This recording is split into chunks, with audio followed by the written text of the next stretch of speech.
Welcome back, my family.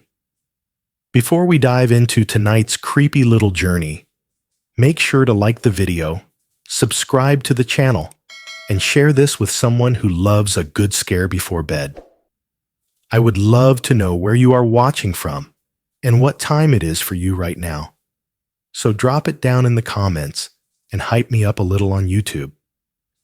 Now, get comfortable, dim the lights, and let us step into tonight's story.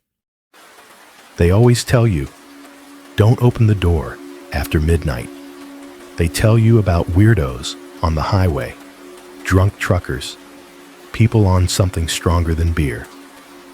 They tell you to keep the chain on, keep the deadbolt locked, keep your head down until the sun comes up. What nobody tells you is what to do when the danger doesn't knock. It prints. It starts as a normal night at a dead-end motel off the highway, the kind of place you only book when you're too tired, too broke, or too desperate to keep driving. The lobby smells like old coffee and wet carpet. The neon vacancy sign outside is buzzing like an angry insect, and the only sound in the office is that low, steady hum from the mini fridge behind the front desk. It's boring. It's quiet. It's safe. Until it isn't. You're alone behind the counter, flipping through a stack of registration cards, trying to keep your eyes open. The cheap fluorescent light above you flickers every few seconds, just enough to make the corners of the room feel darker than they should. The security monitor in the corner shows 4 angles in grainy black and white. Empty parking lot, empty hallway, empty stairwell, empty lobby. And then, without anyone touching it, the little thermal receipt printer on your desk wakes up. No beeping first, no error light. It just whirs to life with that sharp, insect-like noise, the same sound it makes when a guest signs for a late-night pizza or an extra towel. Only this time, there's no guest, no one at the door, no motion sensor light outside, just that sound. The printer spits out a single strip of paper in one violent burst. It curls on the desk, the edges still warm. At first, it looks blank. You lean in, telling yourself it's just a glitch, just a test print, just another cheap motel problem for the manager to ignore in the morning. Then the letters start to darken. Line by line, they burn up through the paper. Guest name, your full legal name, first, middle, last, spelled perfectly.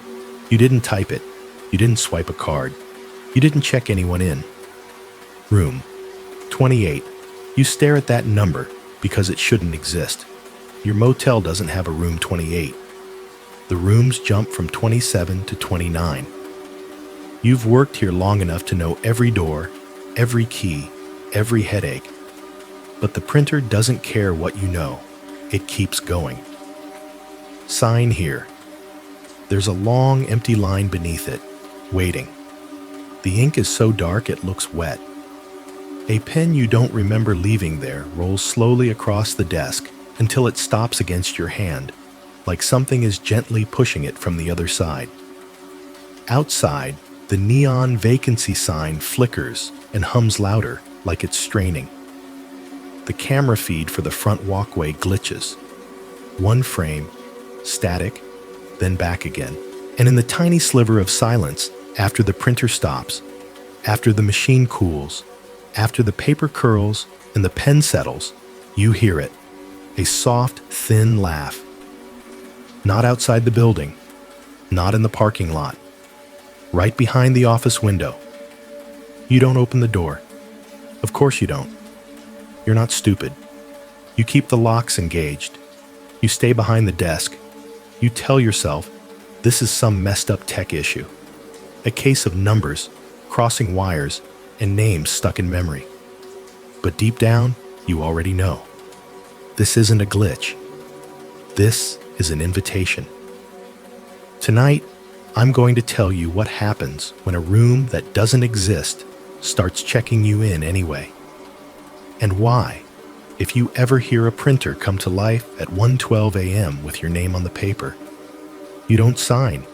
My name isn't important. If you're listening to this, the only thing you really need to know is that for about 8 months of my life, I worked nights at a roadside motel off Highway 64. And I was stupid enough to think that the worst things out there wore human faces. Back then, I was 29, broke, and in that weird limbo where you're technically an adult, but your life looks nothing like what you told yourself it would be at 18. My marriage had folded in on itself the year before, quietly, like a tent collapsing after the poles snap. We didn't scream. We didn't throw plates. We just stopped talking. She got the apartment, the dog, and the friends we'd made together. I got a stack of bills, a used Honda with a transmission that whined in second gear, and a one-bedroom over a laundromat where the ceiling fan ticked all night like a nervous clock. I didn't plan on becoming a night auditor. It's not something you grow up wanting to be. You don't see kids on career day dressed as the guy who reconciles room charges at 3 a.m. It just sort of happens to people like me. I'd been laid off from an environmental consulting job when the company downsized. Too specialized to land something else quickly. Too broke to wait for the right opportunity. A friend of a friend knew the manager at the Red Pine Motor Inn and said they were desperate for someone who could stay awake, do basic math, and wouldn't steal from the till. That was pretty much my entire resume at the time. So I took the job. Nights only. 4 to midnight at first, then midnight to 8, when the other guy quit after a guest tried to fight him over a $10 pet fee. I told myself it would be temporary, a stopgap until I figured my life out. Funny how easy it is to tell yourself that when you're signing paperwork under flickering fluorescent lights. The motel sat just off the highway, far enough from town that nobody walked there by accident. If you pulled into our lot after dark, it was because you were running late, running away, or trying to disappear between mile markers until morning. 2 low, peeling painted wings of rooms formed an L around the parking lot. All exterior doors, all the same faded red. A single-story office stuck out at the corner like a cheap afterthought, with a flat roof and a front window that never quite came clean, no matter how much Windex you used. The first thing you noticed at night was the vacancy sign. Red neon, ancient, buzzing and stuttering like some dying insect trapped in plastic. It hung just above the office door, casting this sickly glow over the wet asphalt whenever it rained, bending itself into long, shaky reflections in the puddles. Half the letters had a mind of their own. Sometimes the V went out, so it just read "Acancy," which felt a little too on the nose for a place like that. Inside, the smell hit you next. Not rotten or gagging, just that permanent motel funk you can never really scrub out. Damp carpet and cheap cleaner. A faint film of old cigarette smoke buried somewhere in the drywall from the days before smoking bans. Coffee too. Always coffee. Burnt. Stale. Seeping up from the little backroom break area where a glass pot sat on the warmer for hours after anyone with sense should have dumped it. My kingdom was the front office. A waist-high laminate counter with worn edges, a creaky swivel chair, and a battered desktop computer that ran our property management software on a good day and froze solid on a bad one. Behind me were cubby holes for the physical key cards, a corkboard with faded flyers for local attractions nobody ever went to, and the receipt printer, a little thermal unit that made this faint, high-pitched beep when it woke up. I heard that beep in my sleep after a while. Down by my feet, under the counter, the mini fridge hummed almost constantly, It had this low, steady whir that blended with the soft whir of the ceiling vent and the occasional thunk of the HVAC unit on the far wall kicking on and off. It didn't sound like much in the daytime, when guests were coming and going and kids were stomping down the hallway dropping ice. But at 1 a.m., when the parking lot was a black mirror and the only car out there was your own, that little choir of machines became the whole world. Out past the window, the lot stretched in 2 uneven rows of parking spaces, white lines half faded, oil stains ghosted into the asphalt. On clear nights, I could see the glow of town in the distance, just a smear of orange on the horizon. On foggy ones, the motel felt like an island floating in bad milk. The highway ran beyond the trees, out of sight, but never really gone. You always heard it, a low, constant shh of tires on pavement, sometimes broken by the Doppler whoom of a semi passing too fast.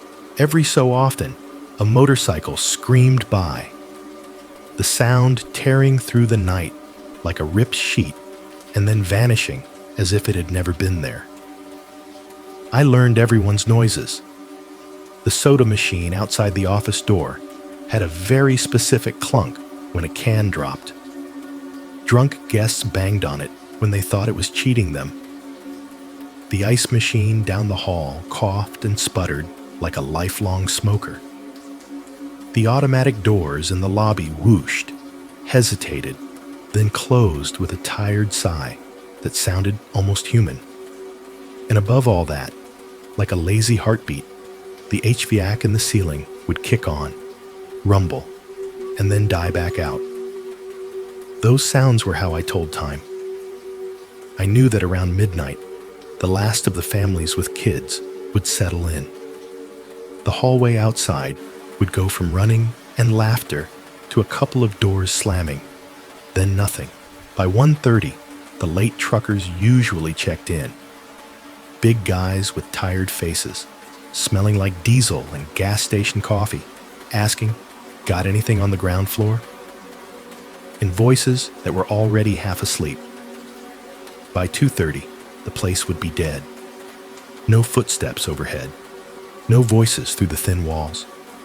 Just me, the buzzing light, the machines, and the cameras.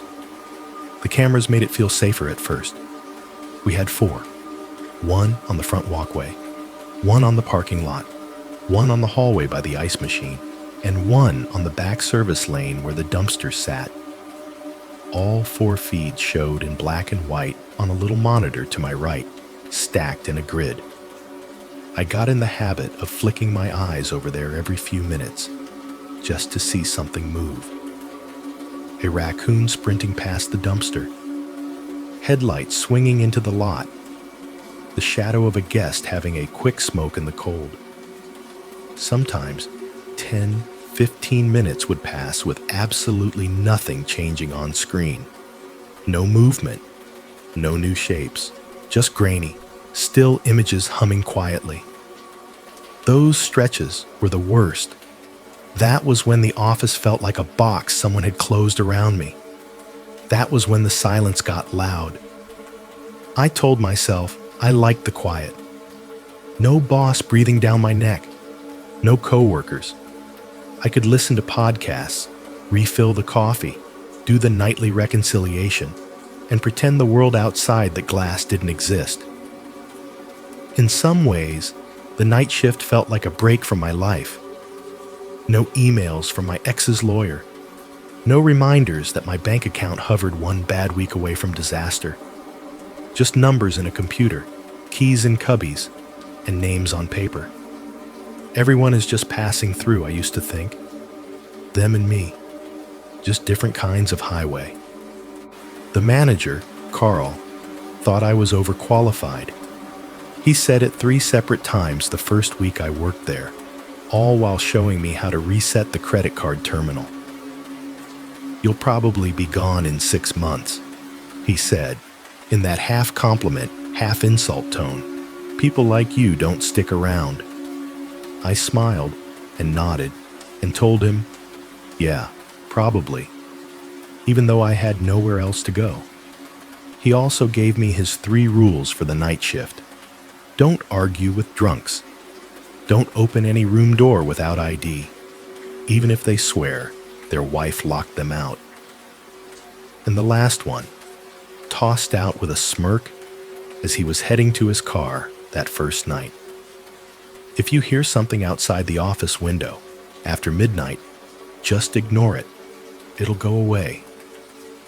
I thought he was making a joke about possums or horny guests. He didn't look back to see if I was laughing. Most nights, nothing happened.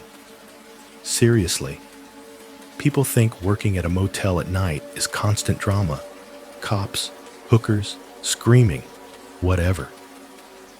90% of the time, it was deathly boring. I'd make a fresh pot of coffee nobody would drink, eat vending machine chips for dinner, scroll through old emails, and watch the reflection of the vacancy sign crawl across the parking lot as the hours dragged by. That's important to understand. For a long time, the worst thing that ever happened on my shift was a guy throwing up in the ice machine. It was normal. It was routine. It was safe. Or it felt that way. Before the baskets started showing up. Before room 28 existed.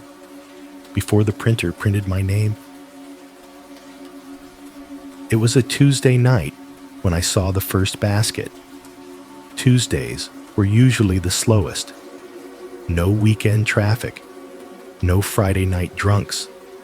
Just the occasional business traveler checking in late after a delayed flight into Richmond. Or a couple who'd clearly had a fight and needed a neutral battlefield with clean sheets. That night, the air outside had that wet, cold feel. The kind that crawls in under your clothes and sits in your bones. It had rained earlier, a thin, steady drizzle that left the parking lot shining like dark glass. By midnight, the rain had stopped, but the clouds stayed low and heavy, swallowing the stars and turning the world into shades of black and gray under our sodium lights. Inside the office, everything was on autopilot. The mini fridge hummed under the counter.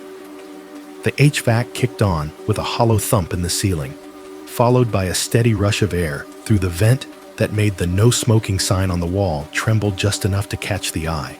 The fluorescent light above my head gave its usual tiny, petulant flicker every few minutes. I was halfway through the night audit, clicking through pages of charges and room numbers on the computer, when the front walkway motion sensor chimed. It was a little electronic ding wired to the camera system. Nothing fancy, just a tone that played over a tiny speaker whenever something passed under the sensor by the office door. Normally, it meant a car had just pulled up, or a guest was coming in from a smoke. I didn't even look up at first. I just said, 1 second, out of habit, because talking to empty space felt less weird than realizing I'd been completely alone for hours. The ding echoed in the quiet office, then faded. No second chime. No muffled footsteps. No sound of the glass door opening. I glanced at the big front window. The vacancy sign buzzed and glowed, painting the pavement in dull red. The parking lot looked empty, the spaces directly in front of the office completely bare. Just twin pools of light from the overhead fixtures stretching across the wet asphalt. No headlights, no silhouettes, no one walking up. I frowned and turned toward the camera monitor. The top left quadrant showed the front walkway, the stretch of concrete from the lot to the office door, the mat, the corner of the soda machine. Nothing moved. The picture was still and grainy, the way it always looked when nothing was happening. I told myself it was probably a bug. Spiders love to spin webs right in front of the sensor. Sometimes a moth or a big beetle would cruise by close enough to set it off. Happens, I thought. No big deal. I went back to the audit, eyes tracing the screen as I matched card charges to room numbers, but I didn't really settle. My attention sat 2 feet to the right, where the camera monitor glowed softly. A couple of minutes later, the motion sensor dinged again, one sharp note, then nothing. I turned my head immediately this time, eyes moving from the front window to the monitor and back. The walkway feed showed the same empty strip of concrete, no shadow cutting across it, no door opening. The glass of the front door itself was just a dark rectangle. For a second, I thought maybe the sensor was dying. This place was full of cheap equipment that was always on its last legs. I stood up, stretching my back, and peered through the front window, pressing one hand to the glass to cut the reflection. That was when I saw it. Sitting neatly on the rubber doormat, directly in front of the office door, was a shopping basket. One of those handheld plastic ones from a grocery store. Not ours. We didn't sell anything that would require a basket. We barely kept the vending machine stocked. For a second, my brain refused to process it. The image just didn't match the place it was in. Weeds by the dumpster? Sure. Fast food bags blowing across the lot? Sure. But a supermarket basket sitting politely on our front mat at 12:47 a.m.? It felt like looking up and seeing a microwave in the middle of a cornfield. I stepped closer to the glass. The basket was dark green. At least I thought it had been once. Now the color was faded, more of a washed-out swamp tone. The plastic sides were scuffed and gouged, some of the slats cracked clean through. The metal handle had patches of brown-orange rust along the curve where people's hands would have gripped it, and flecks of it dusted the top edges, like it had been sitting somewhere damp for a long time. A couple of dead leaves clung to the bottom. No store logo, no brand, just plastic, metal, and that feeling you get when something ordinary is badly out of place. I did a quick check of the cameras again, my pulse ticking just a little faster now. Parking lot, empty. Front walkway. There was the basket, dead center, like it had been set down with purpose. Back service lane. Nothing but the dumpster and the shadow of the chain link fence. Hallway by the ice machine. Still, quiet. Okay, I muttered to myself. Someone's screwing around. Sometimes guests from the rooms near the office got bored and messed with me. A couple weeks prior, a teenage kid from 103 had thought it was hilarious to stand just far enough to the side of the door that I could hear him but not see him on camera, rattling a soda in the machine and making ghost noises. I'd lectured him about quiet hours and threatened to call his dad. This had that same petty energy, like a prank. Only, if it was, they were committed, because no one was in frame now, and that basket hadn't just dropped from the sky. I unlocked the interior door that separated the office from the lobby, the metal latch giving a familiar click, and walked into the small entrance area. The automatic doors stood closed, reflecting the red vacancy glow and a faint, ghosted image of my own tired face. As I stepped closer, the motion sensor inside caught me, and the doors slid open with a soft whoosh, letting in a thin slice of cold air that smelled like wet asphalt and mud. From here, I could see the basket clearly. The rust on the handle was darker than it had looked through the glass, almost black in spots. The plastic was grainy with age under the exterior light. Tiny droplets of water beaded along the edges, as if it had been out in the rain somewhere else and only recently brought under shelter. I hesitated a second longer, then stepped forward and nudged it gently with the toe of my shoe. It was heavier than it looked. Not full, but not empty either. Something inside slid, making a soft shuff noise against the plastic. I crouched down and looked around first, a pointless little habit, like checking both ways even on an empty road. The parking lot was still. Nothing moved beyond the circle of light. I could feel the office behind me, humming. The door at my back and the weak smell of old coffee drifting out. I looked down into the basket. There was only one thing inside, a folded key sleeve, one of the little cardboard jackets we put room key cards in when guests checked in. Same dull white stock, same cheap red logo of our pine tree, same line for room printed across the front. The sleeve was damp around the edges, the cardboard fibers just beginning to puff and curl. Stamped neatly in the center, in our front desk ink, was a room number. 28. I stared at it for a long second, my brain rejecting what my eyes were seeing. We didn't have a room 28. Our room numbers went 101, 120 in one wing, 201, 220 in the other. The only 28 in the entire building was part of the address on the road sign out front. I'd checked in every guest in that system 100 times. There were no rooms in the 20s. At least, not like that. Very funny, I said out loud, my voice sounding too loud in the night. Talking helps. It makes things feel more normal, like someone else might answer you and tell you you're being an idiot. No one did. I picked up the key sleeve. It was clammy against my fingers, like it had been sitting in something cold. The ink on the 28 was crisp, no smudge, no running from the moisture. I turned it over. The back was blank. No name, no notes, no jokes, just the number.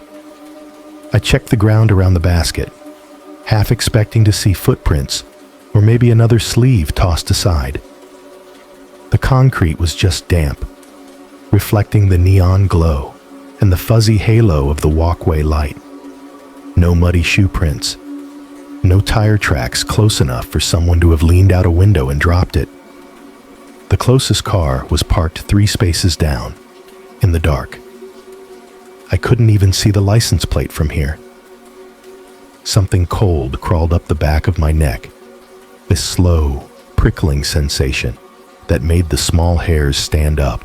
The wind shifted, carrying the faint, distant hiss of highway traffic. The vacancy sign buzzed overhead, loud in the quiet. I straightened up and carried the basket and sleeve back inside, the automatic doors closing behind me with a soft, sealing sigh. I set the basket on the office floor and the key sleeve on the counter, right next to the computer. The mini fridge hummed under my elbow.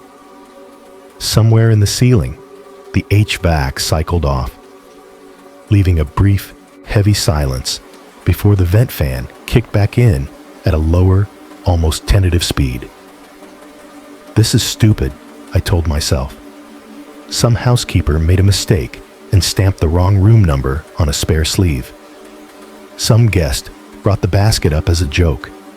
It had to be something like that. I turned to the camera monitor again, that uneasy itch still working its way under my skin. I hit the button to rewind the front walkway feed.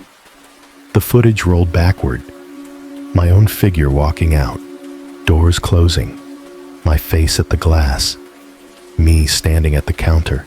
I went back further. The frame showed the empty walkway, the doormat, and the basket, already there. I froze the image and leaned in. Timestamp, 00:44:13. The basket sat on the mat, just like I'd seen it. I tapped the rewind again, further back this time. Grainy gray sidewalk, dark rectangle of the door, a faint reflection of the vacancy sign in the glass. The basket never moved. It never arrived. One frame, it wasn't there. The next frame, after a blink of static, it was. My thumb hovered over the rewind button, suddenly slick with sweat. I rolled the footage back and forth across that moment. The little gap where reality seemed to skip. No shadow stepping in. No hand reaching down. Just an instant of crawling white noise. Then a basket that did not belong sitting quietly on our mat like it had grown there. The motion sensor chimed once more as if to punctuate the thought. This time, every sound in that office felt too sharp. The idle beep from the receipt printer, the faint click of the clock on the wall, the thin buzz from the fluorescent fixture. I looked down at the key sleeve on the counter. The 28 seemed darker now, like fresh ink, like it had just been stamped. The basket hadn't arrived. It had just been. Like it was always meant to be there, waiting. I told myself not to stare at the key sleeve, but my eyes kept drifting back to it anyway. That little 28, in the middle of cheap cardboard, felt like it took up more space on the counter than the computer, the coffee pot, and the stack of registration cards combined. I finished rewinding the camera, watched the same jump of static that turned empty concrete into concrete with basket a few more times, then forced myself to hit play and let the feed run live again. Empty walkway, empty lot, just the faint grain moving across the screen like snow. Inside, the office settled into that late-night rhythm I knew too well. HVAC cycling, mini fridge humming, fluorescent buzzing. I checked the time, 12:58 a.m., Tuesday night, bleeding into Wednesday.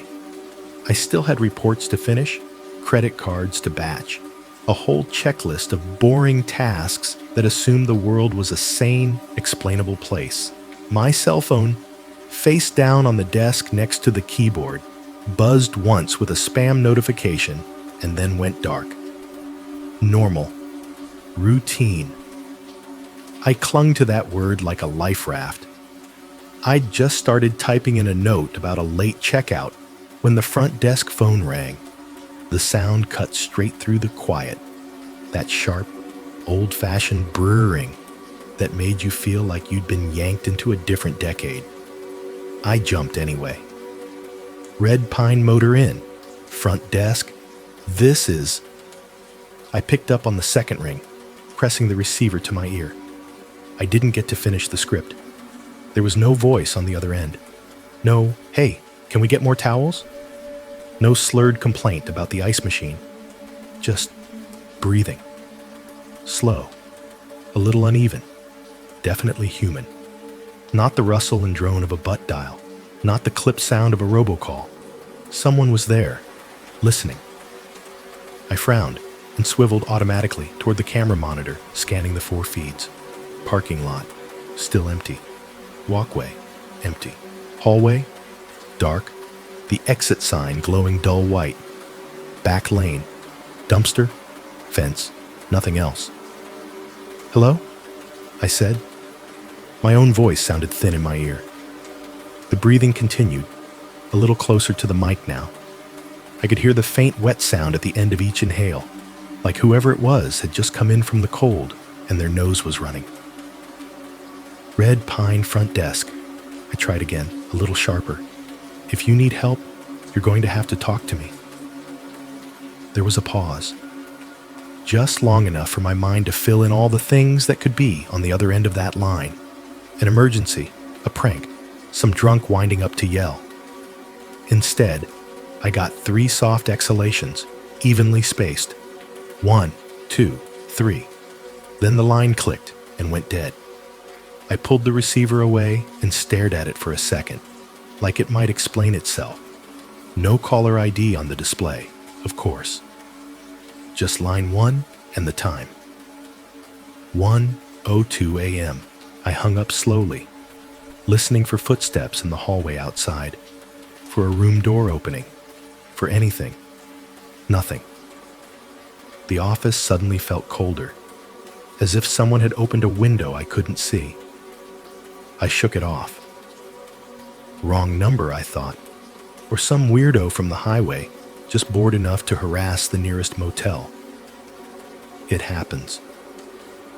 I'd had worse. Guests who wanted to argue about rates at 2 a.m, or someone calling repeatedly from outside to ask me if I believed in ghosts.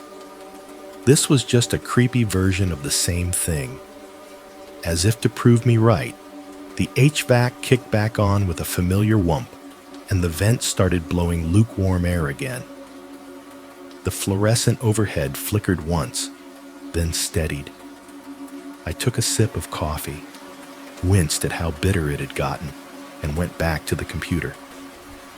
I'd barely typed 3 numbers when something tapped the front window. Tap.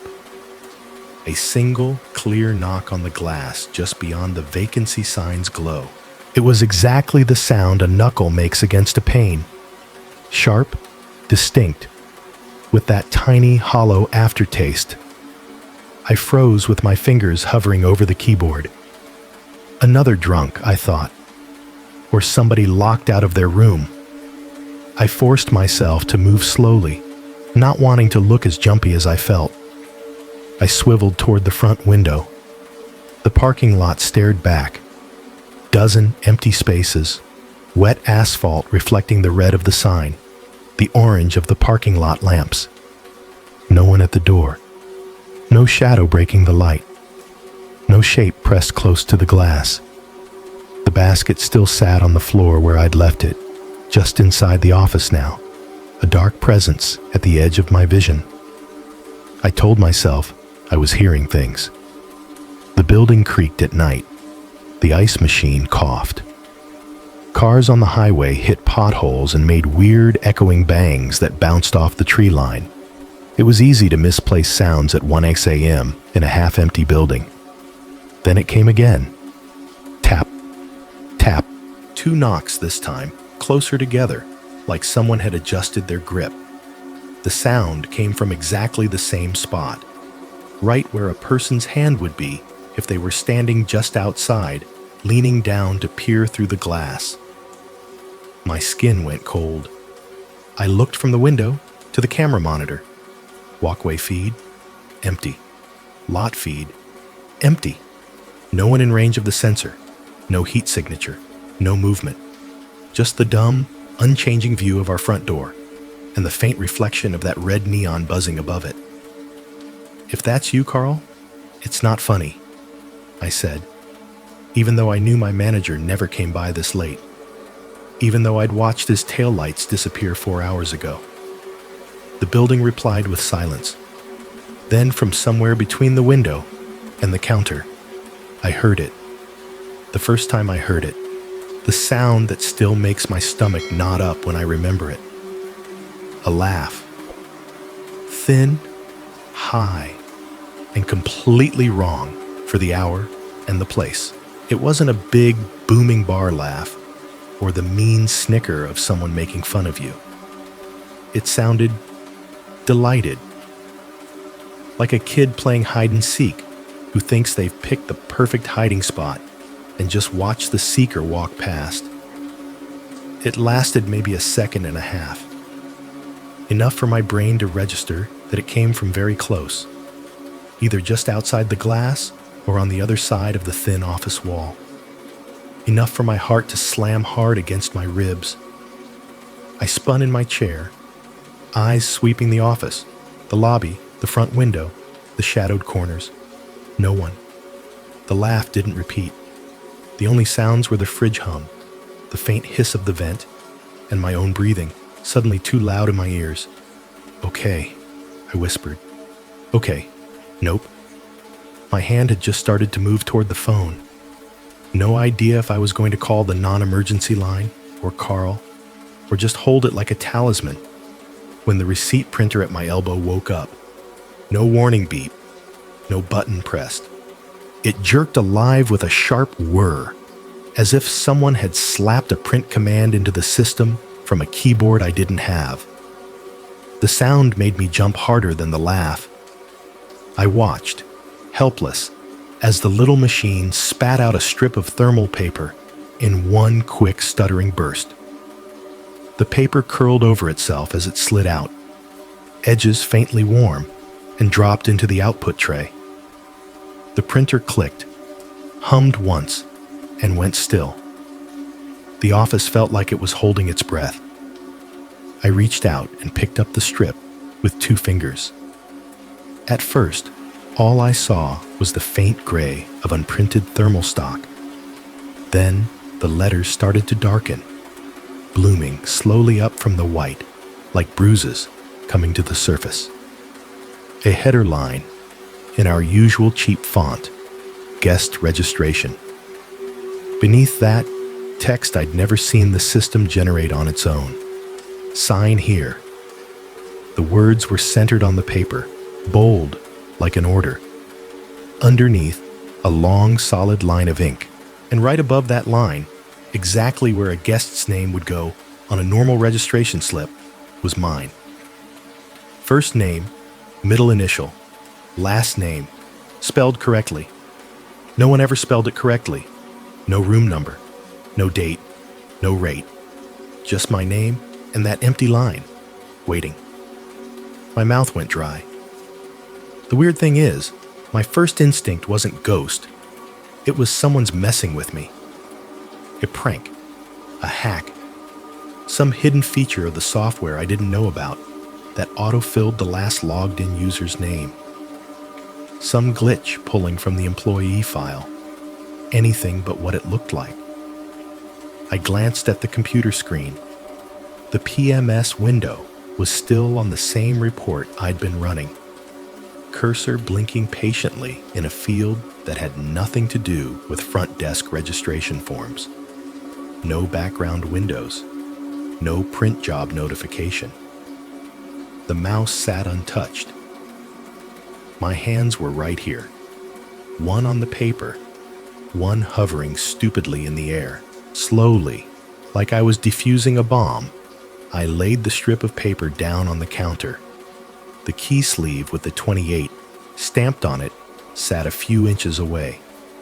The ink on its cardboard, somehow, the exact same darkness as my name on the register slip. 2 pieces of trash that felt heavier than the entire building. The phone on the desk stayed silent. The camera showed 4 squares of nothing. I realized my shoulders were hunched up around my ears and forced myself to breathe, to unclench, to think. Thermal roll's old, I said out loud, because silence was worse. Ink's weird. Software glitched. Some stupid default test print. Whatever. Saying it made it sound more possible. A system test. A technician's leftover command. A weird internal form that just auto-filled with my credentials. That was all. I didn't sign it. That's important. I picked the paper back up, tore it neatly in half, then into quarters, the thermal stock resisting just a little between my fingers.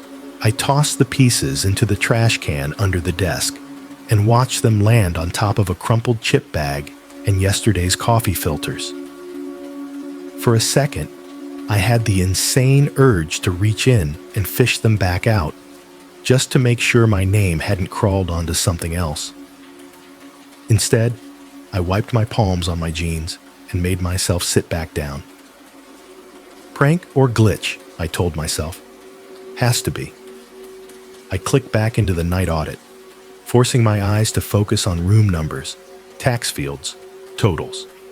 Behind the monitor, the camera feeds cycled their endless gray.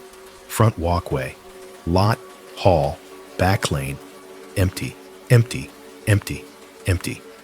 A few minutes later, 3, maybe 5, I'm not sure. The motion sensor light outside the office flicked.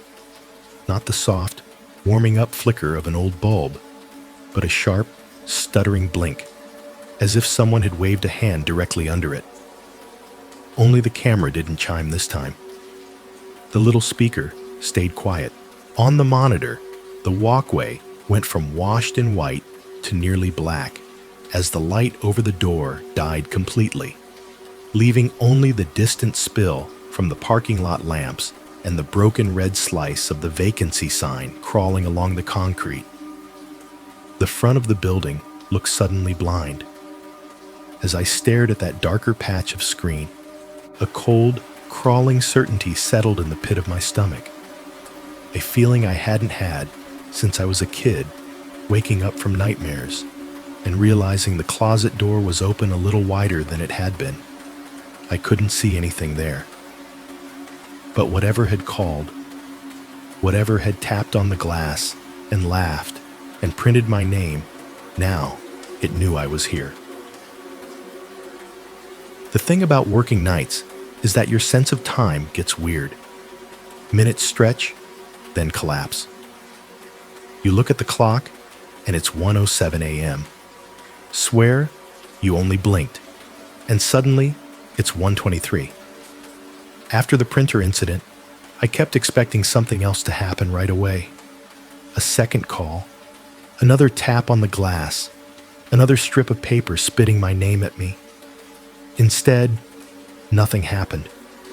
The motion sensor over the office door stayed dead, leaving the sidewalk on the monitor a little darker than it should have been.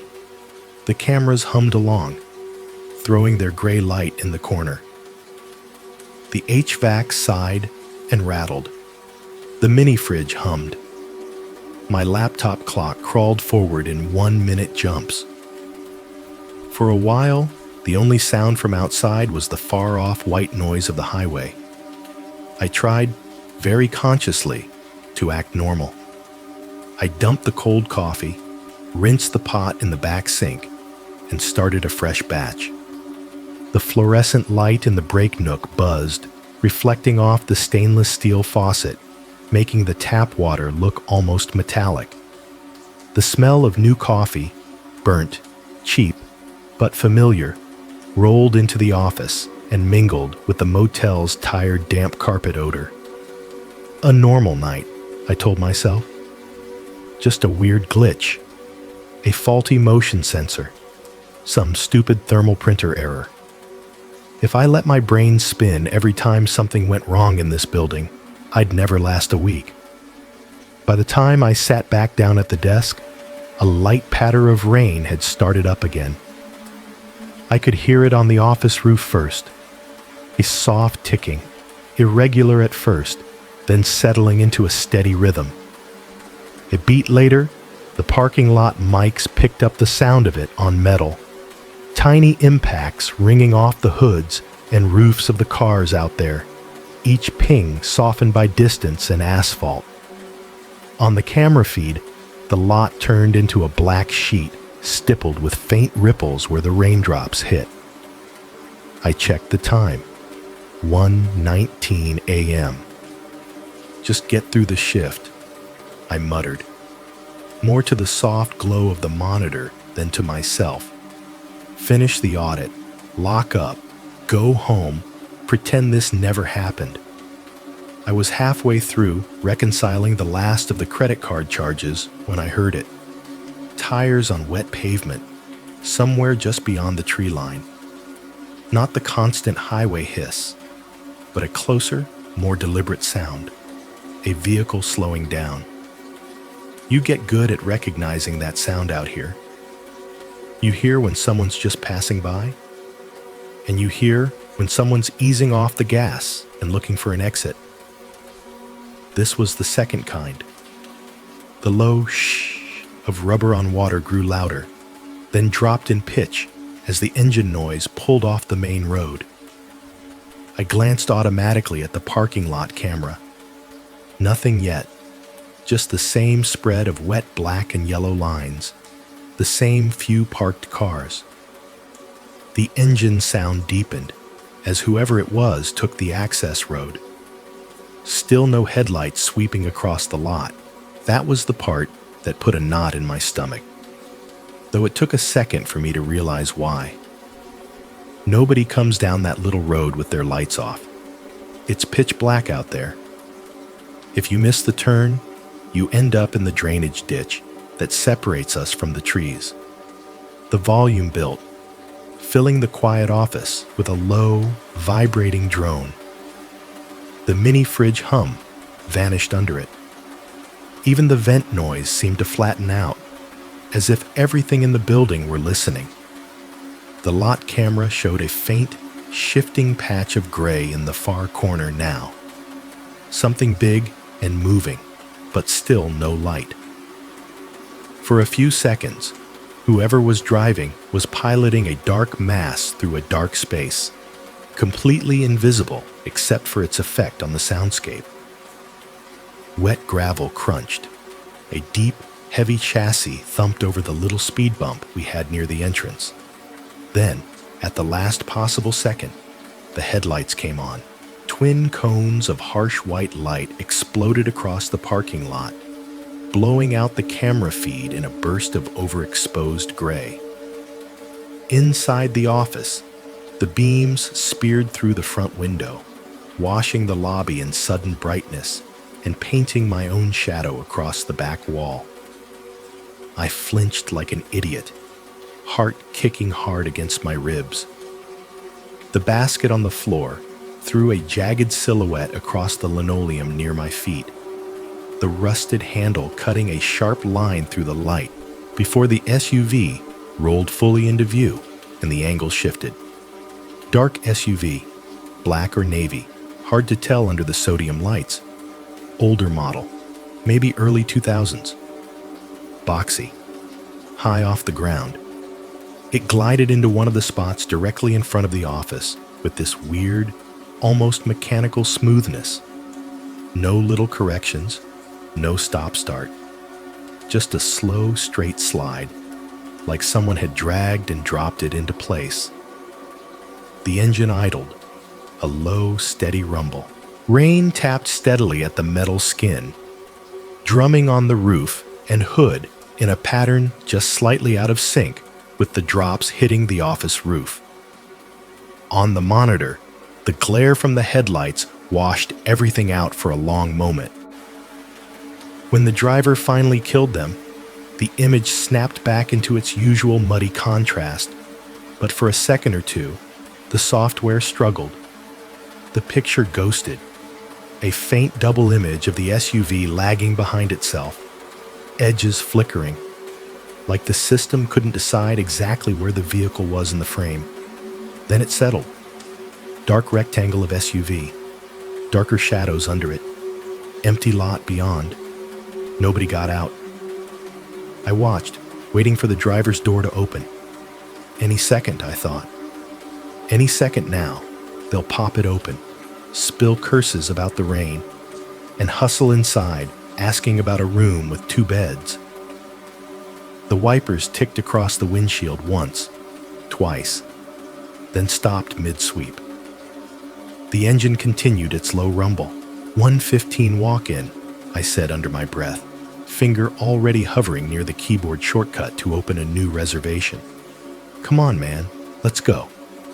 Out front, the SUV sat there like a parked thought. On the camera, I saw movement near the driver's side at last. A dark shape shifting against the darker body of the vehicle. The image jumped, smearing into static for half a second, then cleared just in time for the door to swing open. Something stepped out. I say something, because my brain didn't tag it as a guy or a woman immediately, the way it usually does. There was no quick, lazy classification. It just registered as figure. From the office window, I could see it more clearly than on the grainy monitor. Tall, thin, wrapped in something that looked, at first glance, like a tarp. Not a normal raincoat. Not even one of those plastic emergency ponchos people grab at gas stations. This thing hung wrong. It draped from the crown of the figure's head all the way down to mid-calf in one unbroken sheet. Dark and dull, with edges that didn't quite line up with gravity. Like someone had cut a tarp into a rough circle, punched a hole in the center, and dropped it over a person without bothering to shape it. The rain hit that covering with a sound that was almost, but not quite right. Not the soft patter of water on nylon. Not the crisp tick of droplets on plastic. More like rain, hitting stiff paper or thin metal. Each impact too sharp, too dry, with a faint crack at the end that made my teeth itch. Underneath, two legs moved. At least, I assumed they were legs. The bottom hem of the tarp thing swayed just enough to show the suggestion of motion. Footsteps, muffled by the wet concrete, came through the glass as dull, even thuds. What stuck with me most, though, was how steady it walked. Nobody moves that smoothly on wet pavement. People slip a little, adjust, lean into it. This figure moved like it was on rails. Each step the exact same length. No pauses, no hesitation. No little head turn toward the highway. No glance up at the vacancy sign.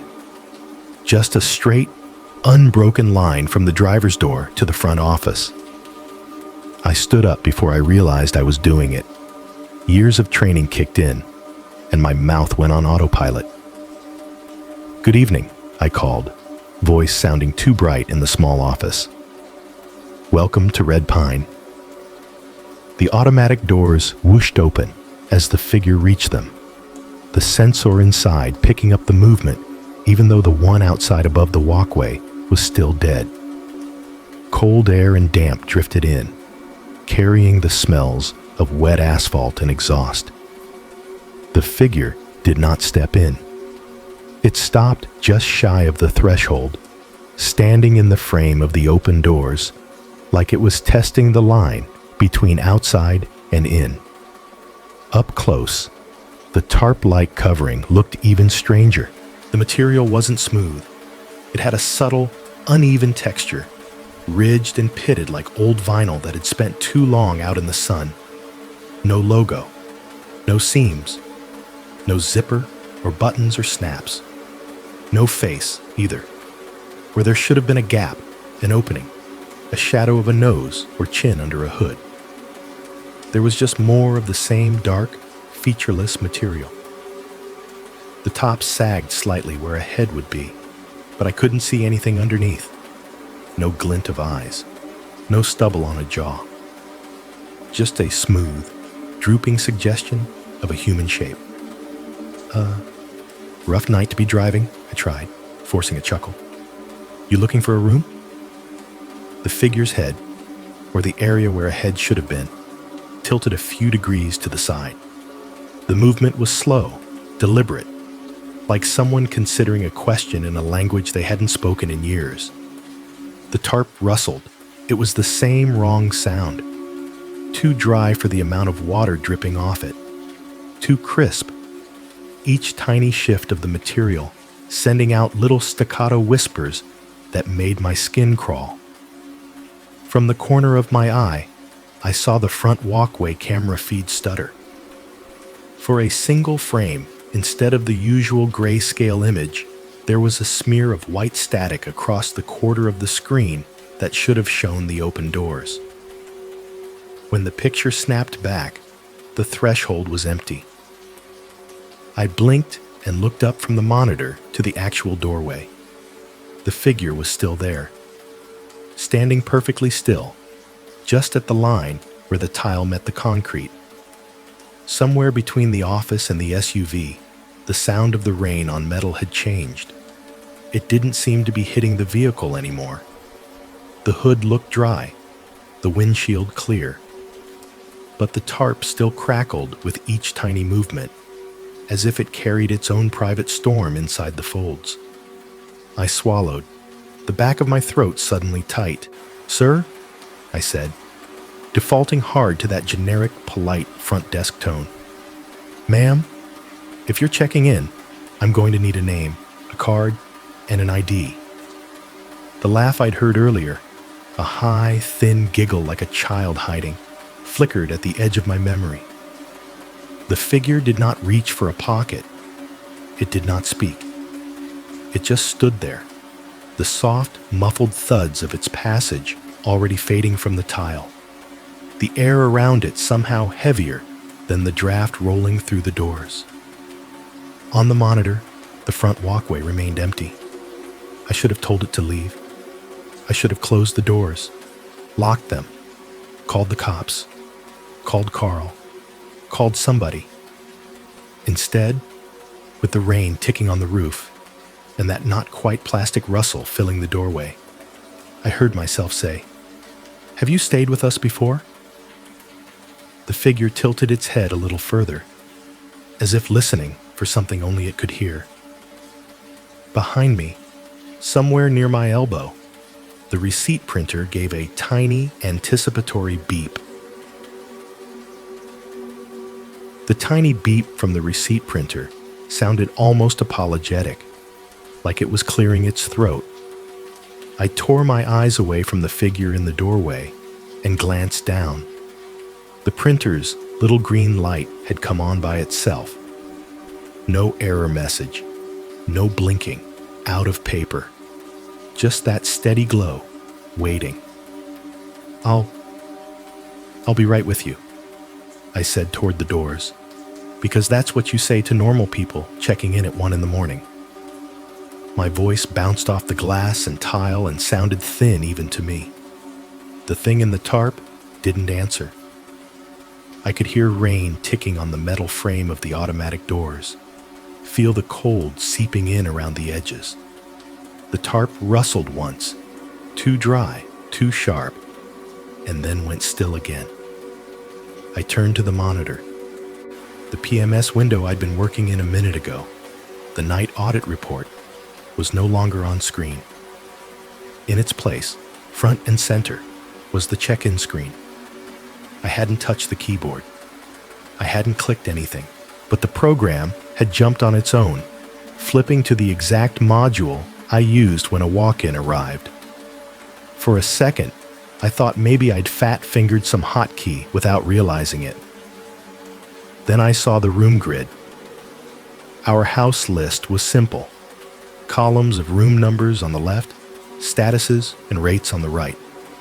Green meant vacant clean, yellow meant vacant dirty, red meant occupied. I'd stared at that grid for months. I could picture it from memory. 101, 120 in the first column, 201, 220 in the second. 40 rooms, always the same.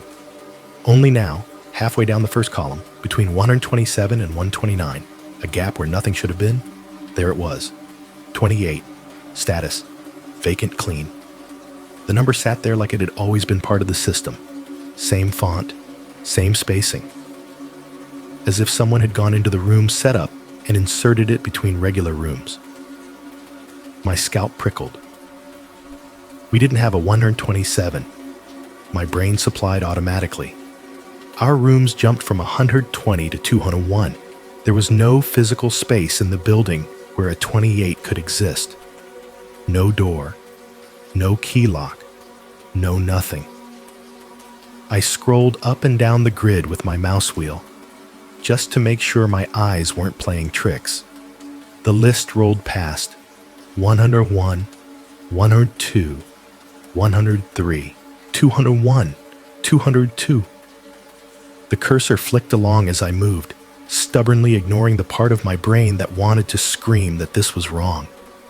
Behind me, the rain drummed on the SUV's roof. In the doorway, the tarp gave a tiny papery shudder, like it was reacting to my attention. Probably database glitch, I muttered, more for my own benefit than anything else. Carl fat-fingered something in setup. That's all. As if in answer, the printer at my elbow whirred to life. This time, I watched it from the start. No one had clicked print registration. No one had selected a room. But the little thermal machine jerked, its internal gears catching with a familiar zrp, and a new strip of paper slid out, curling over itself like a tongue. The office filled with that faint, hot paper smell, like warm dust. I didn't move until the printer stopped. The strip dangled, slowly twisting in the draft from the vent. The rain pinged steadily on metal outside. Somewhere down the hall, the ice machine coughed to itself and fell silent again. I picked up the paper, This was no half-formed, half-blank test like before. The text was already fully dark, crisp, and centered. Our logo at the top, the ugly little pine tree, then the motel name and address beneath it. Beneath that, guest registration date, auto-filled with tonight's date.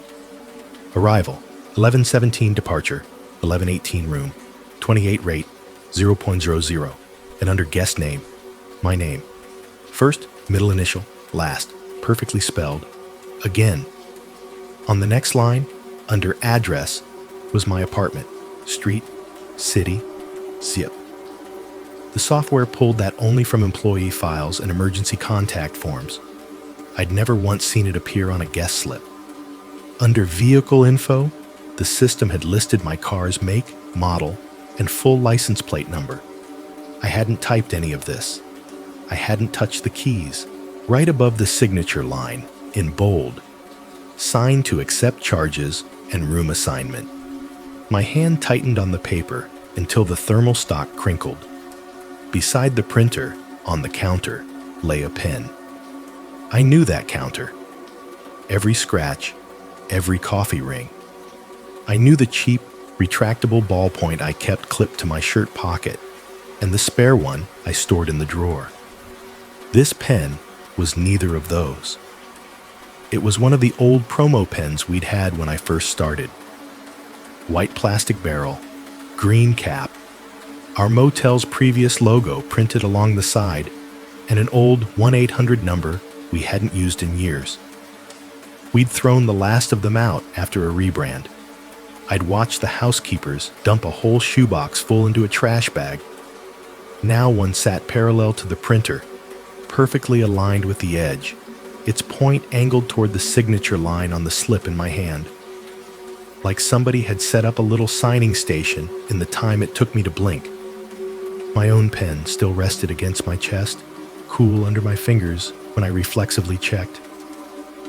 Behind me, the tarp rustled again. That too dry, too sharp sound, like someone wadding up stiff paper.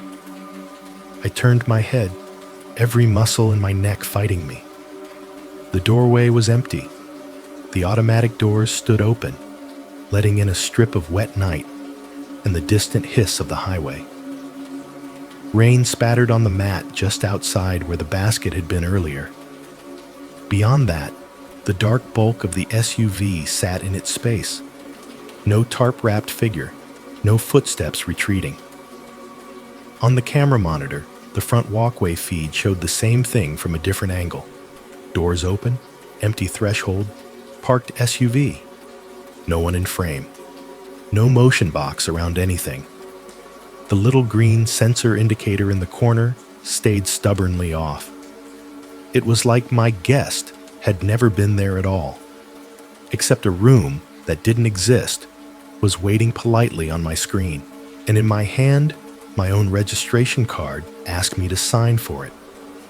I looked down at the slip again. The room 28 line seemed to stand out from the rest of the text, as if the ink there sank deeper into the paper. This is stupid, I thought, but the thought sounded thin and far away. It's a glitch, some old test template, some leftover training scenario Carl forgot to delete. I set the slip down on the counter, careful not to let it touch the pen. Then, because the part of my brain that used to like puzzles and systems couldn't help itself, I clicked into the room details for 28. The PMS hesitated for a half second, a tiny hourglass icon spinning at the cursor tip. Then the room info window popped up. Need as you please.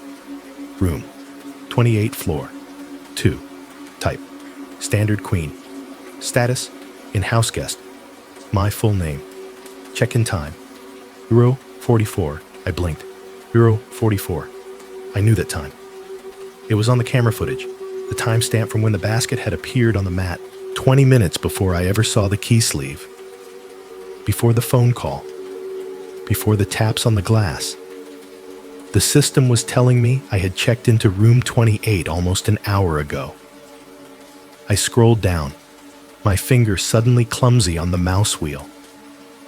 There was a note field at the bottom, where we normally typed things like requests late checkout or prefers extra pillows.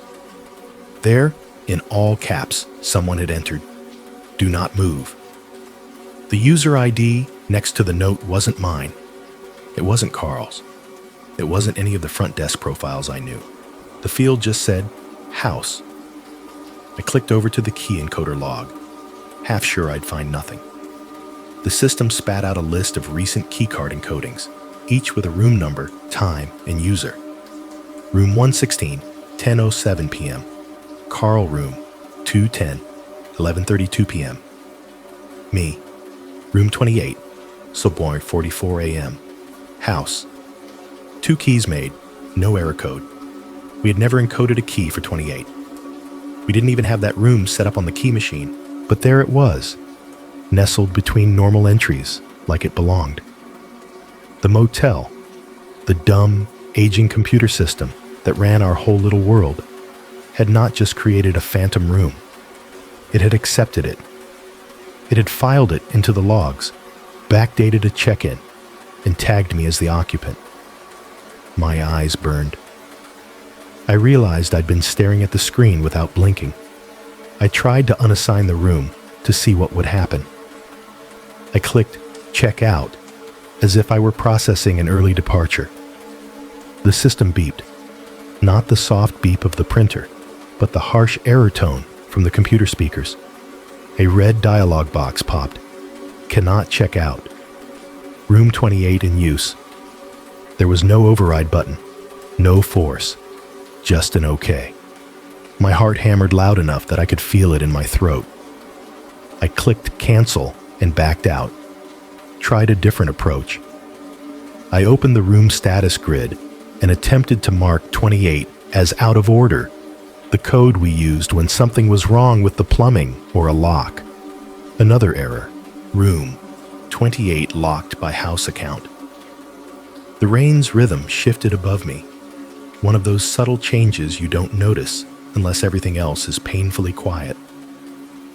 The ping on metal grew slightly faster, like the sky was leaning in. The HVAC fan stuttered, then resumed with a faint rattle, as if dust had shaken loose in the vents.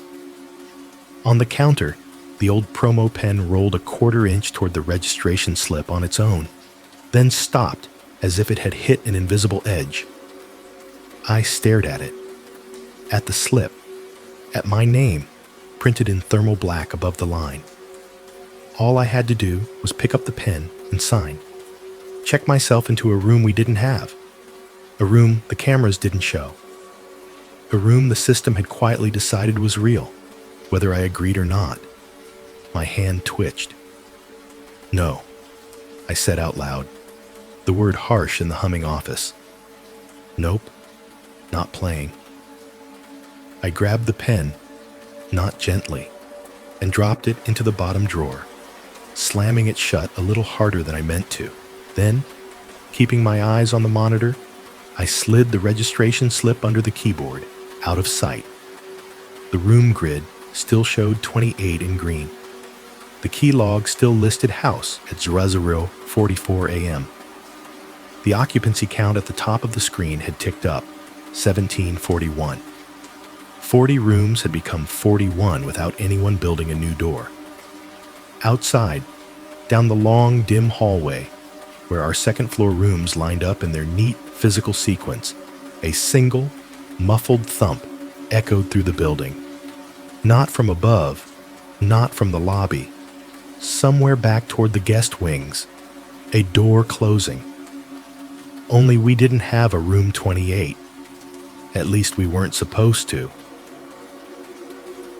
For a while after that, I did nothing but listen.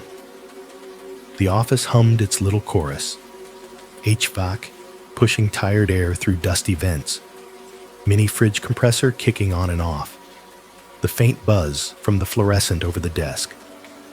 Out front, rain taps steadily on metal and concrete, a soft percussion line under everything else. On the monitor, the cameras cycled their 4 angles like always. Nothing moved. Room 28 still glowed green on the screen. I told myself again that it was a glitch. I told myself the house user was some old setup profile. I told myself none of this had anything to do with the phone call, or the taps, or the thing in the tarp that the camera somehow hadn't seen. I didn't believe a word of it, but saying it in my head made the silence feel less aware. I forced my hands back onto the keyboard. Night audit, totals, batches, normal, boring numbers. My eyes slid over the columns, seeing them without really registering them, like I was reading a foreign language I half remembered from high school. The wall clock above the microwave in the break nook ticked, faint but insistent. 1:37 a.m. If I got through the reports by 3 hours, I could run the system back up, print the manager's summary, and spend the last couple hours mindlessly scrolling my phone. Sunrise would be around 6. By 7, I'd be clocking out and telling myself I'd overreacted.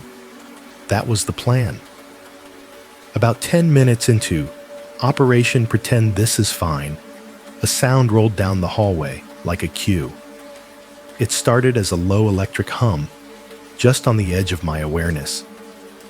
A different pitch than the HVAC, lower and more constant. Familiar enough that my brain filed it in the background automatically. Vending machine.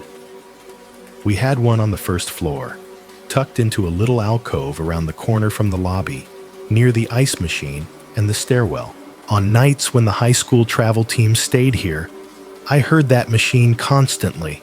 Beep of the keypad, whir of the motor, the satisfying clunk of snacks dropping into the tray, the metallic rattle of coins in the change slot. On a Tuesday, at nearly 2 a.m. though, nobody uses it. Not unless they've just checked in, or come back from a late drive and want a Mountain Dew before bed. I hadn't seen anyone come in. The automatic doors hadn't chimed. The front camera hadn't flashed movement. But there it was, the vending machine's compressor hum, flattening into that deeper working tone. I sat very still, fingers hovering over the keyboard, listening. No keypad beeps, no footsteps on the hallway carpet, no room door opening or closing. The machine hummed a little louder. Then, without any of the usual preamble, there was a single, heavy clunk, the sound of a product dropping, and the tinny thud of it hitting the plastic tray. Silence after, no coins returning, no hand reaching in to grab the snack, no muttered complaint about it getting stuck. The compressor's work cycle faded back into its usual background thrum. My chair creaked as I slowly swiveled toward the hallway monitor. Camera 2 covered that stretch, the main first-floor corridor, with the ice machine and vending alcove glimpsed at the far edge of the frame. The picture showed an empty hall, lit low to save power. Wall sconces every few doors, casting warm pools of light onto the patterned carpet. At the very edge of the image, a flash of something metallic caught my eye. The vending machine's little plexiglass window showed a skewed row of candy bars and chips. One of the spirals had advanced. A bag of chips leaned forward into the drop, hanging by the edge of the coil like a person frozen mid-fall. No one in front of it, no one walking away. I watched for a full minute, waiting for somebody to step into frame. A shadow, a sleeve, a shoe. Anything. Nothing. The ice machine beside it coughed once and settled. Down the corridor, the exit sign over the stairwell door glowed dull red. I was just starting to tell myself I could live with a free bag of chips when it came again. That laugh. I'd heard it once already. Up close, somewhere near the front window. Thin, high, wrong. This time, it arrived from the hallway, filtered through drywall and distance. It rode the air like a draft, starting at the far end of the camera's view and drifting toward me. It didn't sound like it came from a single point. The echo made it slippery. It hit the microphone above the vending alcove first, a faint, breathy titter, then seemed to bounce off door frames and discolored ceiling tiles, arriving in the office as a faint, disembodied giggle. The speakers on the camera console weren't great, but the tone still came through. Delighted. Pleased. Like whoever was making it had just pulled off a really good joke beneath everyone's nose. The hair on my arm stood up.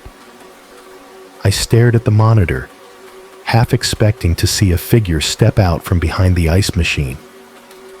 The image stayed stubbornly empty.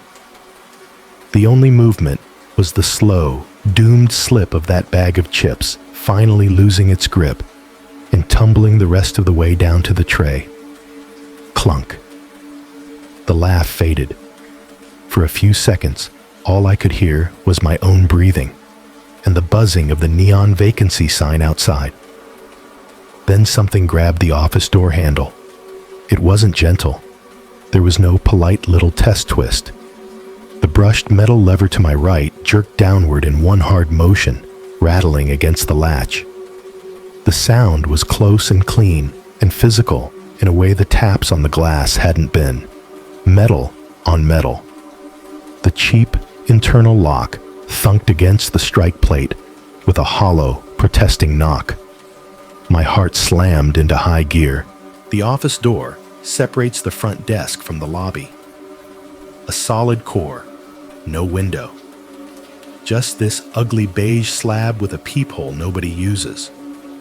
We keep it unlocked on nights when I'm alone, so I can step out to help guests, stock the lobby coffee, or run to the supply closet.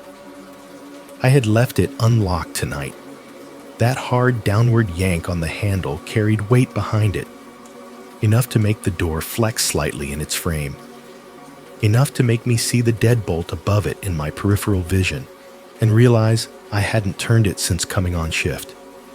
The handle jerked again, a shorter test this time, as if whoever, or whatever, was on the other side was calibrating their grip.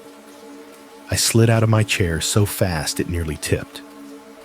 In 3 steps I was at the door, back pressed to the wall beside it, one hand on the deadbolt knob. I didn't call out. I didn't say, "Can I help you?" like a sane night auditor would. I just turned the deadbolt. It snicked home with a sound that was way too loud in that moment. A clean, final metallic slide that cut the handle off from the latch. On the other side of the wood, the handle stopped moving mid-jerk. Whoever had been pressing down on it kept pressure for a second longer, as if they hadn't expected the resistance. The lever flexed upward once, then released slowly, the internal spring whining faintly as it reset. Silence. I stood there, one palm flat against the cool painted surface, and felt nothing. No heat, no vibration, no knock. "You're overreacting," a tiny, rational voice said. Some drunk guest tried the wrong door, or Carl coming back to grab paperwork, or the cops doing a random check. Then the rational voice caught up to the camera feeds and the timing and the lack of footsteps and went quiet again. I forced myself to look through the peephole. The fisheye view warped the lobby into a familiar funhouse. Vinyl chairs stretched wide, coffee station bulging, automatic doors bending inward. The reflection of the vacancy sign in the glass made everything glow red around the edges. No one in front of the door. The lobby was empty. Out beyond the glass, the SUV sat exactly where it had before. For a heartbeat, the peephole view shimmered, like heat rising off asphalt on a summer day. The edges of the furniture blurred. The red vacancy reflection smeared into a streak. Then it cleared. Just lobby, just rain beyond the doors. I stepped back from the peephole, suddenly very aware of how thin that slab of wood was between me and the building. The office had another door, farther back, leading to the housekeeping hallway and the laundry room. That one had a deadbolt too. I walked back and through it, then checked the tiny back window, the one over the employee parking lot. The latch was still down. The view outside showed the staff spaces, the dumpster, the chain link fence. No mysterious SUVs, no figures and tarps. When I returned to the desk, the cameras were still showing their same 4 angles. I watched the hallway feed for a solid 30 seconds, waiting for that laugh again, for some movement near the vending machine or stairwell. Nothing. What there was, now that the immediate noise had died down, was the creeping awareness that the office felt detached, sealed up, like a ship locked in a dry dock while something big moved in the water outside. The screen with the room grid was still up. Room 28 still glowed green. The occupancy count still read 17 of 41. My fingers hovered over the keyboard, then veered toward the landline instead. We were supposed to call the manager first for anything weird. If it was really bad, fights, domestic stuff, obvious crimes, we were allowed to call the sheriff's department directly. Carl didn't like the paperwork that came with that, but he liked lawsuits even less. I looked at the yellowing laminated card taped to the desk with the emergency numbers at the line that read, County Sheriff, Non-Emergency, 55, Suon 73, Deputy on Patrol, Channel 3. Outside, the rain hit a little harder, drumming on metal and glass. Far down the hall, something gave a single, muffled thunk, like a door closing in an empty wing. I picked up the phone. My hand was shaking, but I dialed anyway, the button soft under my thumb. After 2 rings, a bored female dispatcher picked up. County Sheriff's Office. This is Jennings. I opened my mouth to tell her about a weird caller, a strange guest, a possible prowler. To say something that sounded normal enough that I wouldn't hear it back later and think I'd lost my mind. What came out instead was, Hey,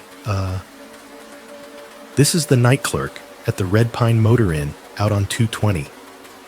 I think I need a deputy to swing by.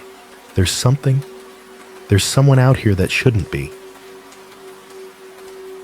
Dispatch kept me on the line until the deputy was en route. Jennings asked the usual questions in that calm, bored tone people use when they've heard everything before. Was anyone hurt? Was anyone actively trying to break in? Had there been drugs or alcohol involved? I edited hard as I answered, trimming out tarps and phantom rooms and printers that knew my name. Just somebody prowling around the halls, I said, trying handles, messing with the cameras maybe. You're safe in the office? She asked. Yeah, doors are locked. Okay, stay put. Deputy Marsh is nearby. He'll swing by and check the property. If anything changes before he gets there, call 911. She kept me talking for a few more minutes, anchoring me in mundane details. My full name, manager's number, how many guests we had checked in. Each question was a normal, boring rope I clung to.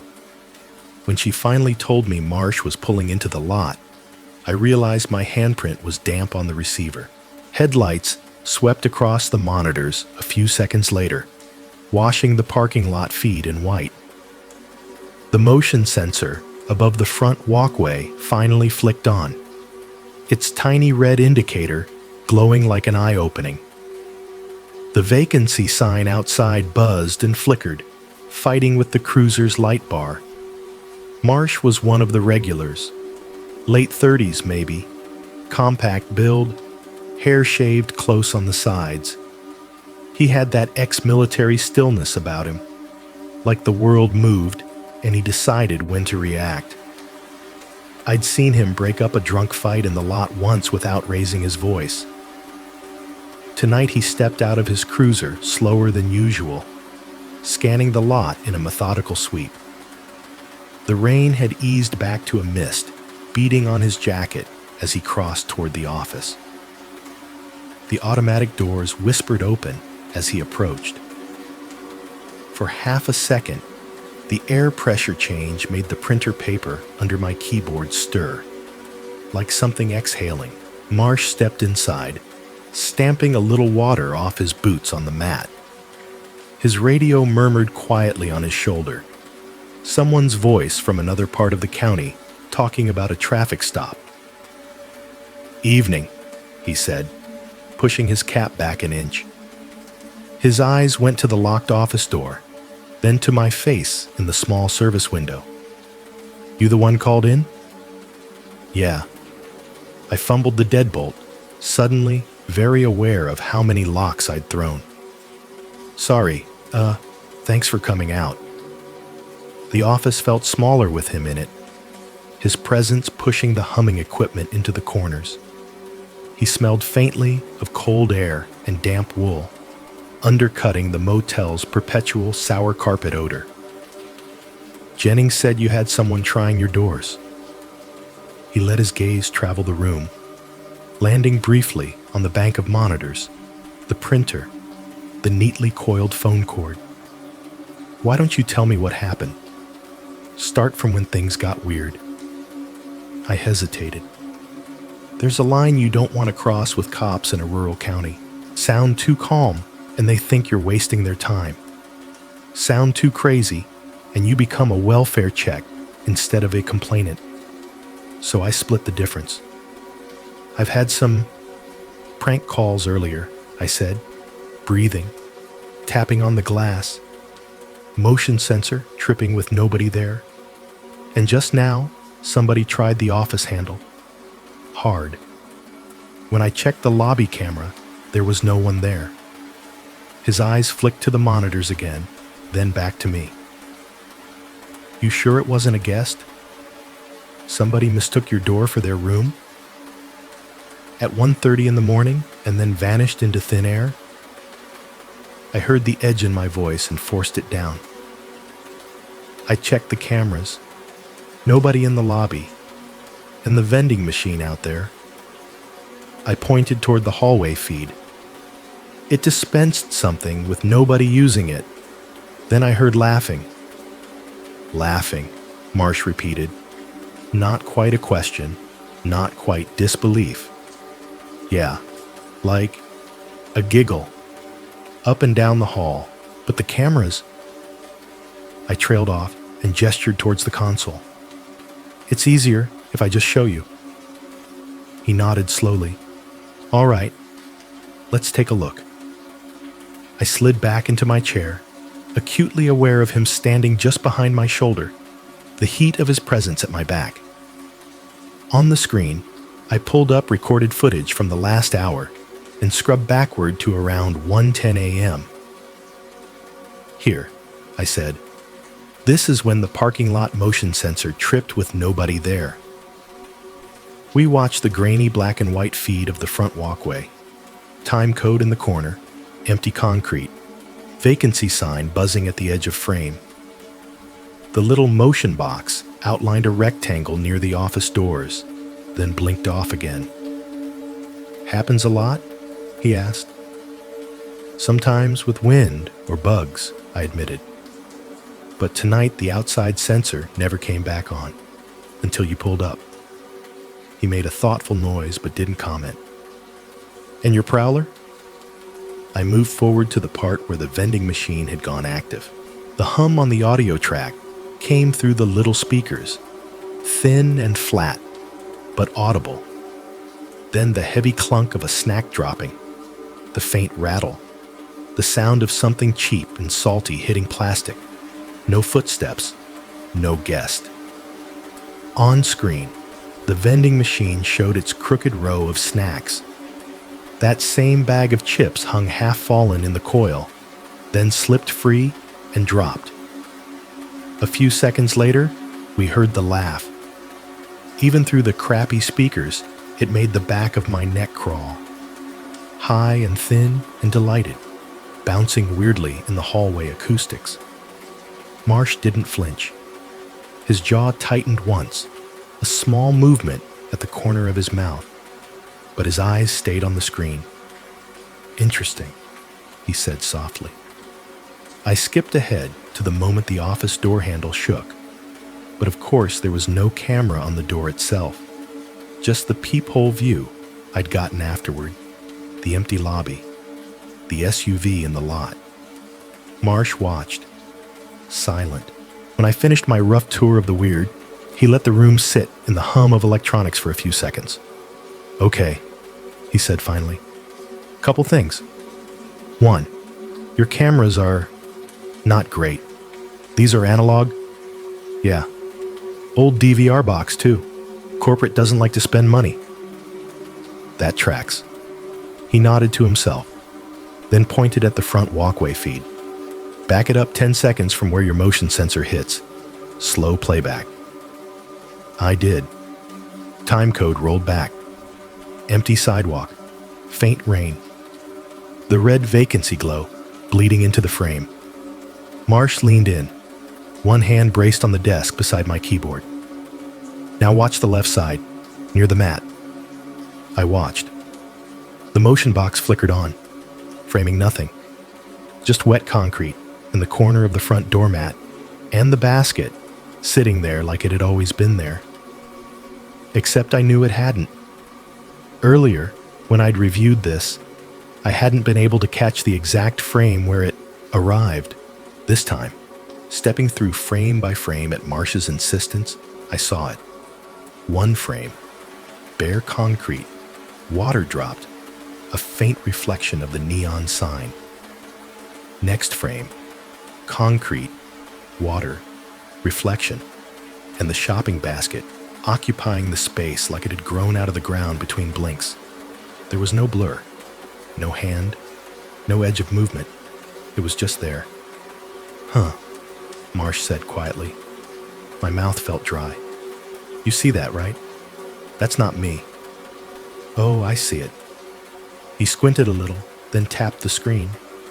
"Can you zoom on the handle?" "The resolution's garbage," I warned him, but did as he asked. The DVR's digital zoom turned the image into a pixelated mess, but the general shape of the basket handle came into view. A light rectangle of plastic with a darker band where the grip would be. "Little more," he said. I maxed the zoom.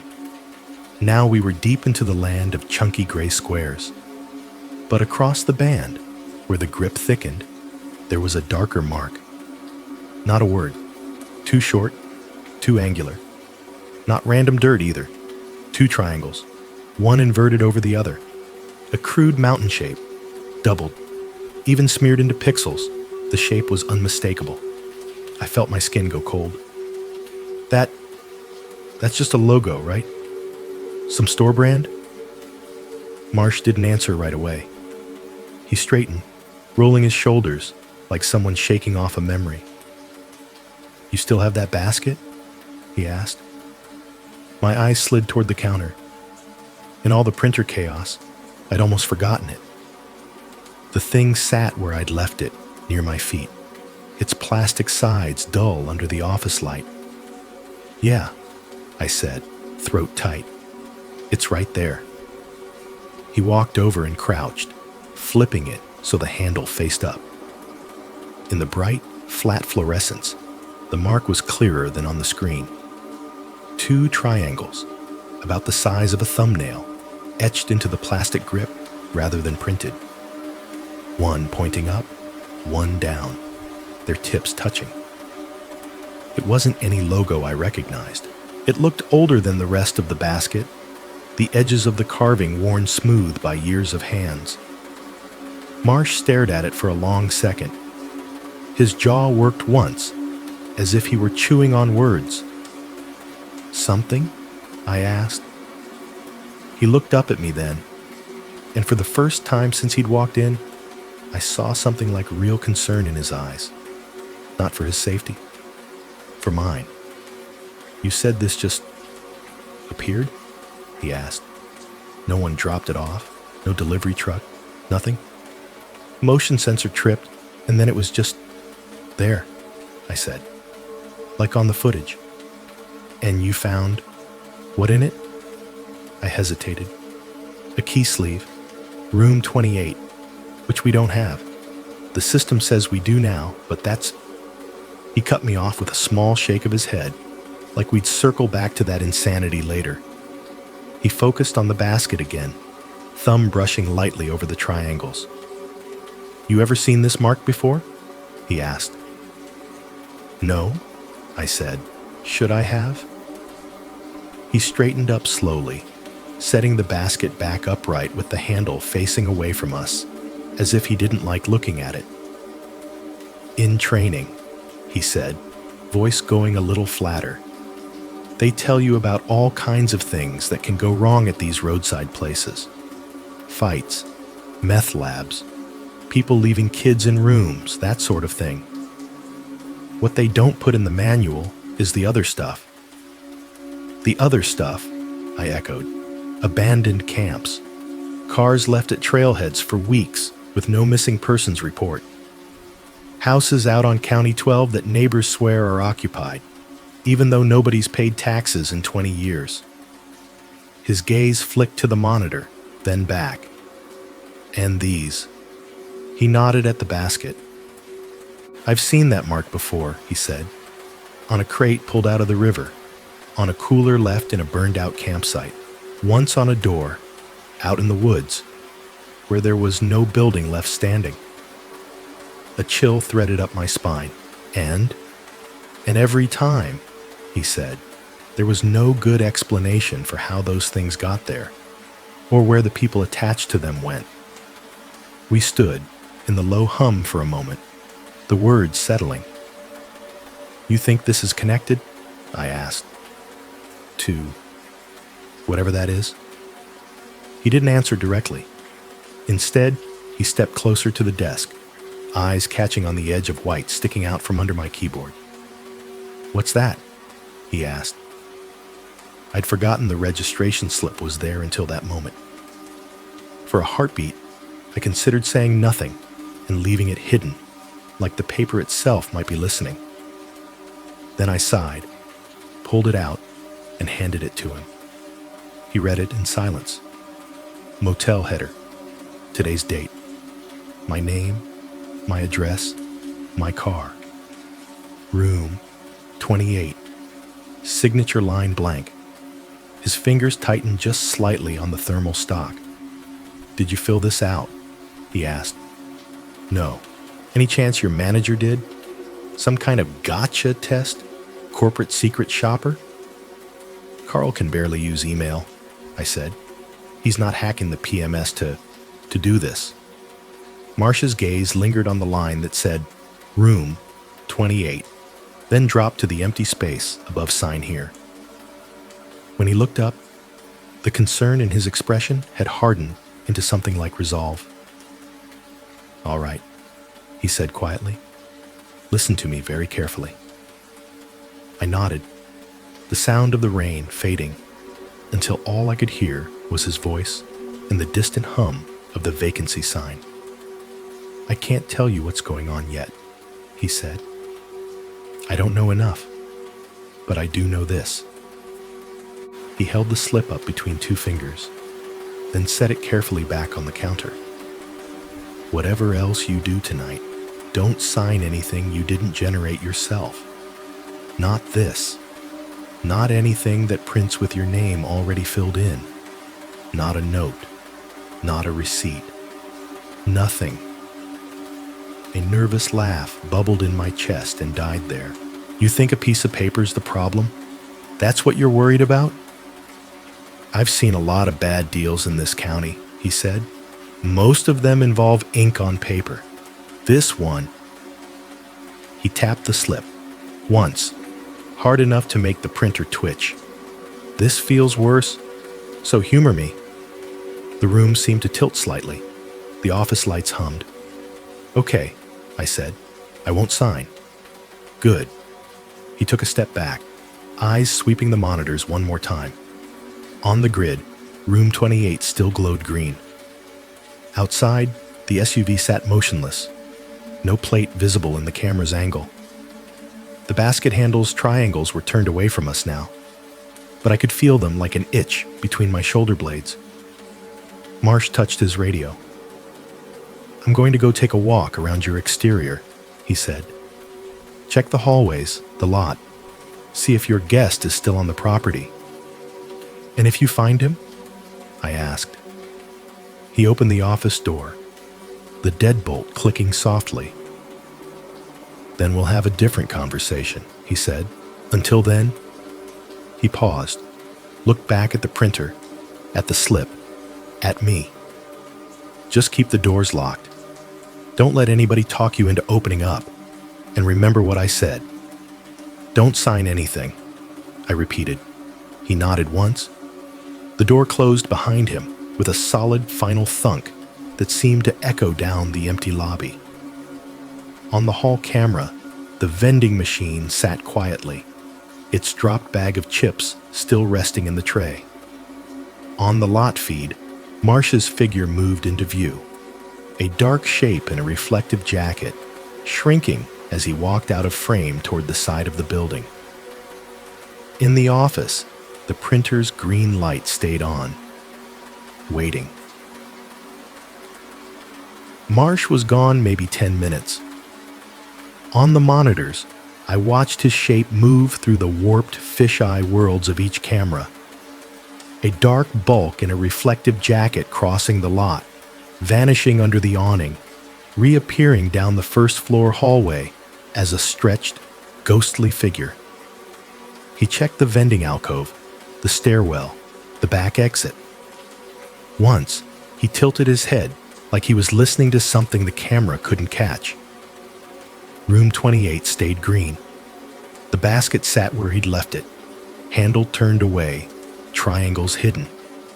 The registration slip with my name on it lay on the counter like a dare. When the office phone rang, I flinched so hard my chair squealed. I stared at the display, half expecting it to be that deadline again, full of breathing. Instead, the caller ID said, "Line 2, lobby." I picked up. "Front desk." "It's Marsh." His voice had a muffled quality now, like he was talking through a coat. "Open your lobby door. I'm coming in." I got up, checked the peephole on reflex. He was there, right in front of the office, rain beating on his shoulders, hat low. I undid the locks and let him in. "Find anything?" I asked. He stepped inside, shaking a little water onto the mat, then hooked a thumb toward the lot. "Come sit in the car with me a minute," he said. "I'll take your statement, run something by you, lock up behind you." Every instinct said, stay in the office. Hunker down behind the counter with the landline and the cameras and the thin illusion of control. But being alone felt worse in that moment than stepping out into the half-lit lobby. I grabbed my keys out of habit. Even though the motel keys we kept were for doors I suddenly wasn't sure existed. We walked through the empty lobby together. The automatic doors hissed open and the night air pressed in. Wet, metallic, with that faint diesel tang from the highway. The vacancy sign painted everything in a jittery red wash. Marsh's cruiser idled at the curb, headlights off now, light bar dark. The engine made a low, steady rumble that I felt in my chest more than heard. Rain ticked on the hood and roof, soft but constant. He opened the passenger door from the outside and gestured. "Hop in." Inside, the car smelled like coffee, wet nylon, and the faint ghost of fast food. The heater fan blew warm air that fogged the edges of the windshield. The computer terminal mounted between the seats glowed a dim blue, cycling through some status screen. Marsh slid behind the wheel, closed his door, and for a second we just sat there, listening to the engine idle and the rain fizzle against the glass. His radio crackled on his shoulder.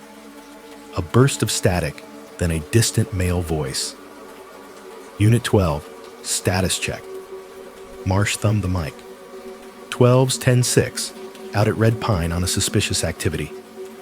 Copy 12, advise when clear. The radio popped again and went quiet.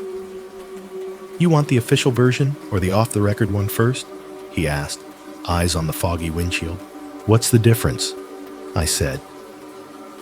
Official version, he said, ticking it off on a gloved finger, is, I didn't find anybody on your property. No signs of forced entry. No vehicles out of place. I'll file a report. They'll add it to the stack of weird calls we get from roadside businesses, and life goes on. And the other version? I asked. He glanced over at me. The dash lights threw pale green up into the hollows under his eyes. The other version is why I asked you to sit out here instead of giving you a "you're fine" speech and heading back on patrol. He shifted in his seat, reached forward, and flipped the wipers on. The blades squeaked once as they swiped away a sheen of mist, revealing the motel lot in slices. My old Corolla, 2 pickup trucks, the featureless black and silver shape of the SUV. Up close, it looked even more generic. No dealership plate frame, no bumper stickers. The glass swallowed reflections instead of throwing them. You see tagged out cars a lot, Marsh said, almost conversationally. Folks park on the county road and hike in to hunt or fish and forget to renew their registration. Or they're hiding from exes, from warrants, from whoever. You run the tags. You get a name, an address, maybe a story. He reached to the console, tapped a key on the terminal. The screen shifted to what looked like an NCIC return. I ran your guest plate when I walked out, he said. Just a habit. Plate's clean. Problem is, there's no vehicle tied to it. I watched the screen. Where I expected make, model, VIN, there was just a thin line of text. Record not found. Under it, in smaller letters, a date. Issued. 2004. Then nothing. No record, I said. Maybe the system's down? If the system was down, I wouldn't have gotten the status ping from dispatch 2 minutes ago. He tapped the screen again, cycling through. It's like somebody created a plate number on paper 20 years ago and never attached it to anything. No registration. No renewals. No owner. Radio static hissed softly, then faded. I swallowed. Okay, so the guy's driving dirty. Fake tags. Maybe. His fingers drummed once on the steering wheel. Maybe not. Thing is, this isn't the first time I've seen that exact plate number. My skin prickled. What? 4 years ago, he said slowly, like he was telling a story to himself as much as me. We had a call from a little fishing campground up north by the reservoir. Owner says he's got a car in his lot that's been sitting for a week longer than the reservation. No answer on the room door. No sign of the guest. He's spooked enough to call us instead of towing it. He stared through the windshield toward the dark stretch of highway, eyes unfocused. I run the plate. Same thing. Just a number hanging in the system with nothing attached. Record created, never completed. We go up there, check the cabin. Empty. Bed made. Toothbrush in the bathroom. Food in the mini fridge. Like somebody stepped out for a smoke and never came back. He reached down, turned the heater fan down a notch. The sound of the engine filled the space instead, pulsing under the floor. We tore that place apart, he said. Dragged the reservoir with a boat, walked the shore with dogs. The campground's paper records showed a name, driver's license in the photocopy stack. He looked at me. You know what his last documented residence was? I shook my head. The Red Pine Motor Inn, he said. Right here. According to his credit card, he stayed one night, 7 years ago. in a room your computer says doesn't exist. Room 28. I didn't say it out loud, but the number sat between us anyway. I could hear rain ticking down the cruiser's windshield, faster now, like something impatient, tapping with more fingers. We went to pull your motel's records, Marsh went on. The system had a gap for that date. No audit trail. No paper registration cards in the drawer for that night. Your manager swore it was a glitch. Corporate IT swore their backups were fine. But anything tied to that plate, that name, that reservation, gone. Like it had been highlighted and deleted. My stomach felt hollow. You're saying our system, what, erased him? I'm saying every time that Mark shows up, paperwork gets weird. He jerked his chin toward the building. Abandoned camps were all the gear's there, but the names on the check-in logs are scratched out or missing. Trailheads with cars whose owners never make it home and whose last known stays vanish off servers. Motels with entire nights that go fuzzy. He let that hang. If people are disappearing, I said, shouldn't there be, I don't know, more? News? Alert bulletins? He smiled without humor. Folks disappear all the time in rural counties. Drug deals, accidents, people who want to vanish. You start seeing patterns. You get labeled superstitious real quick. He glanced at the basket-shaped shadow visible through the office window. But you work overnights long enough. You stop ignoring the patterns just because they make your reports sound crazy. The radio on his shoulder crackled again, louder this time. A burst of white noise that made me jump. Under it, a voice chopped by static. 12, copy, 1060, mile marker, 28. The number snagged on my nerves. Marsh thumbed his mic. Say again, dispatch? The reply came back cleaner. Unit 12, we've got a disabled vehicle at mile marker 28, Route 220.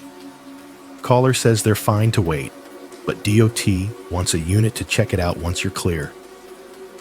His eyes flicked to me, then back to the dash. 10-4, he said. Show me en route when I clear here.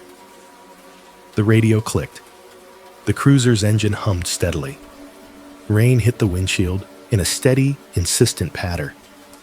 What about the symbol? I asked quietly. The triangles. You said you'd seen them before.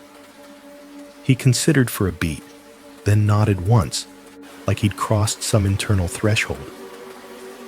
There's an old ranger I talk to sometimes, he said. Retired now. Lives out by the state line. Guy's been walking these woods since before I was born. He's the one first pointed it out to me.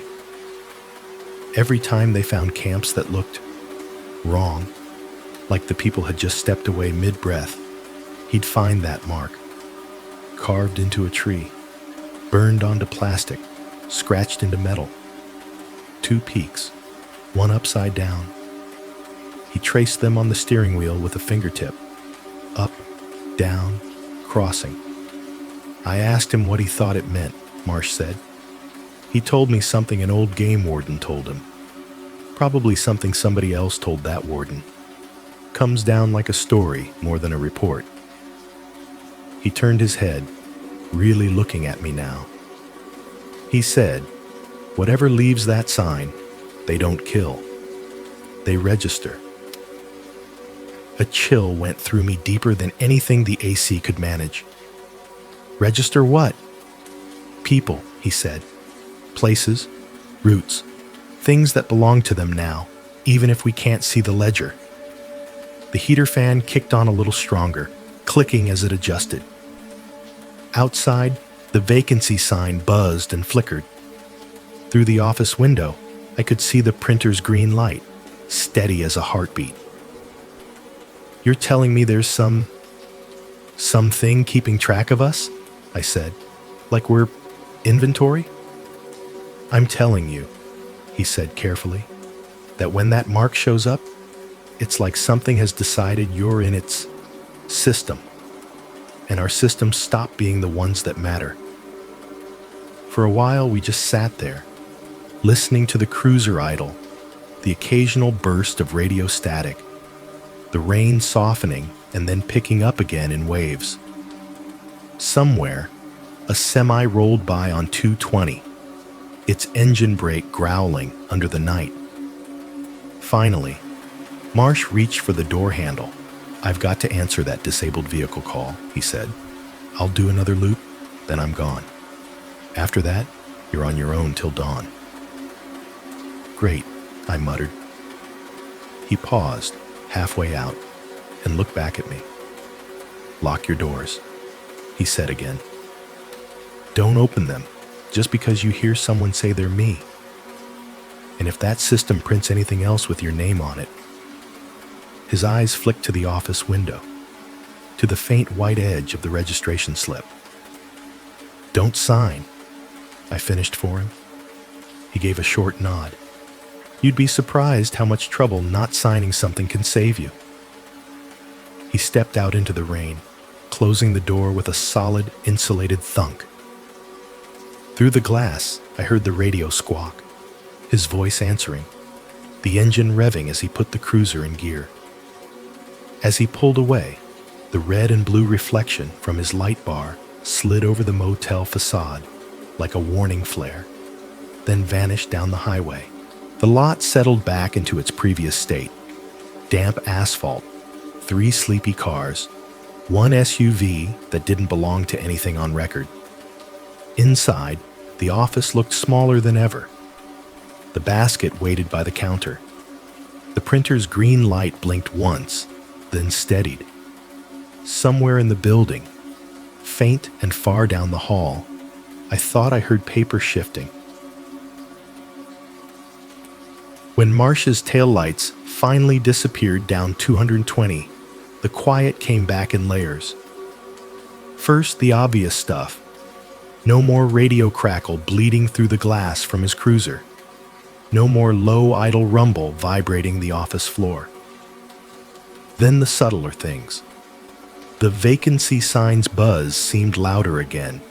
The ceiling vent's dull rattle crept back into awareness. The little compressor in the mini fridge behind me kicked on with a cough and a hum.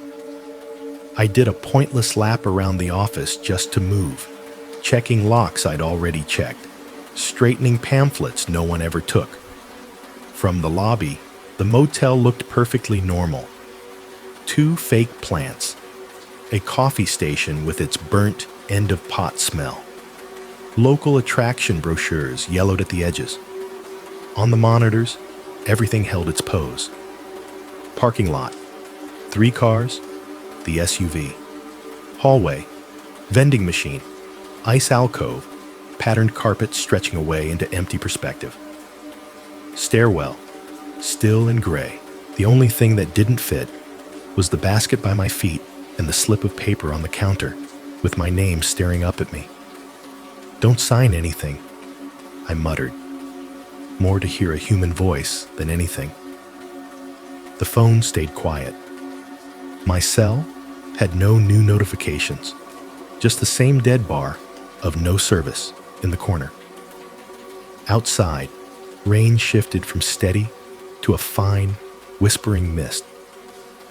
I was halfway through, talking myself into making a fresh pot of coffee, when something slammed hard at the back of the building. Not a polite knock, not the soft clunk of the ice machine dumping.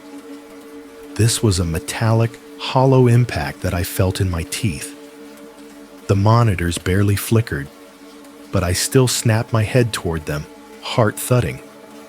The rear loading dock camera lived in the bottom right corner of the screen, a fisheye view of the narrow strip behind the motel. Concrete pad, dented dumpster, the back door we used for deliveries and smoke breaks. Sodium vapor security light buzzing overhead, painting everything a sickly orange. Right now, the entire frame was snow. White static filled the little square. No time code, no picture, just digital snow crawling like ants. "Come on," I whispered, tapping uselessly at the console. Up in the top right corner, the time code for the whole system kept advancing, steady seconds ticking by. Only the back camera was blind. The slam came again. Closer. Or maybe I'd just jumped more this time. The sound had that muffled, container thump quality, like somebody kicking the dumpster wall. I hesitated exactly long enough to imagine every worst-case scenario.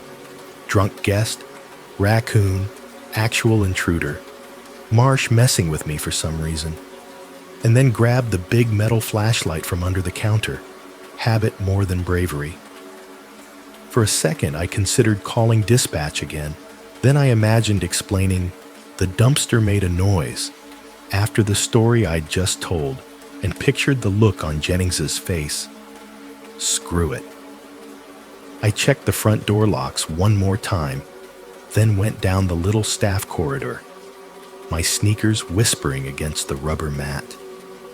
The hallway back here always smelled worse than the lobby, amplified carpet mold, and whatever chemical they used in housekeeping's closet. Tonight, it had an extra note of cold grease from the diner next door, bleeding through the cinder block. The back door had a narrow, wired glass window set at eye level. I killed the light in the hall and cupped my hand to the glass, peering out into the orange glow. Concrete. Dumpster. The back of the ice machine closet. Nothing moving. The static on the monitor had made the world out there feel unreal. Seeing the same scene with my own eyes didn't help much. Everything looked two-dimensional, like a fake set built overnight. I unlocked the deadbolt and eased the door open. Cold, damp air rolled in, smelling of wet concrete, sour garbage from the dumpster, and that metallic tang you get from old pipes. The security light hummed overhead, with that faint, high-pitched whine you stop noticing if you work under it long enough. The dumpster lid was closed, no sign of anything around its base. I stepped out, letting the door ease shut behind me, and angled the flashlight beam along the wall, then down to the concrete. That's when I saw it. The basket sat to the right of the door, tucked neatly between the dented dumpster and the cinder block wall. As ordinary and as wrong as the first one, this one was older. The plastic was more sun-bleached, one corner cracked and taped. The metal bands running up the sides were mottled with old rust, the kind that turns orange to black at the edges. Water beaded along the rim in perfect, trembling lines. I hadn't seen it when I looked through the window. I was sure of it, but there it was, like it had always been there, and I was the one who'd appeared. "Okay," I whispered. "Okay." Up close, it wasn't empty. Something dull and metallic filled the bottom in a tangled nest, glinting under the security light when I swung the flashlight beam down. Keys. Dozens of them, maybe more. Car keys on fobs. Old-style metal keys with plastic heads. Bare house keys on split rings.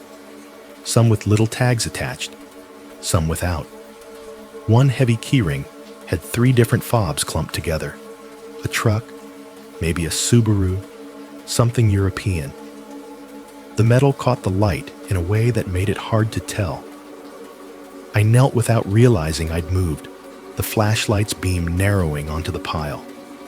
The smell coming off the basket wasn't quite rust, not quite dirt. There was a faint trace of something like stale cologne, oil, and the plastic tang of long sunburned dashboards. My hand moved toward the nearest key before I caught myself and jerked it back, fingers tingling. On the handle of the basket, right in the middle of the grip, were the triangles. Same mark, same size. 2 peaks crossing, 1 inverted. When the slam came the 3rd time, it wasn't the dumpster. It was above me. Something hit the second-floor balcony railing hard enough to rattle it, the metal clank rolling down the wall. At the same instant, the thin, delighted laugh tore through the air. It was so much closer than before. In the hallway, recording from earlier, it had sounded distant, stretched by the building's acoustics. A giggle carried on a long tunnel of air. Out here, it was right above, and just to the left, like someone leaning over the balcony looking down at me. High, breathy, a little too long on the exhale. Not a child. Something imitating a child who'd only ever heard laughter on an old cassette. The flashlight's beam snapped up, my body acting before my brain. I traced the length of the balcony, the metal rail, the rain-slick walkway in front of rooms 101, 112. No one there. Just the peeling room numbers and the dark rectangles of doors. But for half a second, in the glow of the security light, I would have sworn one of the doors had the wrong number on it. A 2, where there should have been a 1, a shape that suggested an 8. By the time the beam passed back, it was a 110 again, just 110. The laugh died off on a choked hiccup, like whoever was making it had remembered they weren't supposed to be heard. "Show yourself," I called out, the words stupid and thin the moment they left my mouth. If this is some kind of joke, it's not funny. My voice bounced off concrete and cinder block. The only answer was the buzz of the light and the faint drip of water from an AC unit above. Behind me, the back door eased itself a fraction of an inch toward closed. That tiny scrape of metal on metal made me flinch harder than the slam had. I backed toward it, keeping the flashlight trained on the balcony, on the blank doors, on the empty walkway. As my heel bumped the threshold, my shin brushed the edge of the basket. The keys shifted with a chained-together clink, clink, clink, a metallic chorus, each tone a little different. Car, house, locker, mailbox, lives reduced to sounds. My skin crawled. Every person I'd ever checked in flashed through my mind in fragments. Hands fishing keys out of pockets, tossing them on the counter to sign the registration card. The way they'd pat their jeans or dig in their purse on checkout, that little spike of panic when they thought they'd lost them. The relief when the metal touched their palm again. Car keys meant more than cars. They meant home, work, storage units, post office boxes, gym lockers, safety deposit boxes. Tiny pieces of a life's footprint, pressed into metal and cut into a code only one lock recognized.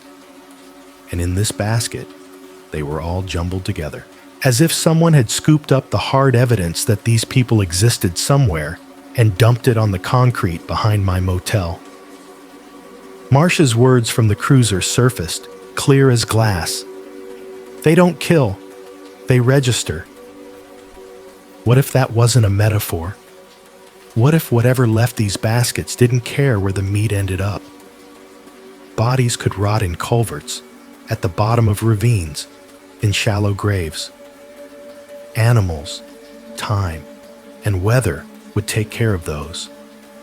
But the keys, those little proofs that you belonged somewhere specific, those had to be collected, cataloged. What's a person, on paper, without an address that opens, without a car that starts? Just a name in a system that can be backspaced. I bent, pulse hammering, and forced myself to pick up one key. It was a simple metal blank, no fob, the head wrapped in old blue tape. Someone had written on the tape with a ballpoint pen. The ink bled and faded, but still legible if you tilted it toward the light. I-64 rest. The rest of the word was smudged, but my brain filled it in anyway. Rest area. I put it back, carefully, like it might bite. I didn't want to touch any of the others. One had a little plastic tag from a car rental company I knew had closed 3 years ago. Another had what looked like a motel room key fob from a chain that wasn't ours. White plastic, embossed with a logo and a room number that made my throat tighten. 28. No branding I recognized, just the number. The laugh came again, softer now, like it was right up against the far side of the wall by my head. A whisper of amusement that made my scalp prickle. Enough. I grabbed the basket by the bottom, keeping my fingers away from the handle, and half carried, half dragged it to the back door. The thing was heavy, the shifted mass of metal keys making a dry, clicking storm inside it. I shoved it over the threshold with my foot, swung the door shut behind us, and slammed the deadbolt home. Only then did I let myself breathe. In the staff hall's fluorescent light, the keys looked duller. Just metal.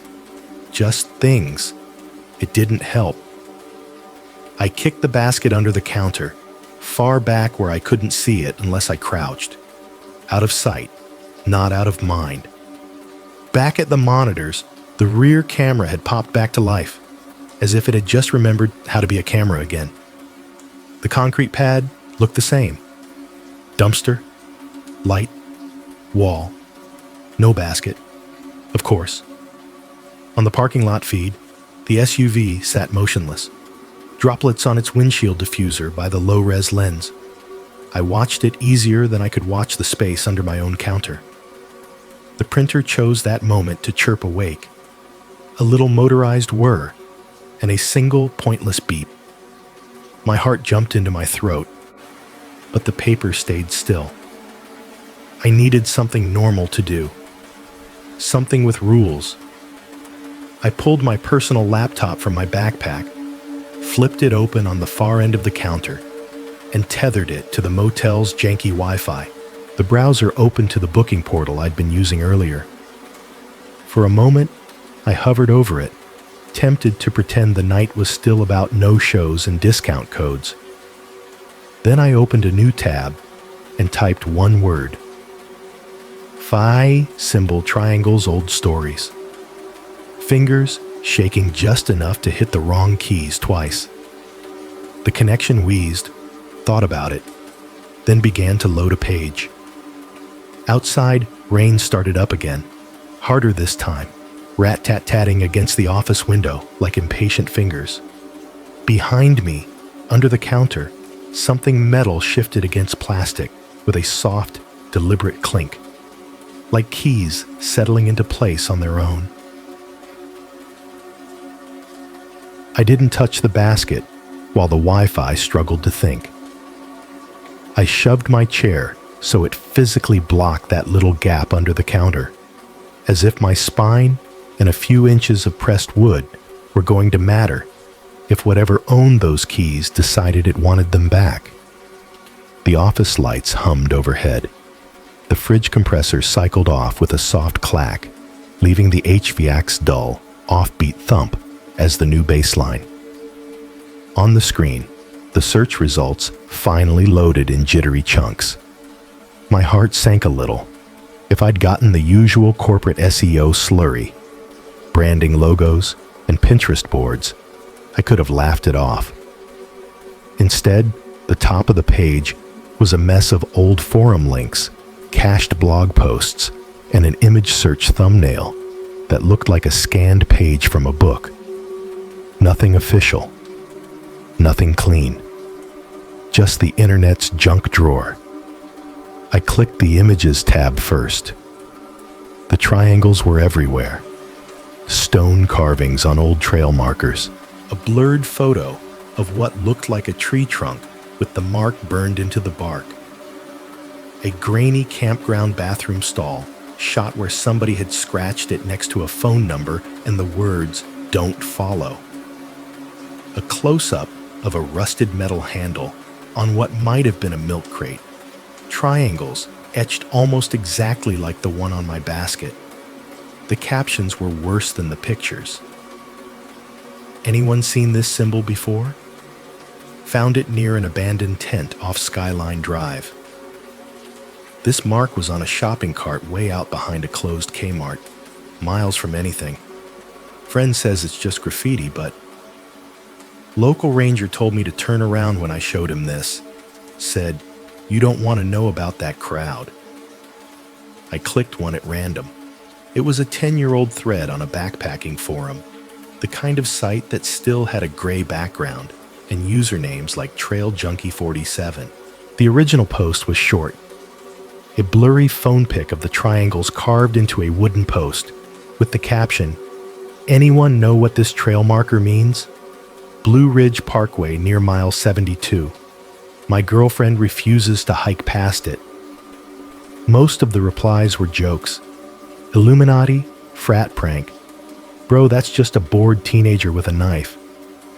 But buried halfway down, from a user named Oldtimer VA, there was something different. That's not a park marker. My granddad called it the Wanderer mark. Said if you see more than one on the same trail, you're in somebody else's territory and you ought to turn around. The thread had died off right after that. No one engaged with him. His account had no other posts. The word stuck in my brain. Wanderer. The receipt printer idle beeped once behind me, a soft, impatient chirp. I flinched, then forced myself to breathe. "Okay," I muttered. "Forums are one thing. Rumors. Let's see if anything grown-ups believe in shows up." I opened another tab and tried to narrow it. Wanderer marked triangles Appalachia missing hikers. The modem wheezed again, the vacancy sign outside buzzing in perfect counterpoint. This time, I got newspaper archives. Not front page stuff. No screaming headlines. Just weird little human interest pieces and letters to the editor that had survived from old local papers across 3 states. Half of them were scans, crooked, the text slightly warped where the original had been bound. I clicked one from a defunct paper out of Covington, dated 1983. The article was about a late-season rescue in the National Forest. 2 teenagers who'd gone off trail and spent a cold night on a ridge before a volunteer SAR team found them. Most of it was standard copy. The importance of proper gear, interviewing the relieved parents. But the last paragraph caught my eye. One of the boys reported seeing strange triangles carved into trees along an unmarked path and believed them to be official trail markers. Ranger Harlan K. dismissed this, stating, "We don't use that symbol. If he saw it, it wasn't ours." If he saw it, it wasn't ours. I backed out, clicked another. A letter to the editor from 1969, complaining about vagrants camping near a church picnic site and leaving wire baskets and strange marks in the woods. A small note from 1954 about a state trooper warning motorists not to stop for hitchhikers in the 28-mile stretch during hunting season. No details, just a throwaway line. Certain parties have been known to leave signs in the trees. I scrolled until my eyes blurred. Fridge hum. HVC thump. Rain skating lightly down the office window. My spoon in the half-empty coffee mug clicked once when I bumped the counter with my knee, making me jump like someone had dropped a cymbal. I forced myself to lean back, let my neck crack, and looked at the clocks. The one by the printer said 2:17 a.m. The PMS system clock up on the monitor said 1:12. Of course it did. "You're a computer, not a Ouija board," I muttered and pulled the laptop back closer. Typing with numb fingers, I added a filter. Wanderer mark, in quotes this time. The internet got much smaller. Most of the hits were nothing. Some indie band, a tabletop RPG. But halfway down the page was a link that looked like it shouldn't still exist. USFS Unofficial Incident Log, FOIA Dump, 2009. PDF. The download progress bar crept across the screen like it was being pulled uphill. While I waited, I watched the security camera feeds. The hallway was empty. The SUV hadn't moved. Nobody walked past the vending machine. No more unexplained clunks. Somewhere deep in the building's guts, a pipe expanded with a dull knock. In another life, it would have barely registered. Tonight, it sounded like a fist on a door. The PDF finally opened. It wasn't some smoking gun X-Files dossier, just a 200-odd page dump of internal memos, ranger notes, and complaint summaries from a national forest district up in West Virginia. Most of it was exactly what you'd expect. ATV damage, illegal fire pits, people cutting down Christmas trees without permits. I used the search function anyway. Wanderer, 3 hits. The first was from 1947, in a scanned typewritten memo with coffee stains in the margins. 6/12/47, noted an increase in unregistered camps east of mile marker 28. Same pattern as before. No vehicle present, only tarps and personal items, many commercial goods, baskets, canned food, etc. From towns as far as Richmond and Roanoke. No fires, no game remains. Markings, 2 interlocking triangles, observed on several trees. Old wardens used to call this the Wanderer mark. Advise new staff not to approach camps if occupied. These folks are in between, as Frank puts it, and best left alone. In between. The phrase made something inside me recoil and lean in at the same time. I clicked to the next result, from 1972, 10/3/72. Hiker report, female, age 29. States she followed triangle markings, off maintained trail near Overlook. Found makeshift camp with numerous shopping baskets, clothing, and car keys piled in crates. No persons present. Felt watched and returned to trail. On review, patrol found only old fire ring and a few rusted cans. No baskets, no keys. Note: old-timers say the Wanderer mark is back. Recommend increased signage about staying on marked trails. My gaze slid involuntarily toward the part of the counter I'd blocked with my chair. The final hit was newer, dated 2003, and shorter, 5/21/03. Deputy from County Sheriff's Office reports multiple missing persons with last known locations along Access Road, MM 2832. Mentions that damn Wanderer mark and suggests correlation with old cases from 50s. No official action taken. File kept for reference. The HVAC shut off with a dull clunk, leaving a vacuum the fridge hum couldn't quite fill. For a second, the office felt hollowed out, like a room after someone's moved out of it. The hair on my arms prickled. Wanderer mark. In between folks. I flipped back to the memo from 47 and read the sentence again.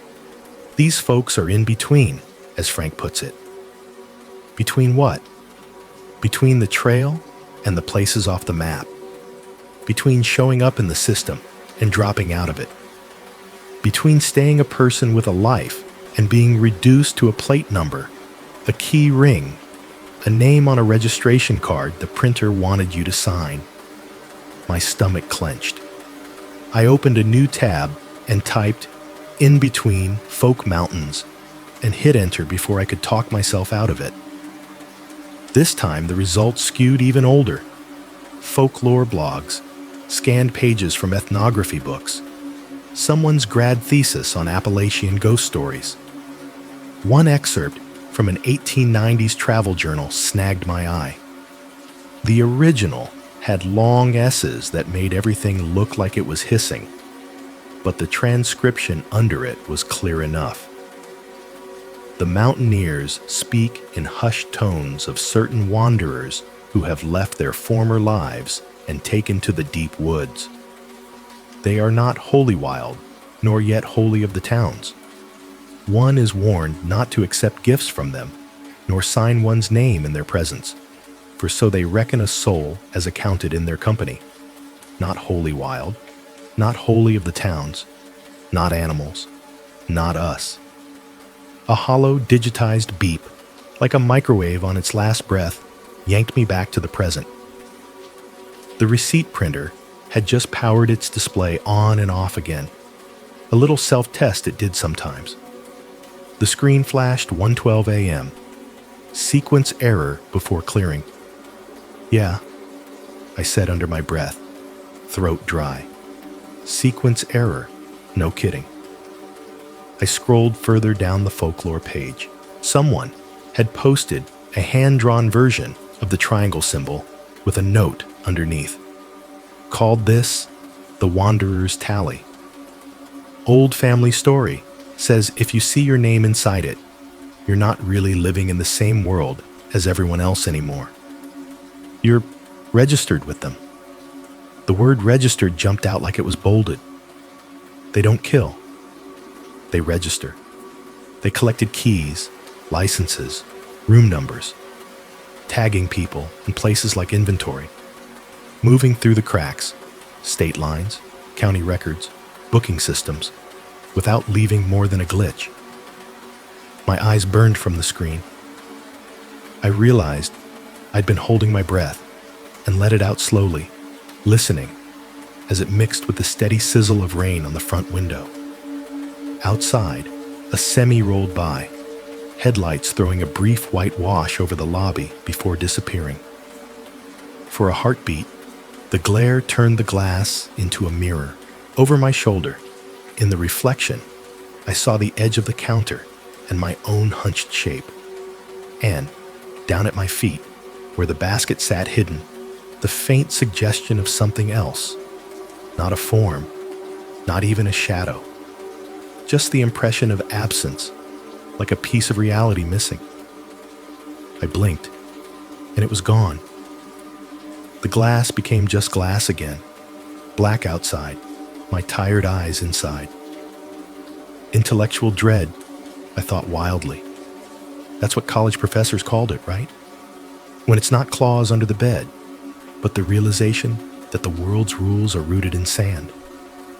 Behind my shins, under the counter, the keys settled again with a soft, collective sigh of metal on metal. Not loud, just enough to say, we're here. On the screen, the page header for the old Ranger logs flickered for a second, then stabilized. In the top corner, the search box still held the words I'd typed.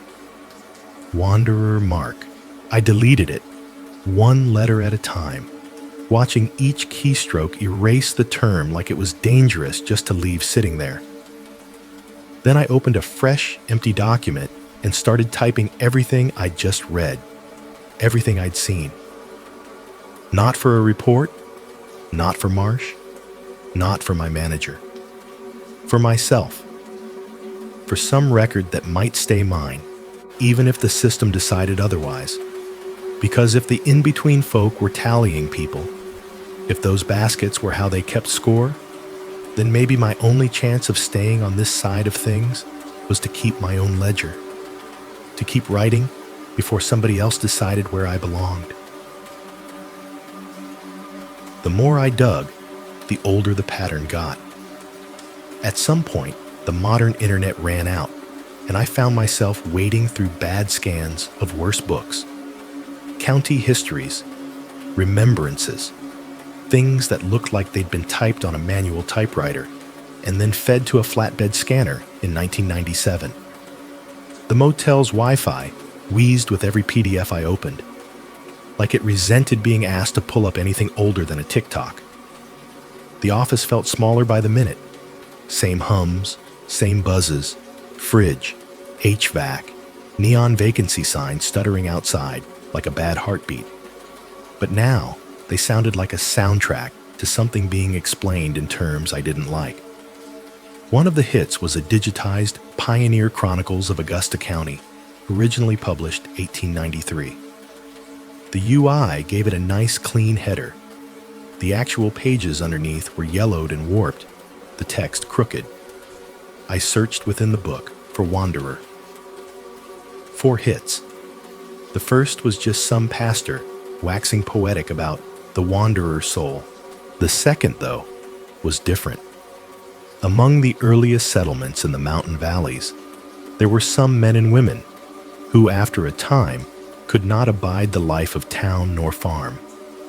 They took to the high ridges and hollows, living neither as Indians nor as their own folk, but in a manner betwixt the two.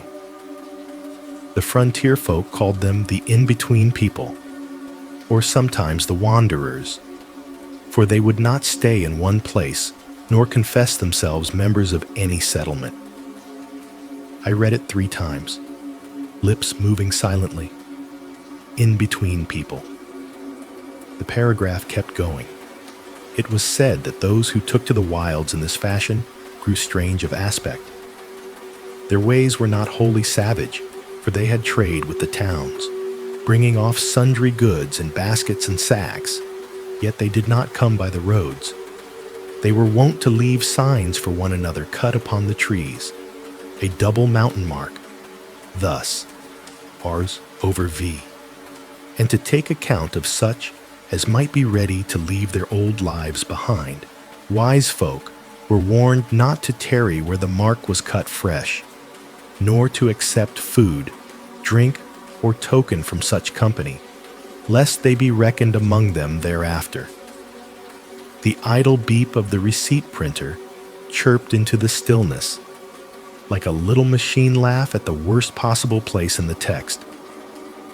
Not helping, I told it, voice low. It shut up. Outside, a truck downshifted hard on the highway, engine brake growling through the glass. Headlights smudged across the wet parking lot on the monitor, then were gone. I scrolled further down the page. There was an anecdote from a settler woman, quoted secondhand. My cousin Elizabeth did see them once, though she would not say where. She said they had the look of folk, long starved of company, yet their faces were not wanting. It was as if they were half forgotten in the very instant one set eyes upon them. They offered her a basket full of sundry things, keys of houses, trinkets, bits of metal, all gathered from many miles, and bade her take one, so that she might not be lost when she came amongst them. She fled instead, and would not speak of it again. Keys of houses. I glanced involuntarily at the counter, at the place where my chair blocked the view underneath. Metal whispered against plastic again, that tiny shifting sound that said the basket was still there, heavy with someone else's belonging. Invitations, I murmured. The word came from another window on the laptop. One of the folklore blogs I'd clicked earlier had a comment thread on roadside entities and weird hitchhiker stories. Buried near the bottom, from a user whose account was long deleted, was a simple line. Grandma said, if you find a basket where no basket should be, it's not trash. It's an invitation. Means they've noticed you. My skin tightened all over, like I'd stepped out into a sudden cold wind. An invitation to what? That was the part the records never quite spelled out. The old accounts circled it, like it was bad luck to write the actual words. A different book, a WPA oral history from the 1930s, had a mountain woman's testimony about those between, recorded phonetically in her dialect. They ain't haints, and they ain't folks, not like us. They took on the woods too much. My daddy say some went up when times got hard, could not bear the owing and the sheriff and the reckonings. They went with naught but the clothes on their backs and a bit of bread. When they come back, if they come back, they had this look like they was listening to somebody you couldn't hear. He say, they don't rightly belong here nor there no more. Here nor there. Town nor woods. Alive nor. Whatever the alternative registry was, the office clock ticked. I hadn't noticed it ticking before. I leaned back, listening to the layered sounds. Compressor hum, clock tick, faint hiss of the HVAC vent, rain, far-off highway noise. The ordinary world, still doing its thing. Underneath, now that I was listening for it, something else. The low, almost inaudible whir of the receipt printer staying ready. The router's occasional click when it tried to renegotiate a bad signal. Machines keeping their own kind of ledger. The more accounts I read, the more a shape emerged. Not of a monster lurking in the trees, but of a choice some people made. Or thought they made. One story, from 1811, told of a man named Ezra Pike who grew troubled in his mind after losing his farm. The entry said he walked into the high country with nothing but an axe and a satchel. Years later, hunters claimed they'd seen him. He was much altered, tall and thin as a sapling, with eyes like dark hollows. He spoke plain, yet his words did not always follow in a right order. He had a basket on his arm, filled with such things as townfolk mislay. Keys, purses sans money, small books the like. He asked them did they tire of their reckonings, and would they walk a while with him, for there was a company in the holler that had left all such burdens. The men made excuses and went on. When they looked back, he was gone, though there was no cover. A company in the holler that had left all such burdens. The way the writer phrased it, you could almost see the appeal. No bills, no bosses, no ex-wives, no overdue court dates, no student loans. Just the wilderness and other people who'd shrugged off that whole ledger of earthly obligations. If that was all it was, it would just be a cult without a pamphlet. But every time someone got close to naming what they'd become, the ink veered off. Never quite right in their faces after. Not wholly human. Growing thin in a way that were not of the body alone. One account from an early surveyor stuck with me. He wrote about camping near what would eventually become a scenic overlook. The same ridge this motel clung to a couple hundred years later. He heard voices in the night, and thinking it bandits, crept closer. They spoke as men speak, but the sense of it was wrong. They went on at length about a tally, and who had been accounted, and who yet remained untaken. One spoke of a woman at the posting house as if she were already theirs, for he had seen the mark upon her door, though she slept unknowing. Mark upon her door. I thought of room 28 winking into existence on my PMS system like it had always been there. Of my name printing itself above a blank line. Of baskets turning up at the bottom of unmarked slopes and behind motels in the rain. Invitations. It hit me then that they weren't just keeping a list of people who'd disappeared. They were recruiting. The way the stories described it, the in-between folk didn't drag you off screaming into the underbrush. They watched. They waited. And when you were tired enough of debt or grief or whatever ledger you were losing, they offered you a different accounting. Take something from the basket. Sign your name on a piece of paper that didn't exist yesterday. Accept a ride, a favor, a night in a room that shouldn't be real. Tiny transactions. You didn't vanish, not right away. You just became harder to pin down. Records glitch, video static. Your keys end up somewhere they shouldn't. Your car abandoned on a forest road. Your motel registration lost when the system hiccups. And somewhere in the deep part of the mountains, under tarps and rusted metal, someone adds a notch to whatever passes for their side of the book. The philosophical part, the part that used to sit through freshman ethics and half listen, piped up then, unhelpful, If someone is so done with their life that walking into the woods and never coming back sounds like relief, is it evil to give them that? To open a door where they can slide out of the column marked Ode and into something else? I thought about Marie, about the look on her face when the cold seeped into her joints, about the gas station attendant's warning, about the officer who'd said, "We get reports like this every few months," and then nothing. I thought about myself too, if I'm honest, about how easy it is, working nights in a nowhere motel, to start feeling like you're already half invisible. People on road trips don't look at you. They sign, they toss the key sleeve in their pocket, they leave at dawn. If I quit tomorrow, would anyone besides Marie and my manager really notice? The difference was, I hadn't chosen the wilderness. I'd chosen the graveyard shift.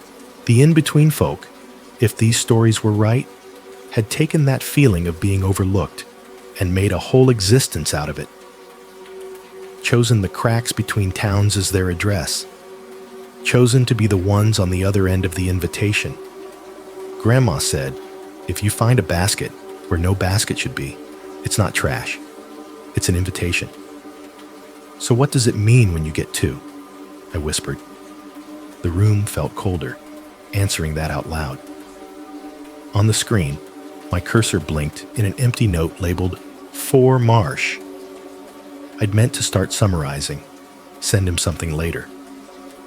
I stared at it and realized how insane it would sound, trying to condense 200 years of ghost stories into an email to a county deputy. Don't sign anything, he'd said, because signing isn't just a legal move, it's a consent. Maybe that's why the receipt printer was so insistent. It wasn't enough for Room 28 to exist in the system. It needed me to acknowledge it, to accept the transaction. Somewhere under the counter, keys shifted again, this time with a slow, rolling clatter, like someone had dragged their fingers through the pile. It was louder than before, or maybe my nerves were just shredded. From the hallway monitor, the camera watching the vending machine blinked once, then twice, then cut to black. For a half second before it went out, the audio feed popped to life on its own. In that tiny burst of sound, right before the static swallowed it, I heard that thin, delighted laugh. And under it, like words half formed in the hiss of the rain, "We're still waiting." For a while after that laugh bled out of the speakers, I just sat there, listening to my pulse. The office felt wrong in a way I couldn't put into words. Everything looked the same. The dull laminate counter, the cheap clock, the scuffed linoleum. But it was like someone had taken a half step sideways with the whole room. The angles felt off. The shadows held their breath. On the laptop screen, that phrase from the old journal blinked at me like it was in neon. Lest they be reckoned among them thereafter. Reckoned, accounted, registered. I thought of the printer spitting out that card with my name already filled in above a blank line. They don't kill. They register, Marsh had said, sitting in his cruiser with the wipers squeaking and the radio murmuring static. Back then, I'd heard it as cop gallows humor. Now my brain, juiced on too much coffee and just enough folklore to be dangerous, started lining it up with everything else. The room that didn't exist until the system said it did. The shopping baskets turning up where no basket should be. The way the PMS clock refused to move past 112, like it was stuck on a single transaction waiting to clear. Registration wasn't just paperwork. It was permission. I flipped back to the scanned Pioneer book, found the line I'd skimmed earlier. One is warned not to accept gifts from them, nor sign one's name in their presence. Not, or they'll drag you off. Not, or they'll curse you. Just don't accept, don't sign, because those things were choice. My eyes slid to the edge of the counter where the registration card still sat by the printer. I hadn't touched it since it printed. The pen lay beside it, placed neat and parallel like a prop in a training video. The card itself looked almost ordinary now. The cheap logo, the standard waiver language, the little line for signature. If I picked it up and signed, on paper, it'd mean I was a guest of the Red Cedar for the night. A technicality. I was already here, already working. But that wasn't all it would mean. Not anymore. In every story I'd read, the shift happened when somebody agreed to something small, took fruit from a stranger's basket, ate stew at a camp they shouldn't have found, let their name be written in a ledger that didn't belong to any church or town. Registration is consent. The phrase came from my own head this time, but it felt like something I'd read. When you check into a motel, you register your stay. You agree to the charge, the rules, the liability. You say, yes, count me here. What if that's all they needed? One small signature on a piece of paper the printer had no business generating. Not happening, I whispered. My voice sounded thin in the humming room. I stood up too fast. The rolling chair squeaked backward and bumped the cabinets. Under the counter, the hidden basket of keys rattled. Not a sharp jangle, but a slow, sliding clatter, like someone turning a handful over thoughtfully. Stop it! I snapped. At the basket, or my nerves, I wasn't sure. The HVAC fan kicked back on with its familiar offbeat thump. The ordinary noises rushed back in, and for a second I could almost believe I was just scaring myself with campfire stories and old PDFs. I reached for my coffee, more out of habit than thirst. My hand stopped halfway to the mug. There should have been a little plastic rectangle clipped to my shirt pocket. White background, motel logo, my grainy headshot and name. Evan, Night Auditor. I wore it every shift. Company policy. Half the time I forgot it was there. Now my fingers closed on nothing but fabric. A little cold point touched the base of my skull. I looked down. Checked my other pocket. The collar. I ran my hand across my chest like I was searching for a heartbeat, then patted my belt, my jeans. Nothing. That's fine, I said out loud, because the silence was starting to feel sentient. It probably fell. I dropped to one knee and started sweeping my hand along the floor behind the counter. Dust, a dropped paperclip, the sticky ring where somebody had spilled soda last week. No badge. My brain, unhelpful as ever, supplied an image. That plastic card with my name on it, lying in the bottom of a basket surrounded by other names. A little drift of obsolete identities. All those people's proof they once existed in a system like this. I swallowed hard. Okay. Think. I'd had the badge when I clocked in. I remembered the little tap on the reader. Green light, beep. I hadn't been anywhere but the office and the front desk since then. If it slipped off, it had to be in one of three places. I pushed out from behind the counter, shoes squeaking faintly on the linoleum, and checked the front of the desk. Nothing on the floor but a stray receipt and a dead beetle. The lobby chairs were empty, their fake leather shining dully under the fluorescent lights. The glass door was a dark mirror, rain streaking down on the other side. My reflection looked paler than I remembered. Something else bothered me then. The little weight at my neck. I reached up and felt the thin chain I wore under my shirt, out of habit more than faith. A cheap St. Christopher medal my mom had pressed into my hand when I moved out. It was still there, cool metal against my fingertips. So whatever they went for first, it wasn't that. It was the work badge, the thing that told the world who I was and where I belonged between the hours of 11 p.m. and 7 a.m. The thing that officially registered me here. A soft chime behind me made my teeth clench. It was the PMS system, the little desktop PC that handled our reservations. I turned back toward the counter. A notification box pulsed in the middle of the screen. Check-in, complete. Room 28, one guest. Under it, in smaller text, registered by blank. I moved closer. The cursor blinked in an empty field, where an employee ID should be. Usually, it autofilled when you processed the check-in. Some internal log tying the transaction to whoever was sitting here behind the desk. Now, it was blank. Not me, I told the screen. I didn't do that.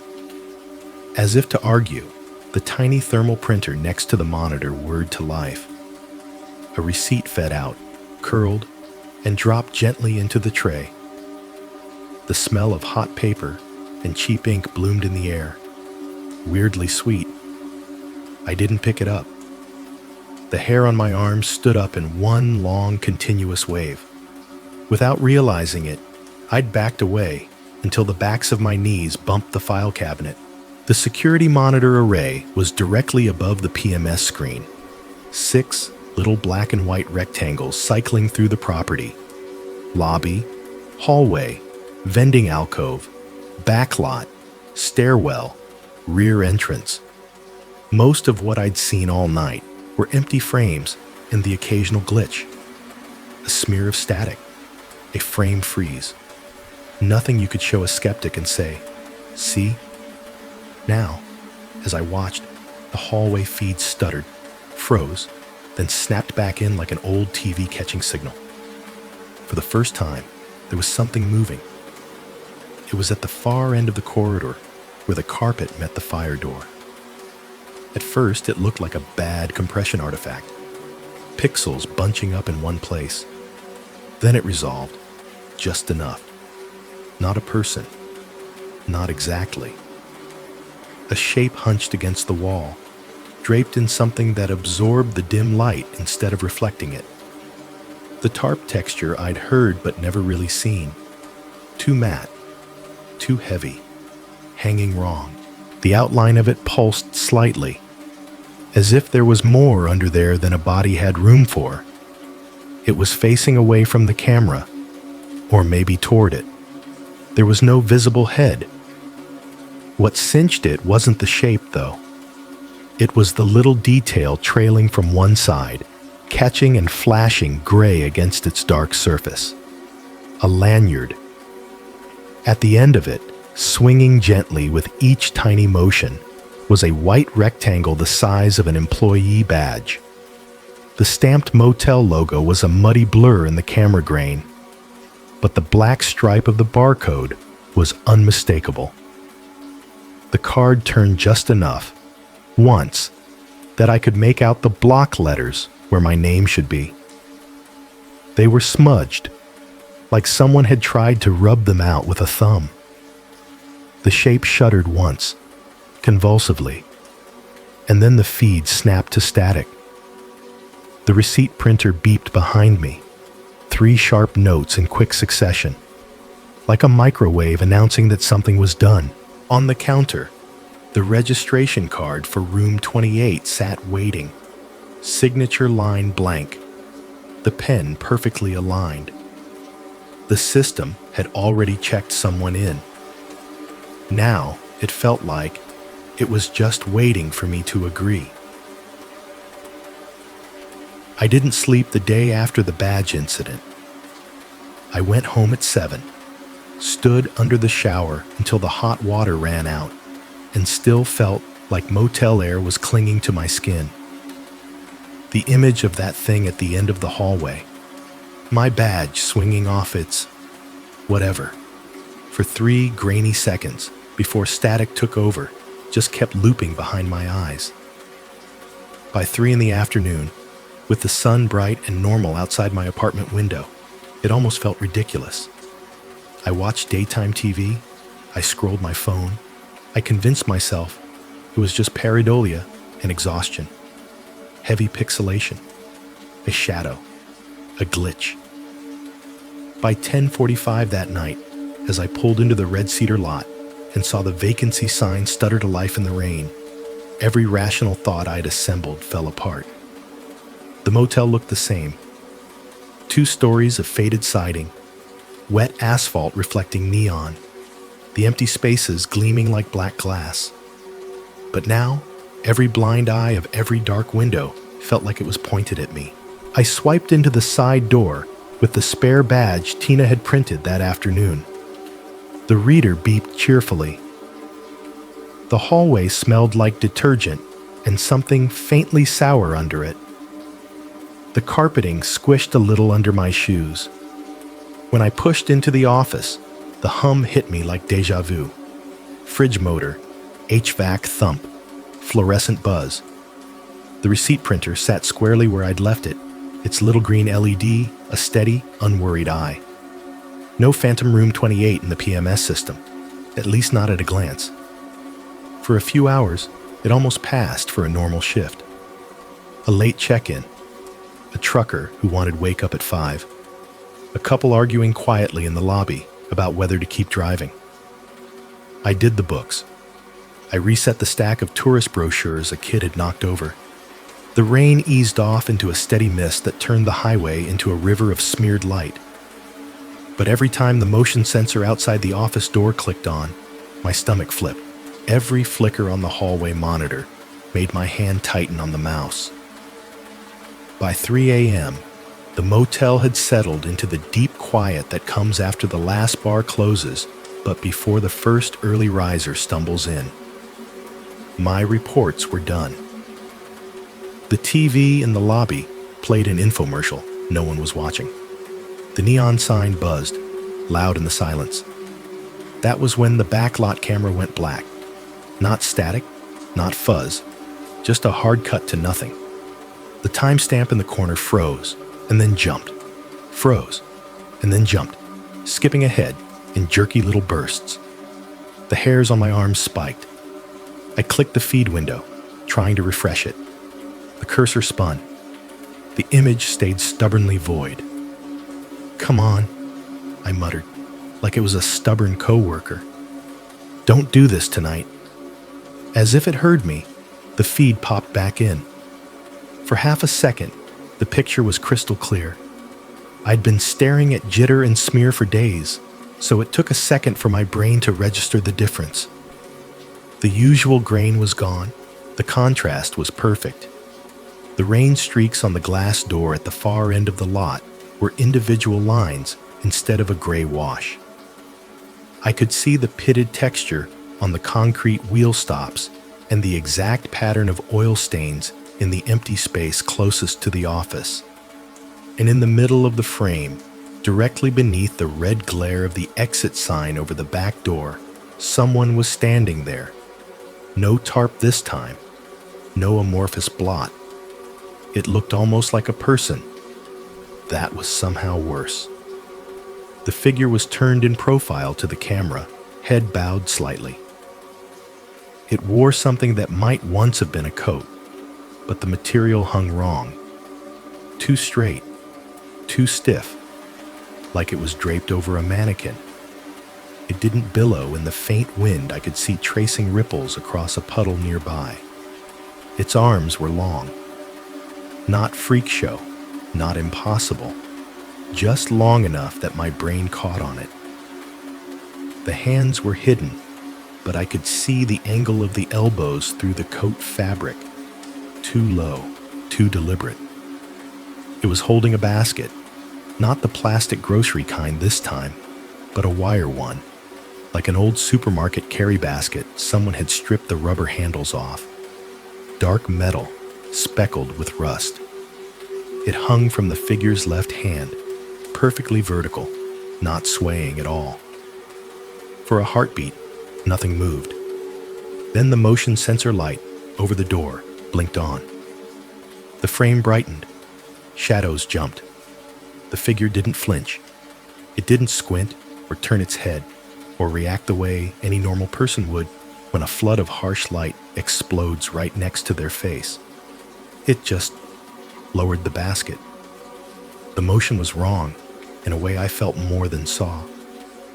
There was no wasted movement, no little adjustments, no balance shift. The arm went down in a straight, mechanical line until the basket's base touched the wet concrete. No sway, no drag, no flex of muscle. Like a computer sliding a file from one folder to another. I realized I'd been holding my breath and let it out in a thin, shaky stream. The timestamp in the corner said 03:12:04.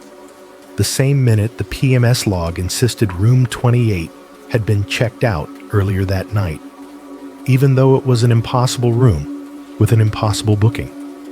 The figure's head tilted slightly toward the camera now. Not enough to see a face. The hood, or what I thought was a hood, stayed in shadow. A wedge of pure black under the exit glow. Slowly, that two long arms straightened, leaving the basket parked neatly against the cinder block wall. The handle was positioned outward, like it wanted to be easy to grab, like an offering or a waiting trap. The figure's fingers, at least I think that's what they were, slid off the handle in one smooth motion. For the briefest instant, they caught the light. They looked pale. Too many joints, each almost the length of a key. The office was dead silent except for the little tick of the clock and my own breathing. Even the HVAC had fallen quiet, in one of those pauses between cycles where you realize how much noise it actually makes. On screen, the figure stepped back from the basket. The movement should have been awkward. It wasn't. It was economical. No heel-to-toe roll, no sway in the shoulders. It was like watching a piece of video scrubbed forward frame by frame. There, then a fraction further, then a fraction more. Each position absolutely intentional, absolutely precise. One step, two. On the third, the motion sensor light clicked off. For a fraction of a second, the only illumination was the exit sign and the dim wash from the highway. The camera, for once, adjusted perfectly. The figure seemed to darken, absorbing the available light instead of reflecting it. It raised its head higher.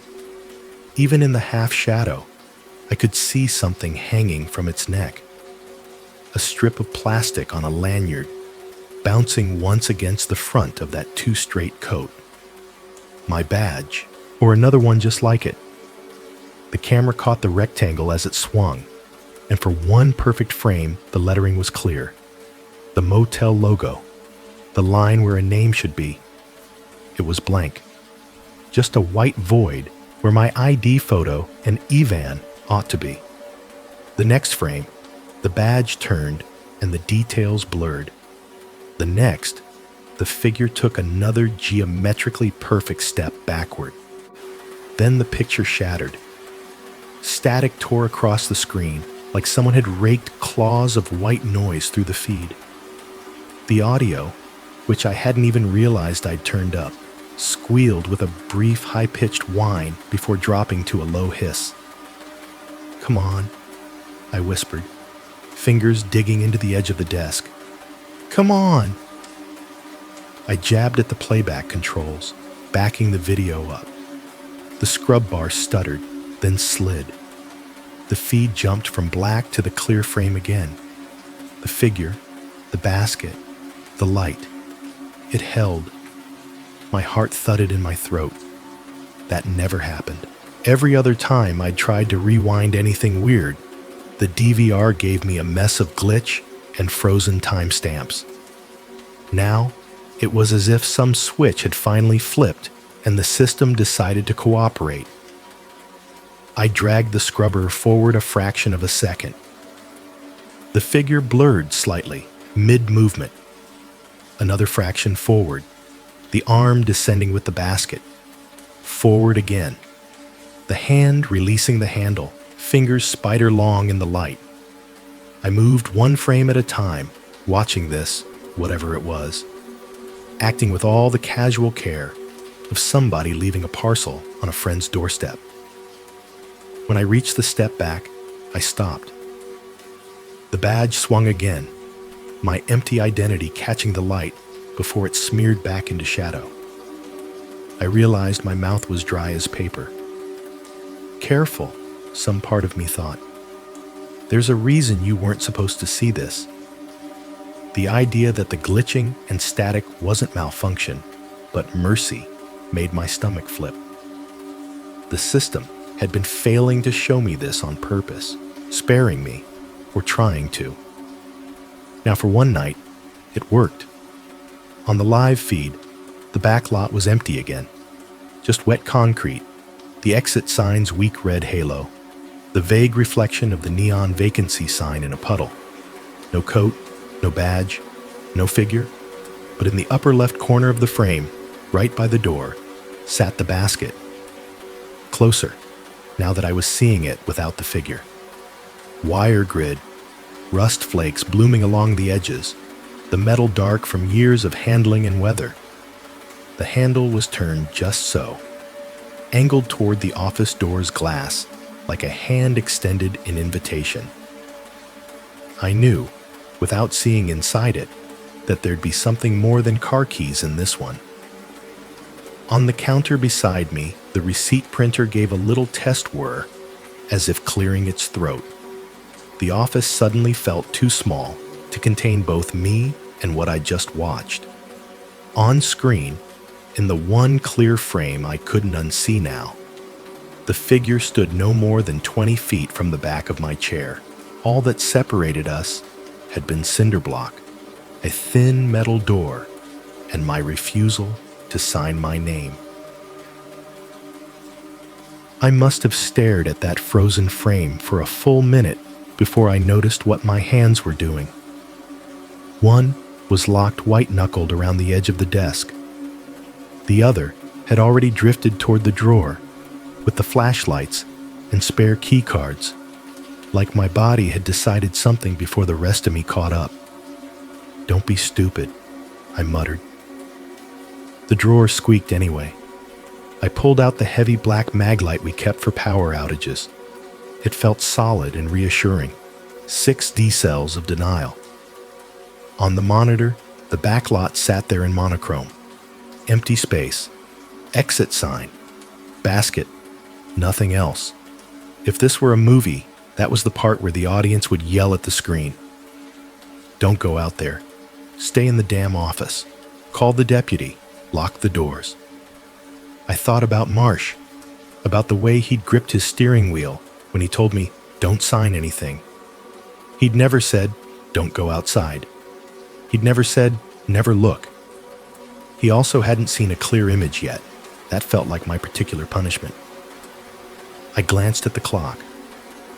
3:14 a.m., the dead center of the graveyard shift, the world's soft belly. The receipt printer gave a single soft beep, as if to mark the time. "Fine," I whispered. "I'll look. That's it." I slid the deadbolt on the office door to the lobby, then keyed in the code on the little side door that led straight to the back lot. The maglock thunked. A faint draft seeped under the frame, bringing with it that wet concrete smell and a hint of cold metal. For a second, I just stood there with my hand on the bar, listening. The distant highway was a low shush, barely there. The HVAC had cycled off again. In the silence, I could hear tiny things I usually tuned out. The faint buzz of the exit sign ballast, the tick of cooling metal from the vending machine alcove, the dull hum from the drink cooler compressor. What I didn't hear was wind. No whine around the corners, no hiss in the cracks.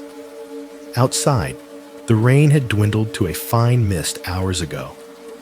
The flag plastic bag that habitually fluttered on the fence at the back corner wasn't rattling. My thumb clicked the flashlight on. The beam burned a white circle into the door's paint. 2 minutes, I told myself. In and out. I pushed the crash bar. The door's hinges groaned. A long, complaining squeal that sounded louder than it ever had in the daytime. Cold, damp air breathed in over my sneakers. The motion sensor tripped with a soft click, and the security flood over the door snapped on, bleaching the concrete in hard white. Up close, the back lot always felt smaller than it looked on camera, just a strip of stained pavement along the rear wall, the dumpster alcove to the left, the chain-link fence running the length of the property before dipping down to the wooded slope beyond. The smell out here was wet asphalt, old oil, and the faint sour tang of the dumpster, even with the lid shut. The basket was exactly where the clear frame said it would be.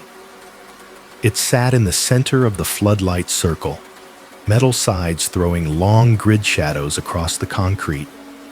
Up close, the rust was worse, blooming along every weld, flaked at the corners.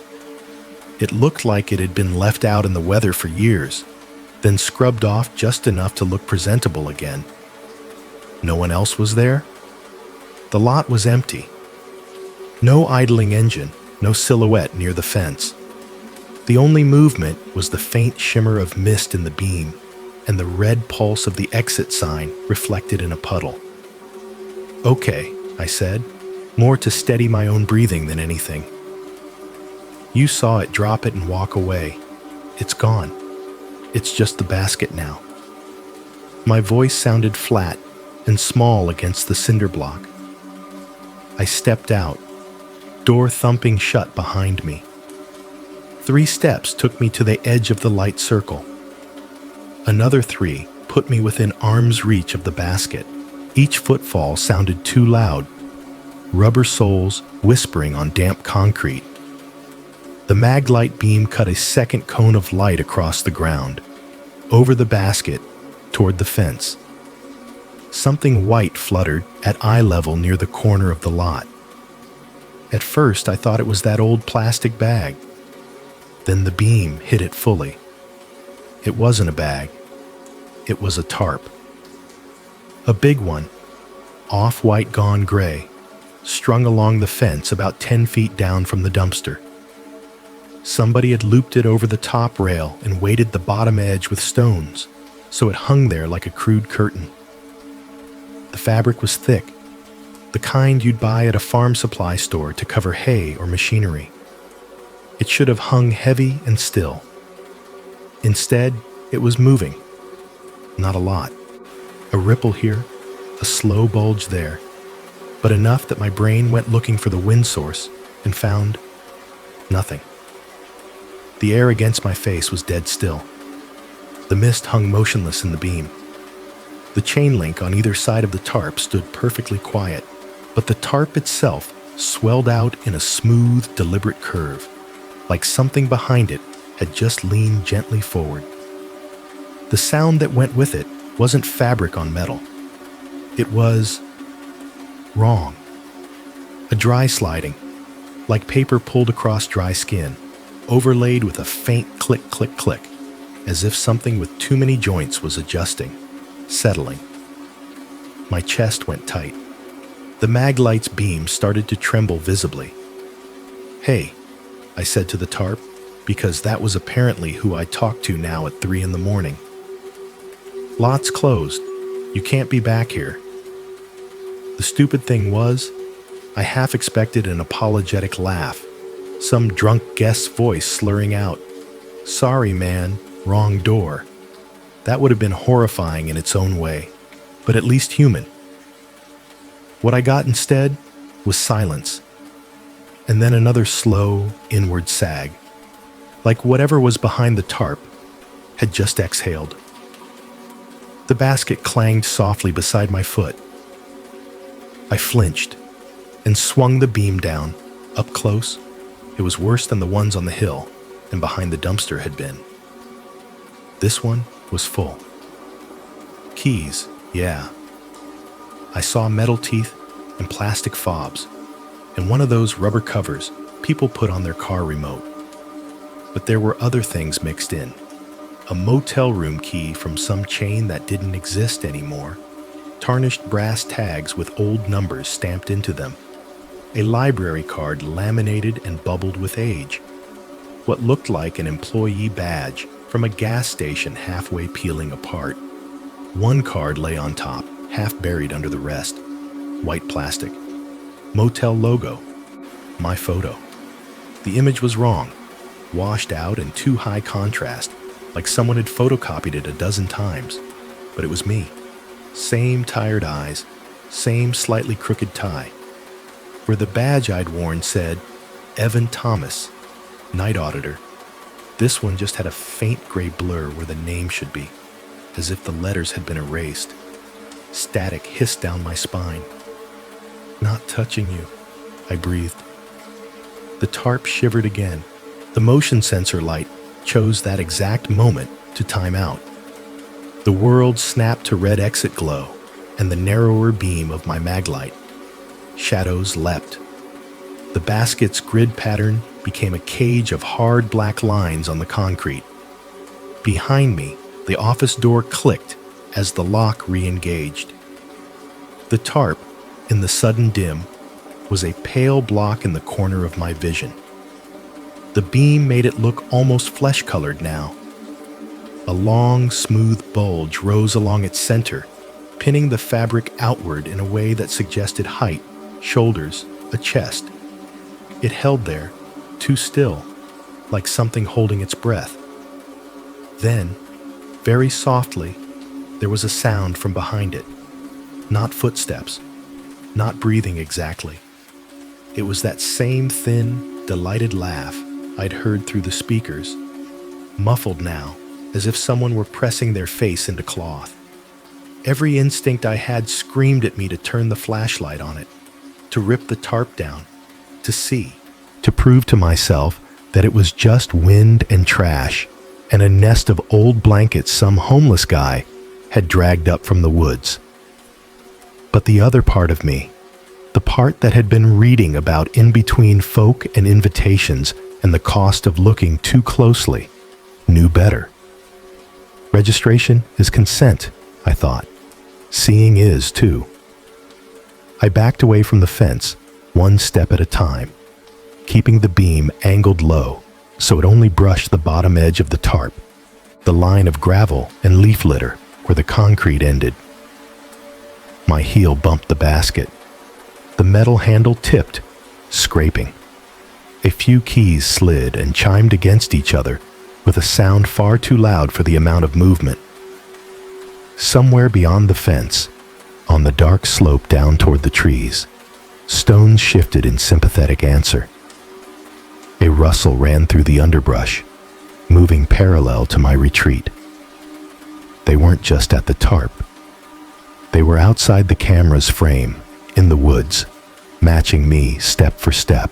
I made it to the door and slammed my palm against the crash bar. The sensor took half a beat to wake up and recognize me.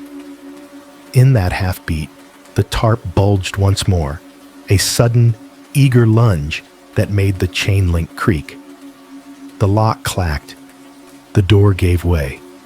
I stumbled into the fluorescent wash of the service hall, grabbed the handle, and hauled the door shut.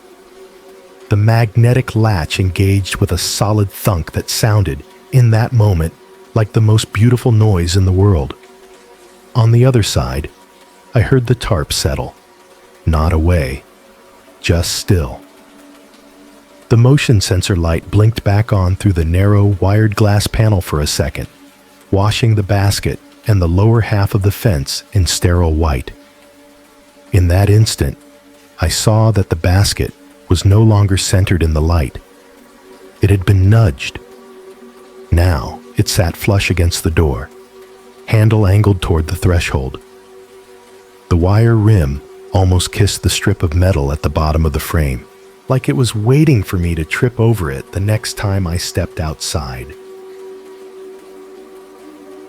For a long moment, I just leaned against the inside of that service door, forehead pressed to the cool metal. listening to my own heart crash around my ribs. The mundane sounds bled back in one by one. The lobby TV droning about some miracle blender. The fridge in the back room cycling on with a low rumble. The HVAC thumping to life. It was like the building was clearing its throat, pretending nothing had happened. My hands were shaking so badly, I had to set the flashlight down on the counter twice before it stayed put. Don't think about the tarp, I told myself. Don't think about the way it swelled. Don't think about that laugh. Just get in front of the screens and stay there until sunrise. I flipped the deadbolt on the office door out of reflex. The little security habits, the rote motions, helped. Click, slide, beep. I checked the monitor array. Back lot, empty concrete, exit sign glow, fence. The basket still sat against the door, handle kissing the metal threshold. From this side, I could see the shadow it cast. A thick, dark rectangle, like a hole in the picture. I pushed the mag light further away from the edge of the counter so it couldn't roll off, then sank into the rolling chair. It squeaked and spun a quarter turn on its own, facing me toward the PMS screen. A new notification pulsed there, orange and insistent. Guest, in-house, room 28, Thomas, Evan. My throat closed. There was a little green check mark next to it. Where it should have said reserved or due in, it just said in-house. Folio created. Status checked in. I clicked into the reservation before I could stop myself. The profile screen looked like any other guest's. My name, my address, my driver's license number, my company as employer. Under billing, it had my card type and last 4 digits, pulled from the staff file we used for incidental charges during training. All familiar, all normal. What wasn't normal was the tiny thumbnail in the top right corner. Every guest profile has a photo field, meant for long stay IDs. We never used it. The software still defaulted to a generic gray silhouette. On this one, somebody had uploaded my staff badge photo. The same, slightly too bright shot. The same crooked tie. Only the background was wrong. Instead of the beige wall in the motel office where Tina took headshots, it was just black. A hole, swallowing everything behind me. My own face looked like it had been cut out and pasted on. Below it, in neat gray text, was a line that made my fingers go cold on the mouse. Signature on file. Yes. No scanned image. No scribble. Just that word. Yes. I hadn't signed anything. The receipt printer whirred. I jerked like somebody had fired a gun behind me. The little machine spat out a strip of paper with its soft, self-satisfied purr and dropped it into the tray. I didn't want to look at it. I already knew what would be there. I picked it up anyway. It was a stay folio, the kind we printed for guests at checkout. Date, room number, balance. Under room and tax, it showed a single night in room 28 at the Red Cedar Motor Lodge. The rate field was empty, 0 across the board. Someone had comped it. In the guest signature box at the bottom was my name, not typed, written. It was my handwriting. The little swallow-tailed E, the way my N tended to lean into the next letter. It was even at the same slight upward angle I got when I signed standing up. I touched the ink with my finger. It smudged, leaving a faint gray streak. The paper was still warm. For a second, my vision tunneled. The office swam. The hum of the fridge and the buzz of the lights knitted together into a single high-pitched whine. It already considers you checked in. Something in my head whispered. You're the only one who hasn't realized it yet. I dropped the folio on the desk like it had bitten me. No, I said out loud, "No, I didn't. No." The printer beeped 3 times. Not an error, not a paper jam code. Just 3 clean, evenly spaced tones. On the PMS screen, a new window bloomed. Registration card, room 28. It filled the monitor, white box on charcoal background. At the top, my name. The dates showed tonight's check-in and no departure. Instead of a second date, under checkout, it just said, "Open." At the bottom, just above the line, was the same instruction as before. "Sign here." Only this time, the line wasn't empty. The screen showed my signature in black pixels, in the exact same place and angle as on the receipt. For a second, I thought maybe it was echoing from the folio, like the system had dragged it over, auto-filled with what it had on file. Then a little animation played. A stylized pen icon drifted in from the right and traced over the signature stroke by stroke. Slow, deliberate. The way I would sign if I were being videoed. The air in the office turned thick, like someone had pumped steam into the tiny room. I couldn't get a full breath. My eyes flicked up to the security monitors. Hallway, empty, doors shut. Lobby, empty chairs, TV glow. Vending alcove, motionless machines. Backlot, basket, fence, exit sign. The office was the only place where anything moved. On the counter, beside the printer, something skidded softly. I looked down. The basket sat there, not outside against the door, not on the other side of a cinder block wall, on my side of the counter, on my cheap laminate, sitting neatly where the candy dish used to go before we stopped putting it out at night. Water ring and rust tracks smeared the surface underneath it, as if it had been dragged there over time instead of appearing between one blink and the next. I hadn't heard the door open. The deadbolt was still engaged. Inside the basket, everything I'd seen out back was there.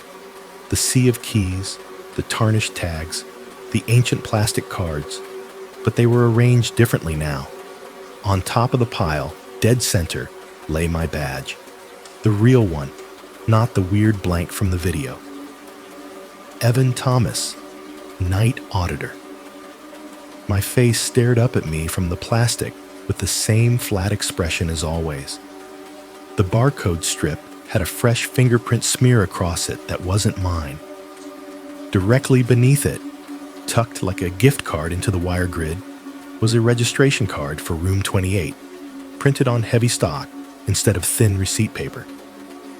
My name, my address, the same open checkout.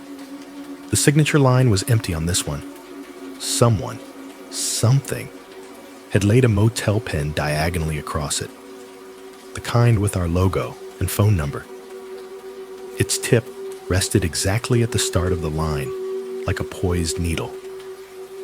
My hand lifted before I told it to. Fingers reached toward the pen, as if completing a circuit. There was a buzzing behind my eyes, a pressure building at the back of my skull. For a second, the office seemed to tilt, angled toward that little rectangle of paper like everything in the room was sliding toward it. If you just sign, a small, treacherous thought whispered, "It'll stop. You're already in the system anyway. Make it neat, make it official. Maybe it leaves you alone." The plastic of my badge gleamed. My face in the photo seemed flatter than usual, the eyes too dark. Somewhere behind me, very close, someone exhaled. Warm air brushed the back of my neck. I went cold all at once. Every hair on my body stood up. That breath wasn't HVAC. It wasn't the draft from under the door. It was too focused, too human in shape, and completely wrong in sound. A wet, dragging pull, like lungs full of water trying to work. Then right next to my ear, just above the shell, that thin laugh whispered itself into being. It wasn't coming from the speakers. It wasn't muffled by walls or static. It was right there, inches away, as if someone were leaning over my shoulder, chin almost touching my collarbone. The pen rolled under my fingertips. On the monitor, in the upper corner of the hallway feed, the camera caught a smear of dark just at the office doorway, like a shadow leaning inward. No shape, no face, just a density, a place where the light refused to go. The basket vibrated on the counter, just slightly, keys tinkling together in a sound like distant chimes. "Sign," something said, not in words exactly, but in the bone-deep certainty that crawled up my spine. "Finish the line. Be counted. Be still." My thumb brushed the pen barrel. It was warm. I saw my father's handwriting for a second, spiky and precise on a stack of old motel ledgers he'd kept in the basement. Every room, every name, every date. Written proof those people had existed here once. Then I saw the empty badge in the video. My face, my outline, and nothing on the name line. Like someone had taken an eraser to me. If I put ink on that card, there wouldn't be anything left to erase. My hand snapped back like I'd grabbed a hot stove. "No," I said, and this time, my voice came out hoarse but solid. "No, I'm not yours." The laugh at my ear stretched, thinned, turned almost curious. Then it sharpened. The keys in the basket jumped as if something had shoved it from below. The badge hopped, flipped once, and landed face down on the registration card, covering the empty line. I didn't wait to see what came next. I grabbed the mag light with one hand and my keys with the other, and ran. Out of the office, through the lobby, past the dead-eyed chairs and the flickering TV. The front door's mags released with a reluctant buzz when I slapped the panic bar. Cold, wet air hit me in the face. Behind me, from somewhere in the depths of the hallway, the printer shrieked a series of beeps that sounded almost like laughter chasing me out into the dark. I didn't go home after I ran. I drove. Out of the lot, past the sagging vacancy sign, down the exit ramp, and onto the highway. The wipers squeaked over glass that didn't really need them anymore. It wasn't even raining, not really. Just a mist clinging to the edges of the beams. The digital clock on the dash clicked from 3:29 to 3:30 a.m. like it was punching a time card. I remember thinking, absurdly, that I should have clocked out before I left.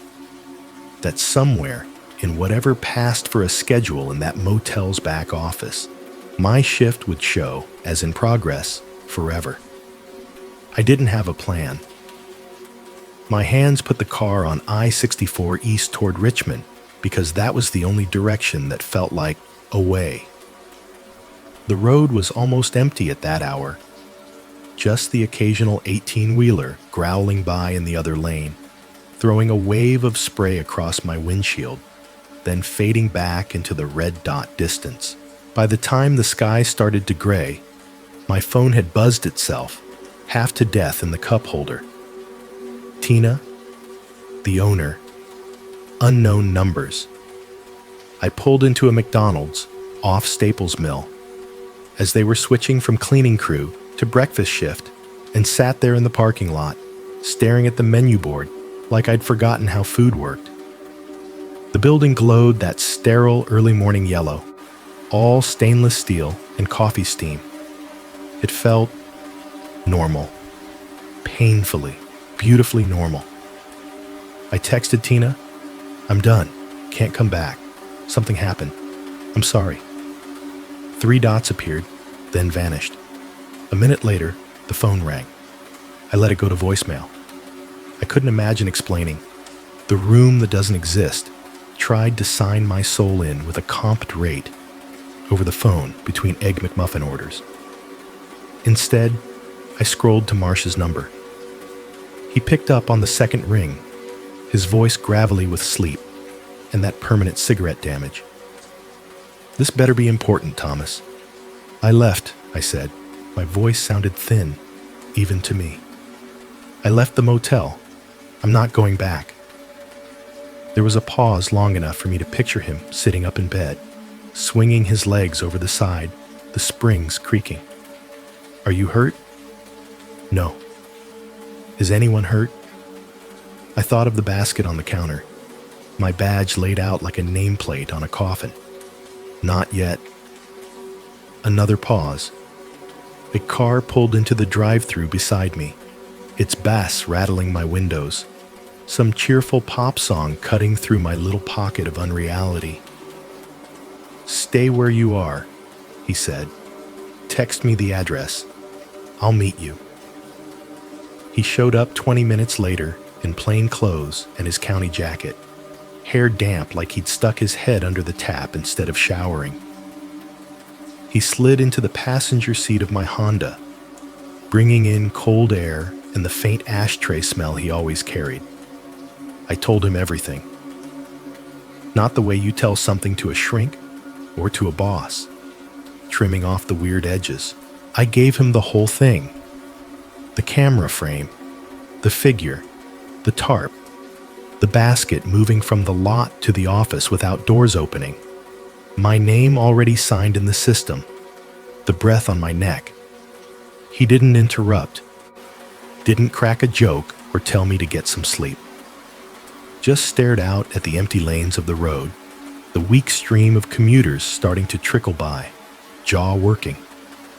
When I finished, my coffee had gone cold in my hand. He nodded once. You did the right thing leaving. That's it? I asked. No, you're crazy? No, it was a guy in a coat? He let out a breath. If you were making it up, Evan, it'd be a lot simpler. People lie in straight lines. This is crooked. It was the closest thing to validation I'd had since the whole thing started. It still didn't feel good. He rubbed a hand over his face. Look, I can't file a report that says, unnamed entity tried to check my buddy into a non-existent room, and I can't tell you that. If we go back and pull the system right now, any of what you saw will still be there. Half those tapes we looked at last time were Swiss cheese. You know that. So what do I do? My voice cracked on the last word. He looked at me like I was a rookie in a burning building. You quit. You get a different job. You put some distance between you and that place, and you don't answer if it calls. That's your professional advice? That's my human one. I quit that afternoon. Tina left me 4 voicemails ranging from worried to offended to finally resigned. In the last one, she said, if you ever want your job back, we'll talk. Just give me notice next time, okay? She never mentioned room 28. I don't know if she saw anything when she came in at 7 and looked through the night logs. Part of me hopes she didn't. I boxed my stuff up on a Tuesday, with Marsh standing in the lobby pretending to drink vending machine coffee while I walked into the office one last time. In the daylight, it all looked so small. The counter, the printer, the monitors with their split screens of perfectly ordinary hallways. The basket was gone. No rust stains on the laminate, no water rings. My replacement badge sat in the drawer where I'd left it, clipped neatly to a blank lanyard. The PMS system showed no trace of a room 28 folio. The audit log had a gap between 3:12 and 3:35 a.m. that it blamed on network interruption. My employee profile still existed, my photo on file, my name spelled correctly. Under status it now read, terminated, voluntary. As I closed out of the program, the printer gave its soft little idle beep. Every muscle in my body locked. I met Marsh's eyes through the office window. He didn't move, but his fingers tightened around the paper cup. Just the system, I said, mostly for myself. Just hardware. I dropped my badge on the desk instead of taking it.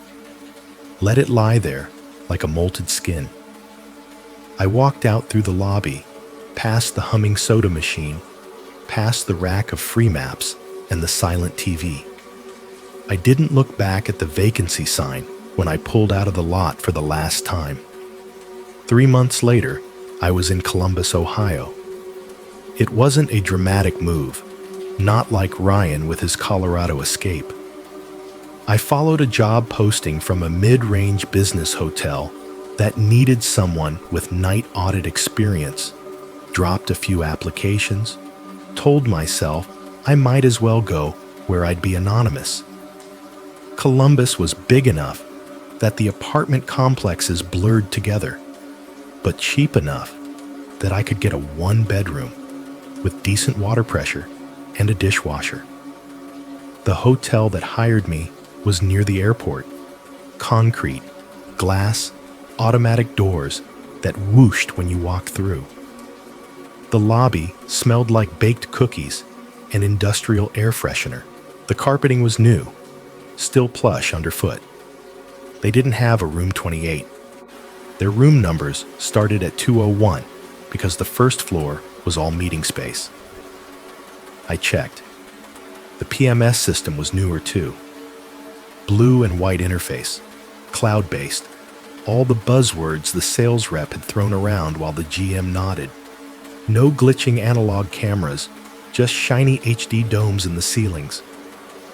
On my first shift there, I stood behind the front desk in my fresh polo with the new logo over my heart and listened to the hum of the ice machine, the soft ding of the elevator, the distant roar of jets on takeoff. Normal sounds. Human infrastructure. When the receipt printer on that desk beeped, it did it because I'd told it to. Guests came and went. Airline crews in matching jackets. Families with Mickey Mouse luggage tags. Guys in suits with their rolling briefcases. I checked IDs. I swiped cards. I printed folios that people actually signed right in front of me. Little flashes of scribbled ink that meant nothing more sinister than a hold for incidentals. Sometimes, at 3 a.m, with the lobby empty and the TV in the bar playing the late talk show to nobody, I could almost believe I'd left it all behind on that damp strip of asphalt back in Virginia. Almost. It was the little things that ruined it. The first week, a carry basket appeared by the staff entrance, a plain black plastic one, the kind our breakfast team used to ferry cereal boxes and yogurt from the storage room. Housekeeping swore they hadn't left it there. I told myself it was housekeeping anyway and moved it back to the kitchen. In the employee break room, someone doodled a mountain shape on the whiteboard during a staff meeting. 2 triangles, one overlapping the other.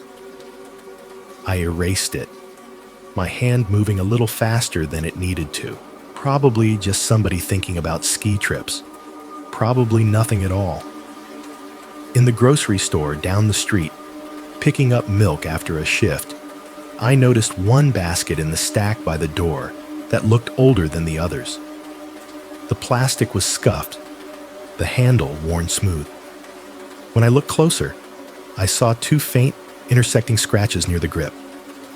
A manager walked by and said, "You can take a cart if that's easier, sir." I left without buying anything. From the outside, my life looked fine. I went to work. I went home. I started seeing a girl from housekeeping for a while, a single mom who liked true crime podcasts and hated hiking. We watched Netflix on my couch with the volume low because her daughter slept light. She asked me once why I always double-checked the door locks and the slider on the balcony before bed. I told her, "Old habit from the motel. You see enough weirdos at 3 a.m. You get jumpy." I didn't tell her that sometimes, when the wind rattled the stairwell door, my brain heard a basket handle scraping concrete, or that every time our printer spit out a folio unprompted, My heart sank until I saw a perfectly ordinary authorization slip for a room that existed, with a name that wasn't mine. Release is a funny thing. People think it's a switch you throw. You leave the bad job. You break up with the toxic ex. You move. You breathe. And then you're free. It didn't feel like freedom. It felt like I'd left a tab open somewhere on a computer I no longer had access to. The system had me marked as in-house, and no matter how many miles of freeway and state lines I stacked between me and the Red Cedar Motor Lodge, the status hadn't flipped to checked out. So I did the only thing I could think to do. I pretended. I showed up. I worked. I laughed when the other night auditor told ghost stories about a woman in white on the 5th floor. I texted Marsh pictures of Ohio snow piled against my car with captions like, "Told you I'd make it out of Richmond alive." On good nights, when the lobby was quiet and the only sound was the soft rush of the airport shuttles coming and going, I could almost convince myself that leaving had worked. On bad nights, I'd feel it again, that pressure at the back of my neck, like someone standing just out of frame, waiting for me to look down and see my name pre-printed on a card I never remember signing. The night it really came back for me started stupidly enough. I was out of milk. It was a Tuesday in late October, the kind of cold, damp night that makes the parking lot sodium lights look extra cruel. I'd just finished a shift where half the flights into Columbus had been delayed, which meant 3 busloads of cranky passengers lining up at my desk in waves like some kind of rolling disaster drill. By the time I clocked out, my cheeks hurt from fake smiling, and my brain felt like it had been left too close to the ice machine. I could have gone straight home. I should have. Instead, on autopilot, I merged onto 270, took the exit by the apartment complex, and turned into the big chain grocery store I always hit on my way back. You'd recognize it instantly. Same logo in a different state. Big lot. Half full because it was almost midnight. A handful of cars scattered under the lights, each one making its own little island of glare on the wet asphalt. I parked under one of the poles without really thinking about why. Old habits. Light is safety, right? That's what we tell ourselves. The automatic doors sighed open with that familiar whoosh as I approached. Warm air and the smell of waxed linoleum and produce washed over me. The entrance was its own little ecosystem.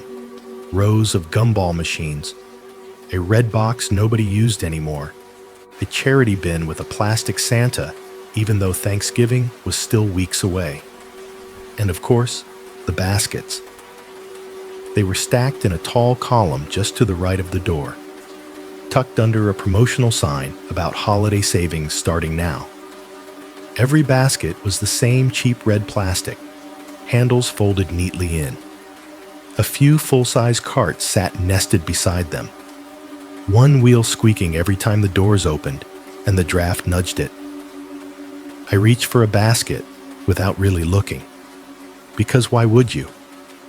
And my hand landed on metal instead of plastic. I froze.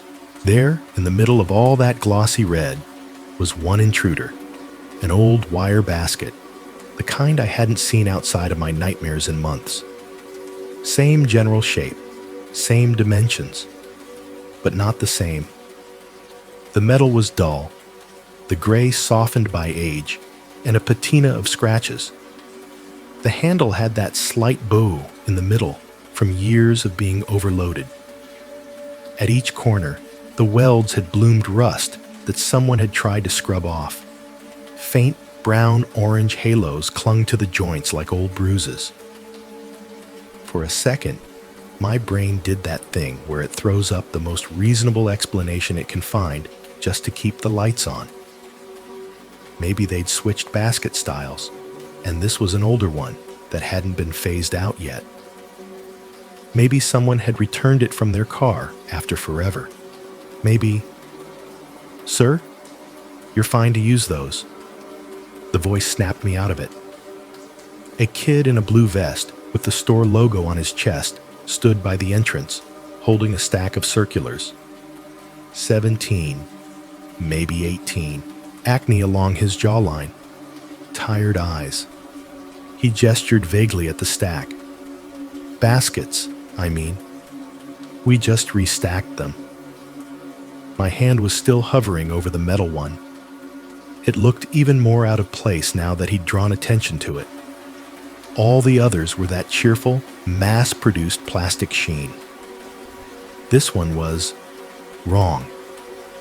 The grid pattern on the sides was slightly different. The bottom had rubber feet instead of plain wire. And along the top of the handle, worn almost smooth but still visible in the fluorescence, were two faint, intersecting scratches. Two triangles, one over the other. My fingers recoiled like I'd almost grabbed a live wire. I'm good," I said, stepping back. I reached for a red plastic basket instead, making sure to feel the cheap give under my hand. "Thanks." He nodded, already half turning away. "No problem. Crazy weather, huh?" He tossed over his shoulder in that default small talk tone as the doors sighed open and shut again. Inside, the store soundtrack was doing its best to be soothing, soft rock covers of songs that had been overplayed 20 years ago. The overhead lights buzzed faintly. The refrigerated cases hummed. The intercom crackled to life every couple of minutes with some bland announcement about cleanup in aisle 7. Normal. I tried to make my body believe it. I walked past the seasonal aisle, fake pumpkins giving way to early Christmas junk, past the end cap pyramid of soda, into the main grid of shelves. I picked up milk, coffee, cereal, a frozen pizza I wouldn't remember eating. Every turn of the cart wheel sounded louder than it should have. In the dairy section, I caught myself glancing down each aisle before turning into it, like the baskets might have multiplied and started marching. Ridiculous. Paranoid. I told myself that out loud under my breath, standing in front of the yogurt. Still, my mind kept circling back to that handle. Those two lines, the way the scratches had looked. Old. Like they'd been there for years, catching and releasing other people's fingertips who never noticed. Who found it, I wondered. The crate was too worn to be new stock. It didn't match anything else in the store. Somebody had to have wheeled it in, carried it, dropped it. The PA crackled. "Customer service to the front, please. Customer service to the front." The voice was distorted just enough through the speaker that for half a second it sounded like someone saying something else, some syllable I almost recognized. I shook it off, clutched my basket a little tighter, and made my way toward the registers. The late-night crew was in that liminal state between bored and punch-drunk. 2 cashiers, 1 stocker leaning on his pallet jack, a guy in a suit with his tie undone buying a 6-pack, a woman in scrubs with a cart full of vegetables and microwave meals. The old basket sat in its stack by the door, just inside the security gates. From here, it was a dark block in a tower of red, the only patch that didn't catch and throw the light the same way. My lane was staffed by a woman in her 40s, name tag reading Lisa. She scanned my stuff with mechanical efficiency, asked the obligatory, "Find everything okay tonight?" "Yeah," I said. "Hey, weird question. Those metal baskets by the door, do you guys use those for anything?" She frowned, her gaze flicking to the entrance. "Metal? Oh, That old thing? She shrugged, fingers never stopping their dance over the scanner. Somebody dropped it off this morning. My skin went cold in a way that had nothing to do with the dairy case behind me. Dropped it off, I repeated. Like, donated it? I guess. She slid the cereal across, the register chirping in agreement. I came in at 6, and it was sitting out by the cart corral. Manager checked the cameras. Looked like somebody left it before we opened, but the footage was all grainy. She rolled her eyes. Corporate's been meaning to upgrade those cameras for 3 years. Could you see who it was? I tried to keep my voice casual. Not really. Just looked like... She paused, mouth twisting as she reached for the milk. Like somebody with a coat or something pulled up. Hoodie? Poncho? It was dark. Security said as long as it wasn't like a bomb, we might as well use it. She gave a little laugh that did nothing to reassure me. Waste not, want not, right? She bagged the last item, told me the total. I paid, fingers fumbling with the card, the little EMV reader chiming cheerfully when it approved. On the tiny screen, my name flashed for a second. Evan Thomas. Sign here, it said. My hand jerked back like it had when I'd reached for the metal handle. The pen the store had tied to the reader with a piece of string swung gently, waiting. Just hit no thanks if you don't want to sign, Lisa said. It's optional tonight. Printer's being moody. I thumbed the skip option so hard the stylus squeaked. Receipt in hand, I turned toward the exit.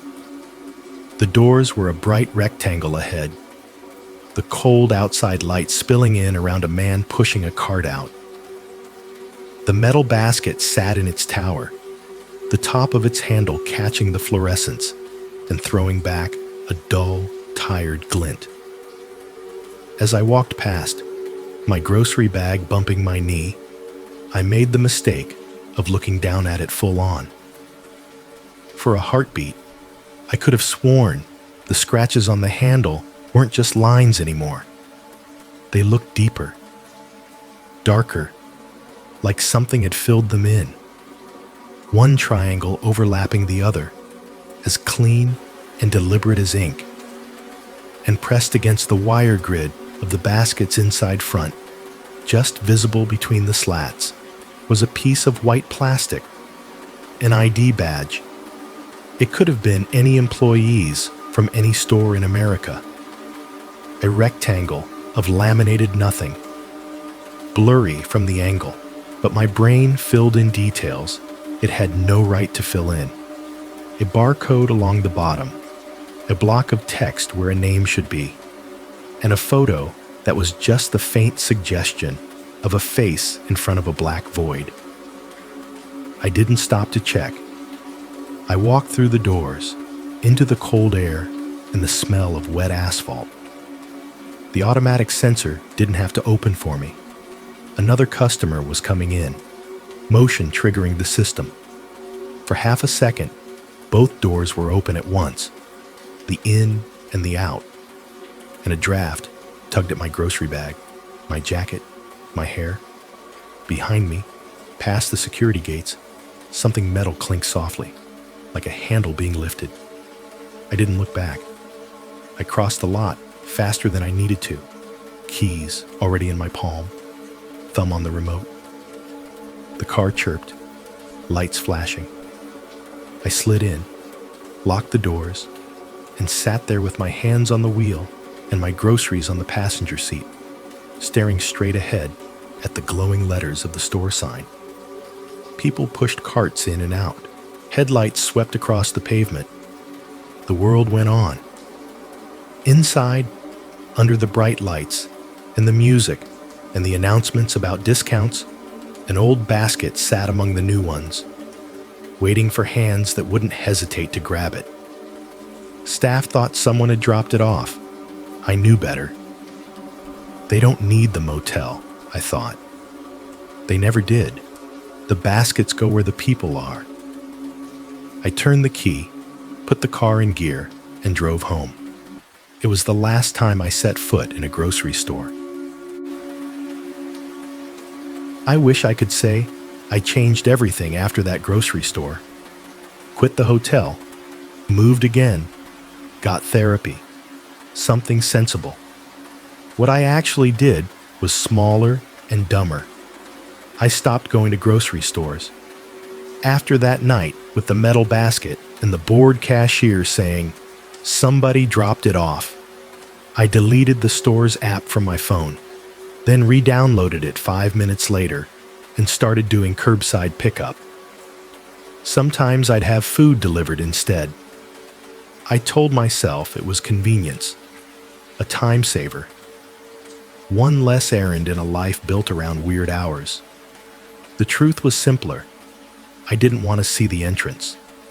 Didn't want to see that tower of plastic and one old intruder sitting in the middle of it like a rotten tooth. Weeks slid into months. The Ohio winter went from slush to ice to the kind of gray that makes you forget sunlight has a temperature. At the hotel, the Christmas decorations went up, then came down. The airline crews rotated. The late flights stayed late. Life, if you squinted, looked normal. But the dread was back, a quiet roommate in the corners of my mind.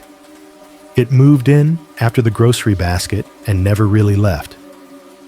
I'd catch it at odd moments, standing in the copy room at work, watching a stack of folios spit out on glossy paper, sitting on my couch at 2 a.m. with the TV on low, hearing a faint metallic clink from the hallway and freezing until someone's door latch clicked. I checked my mail less. I ignored packages on neighbors' mats.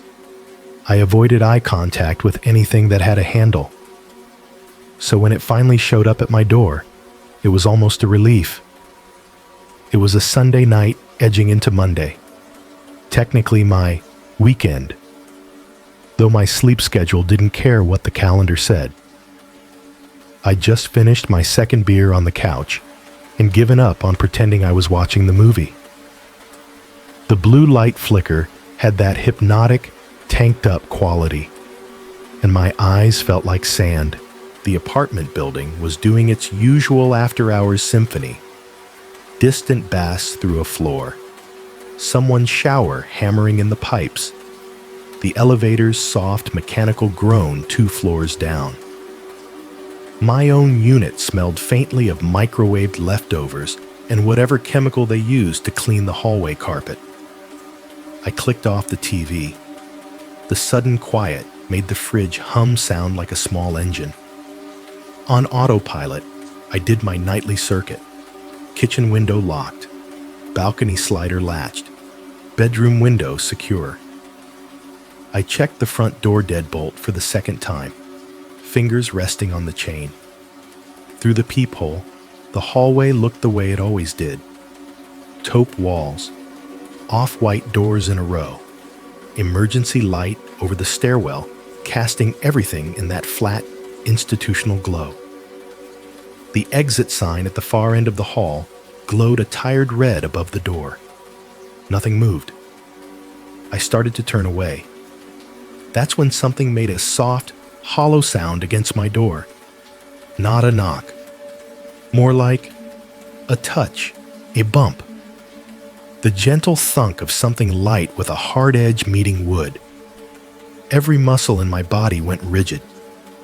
For a long second, I just stood there, palm still on the deadbolt, listening. The building settled around me. The HVAC kicked on, blowing warm air that smelled vaguely of dust through the vents.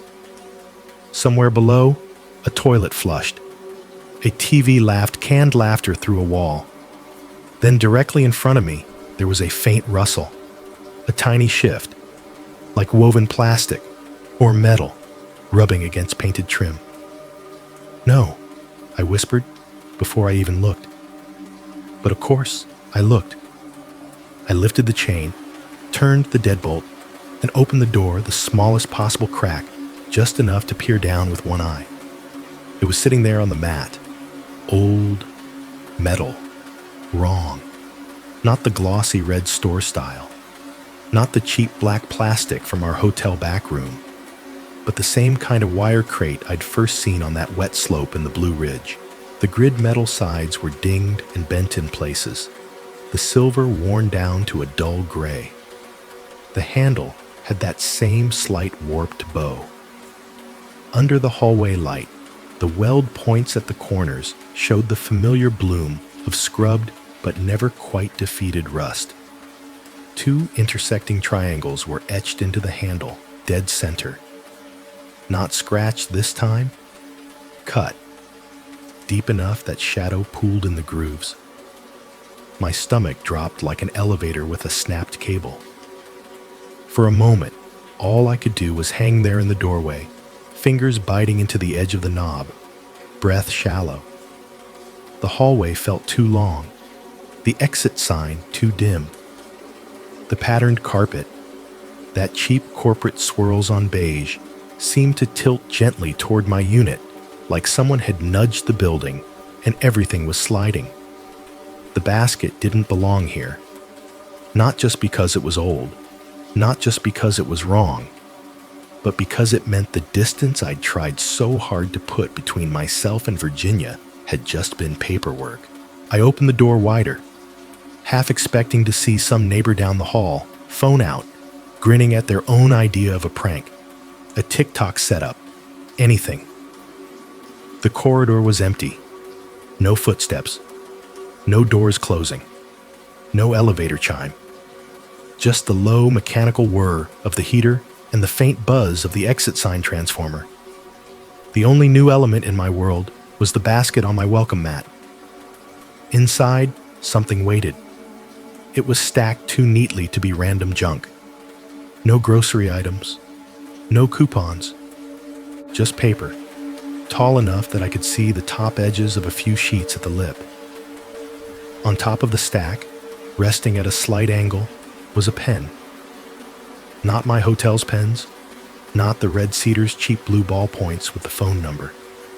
This one was heavier, metal-bodied, gunmetal gray. The cap lay beside it in the corner of the basket, like it had been popped off with care and set just out of the way.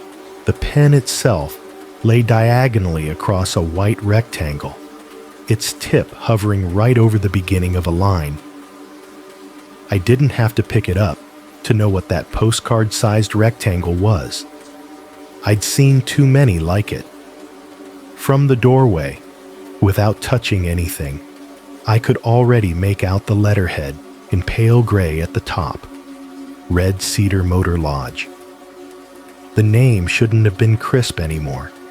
The place had never had high-end stationery, but the font looked clean, modern, sharp, like the whole thing had been reprinted fresh just for this delivery.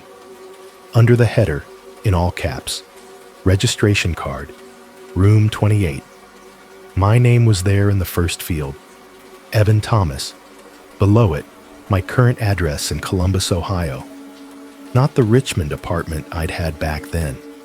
Not my parents' place. The place I'd moved to after I left it all behind. The check-in date was the night I'd first found the basket on the motel slope. The checkout line simply said, "Open." No printed signature this time. No pre-filled scribble. Just a line. An invitation. A job that hadn't been finished. The pen's tip hovered over the start of my name as if drawn there by gravity. A tiny perfect bead of ink clung to the metal ball, threatening to drop. I realized my hand had crept toward it, fingers reaching out of their own accord, drawn like iron filings to a magnet.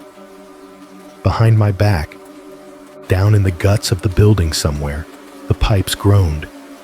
Closer, just on the other side of the wall, where my kitchen shared space with the hallway HVAC closet, the ductwork made a soft, rhythmic clicking. 3 little ticks, evenly spaced. Printer beeps, translated into metal. In the floor, under my bare feet, I felt it. A faint vibration. Not big enough to rattle the peephole glass or shake the door, but there, like a heartbeat, not mine, not the building's. Something cleared its throat at the far end of the hallway. The sound wasn't right. It wasn't exactly a cough, not exactly a laugh, just a dry, thin little exhale that skated along my nerves and made my grip on the door tighten so hard the wood dug into my palm. The exit sign flickered.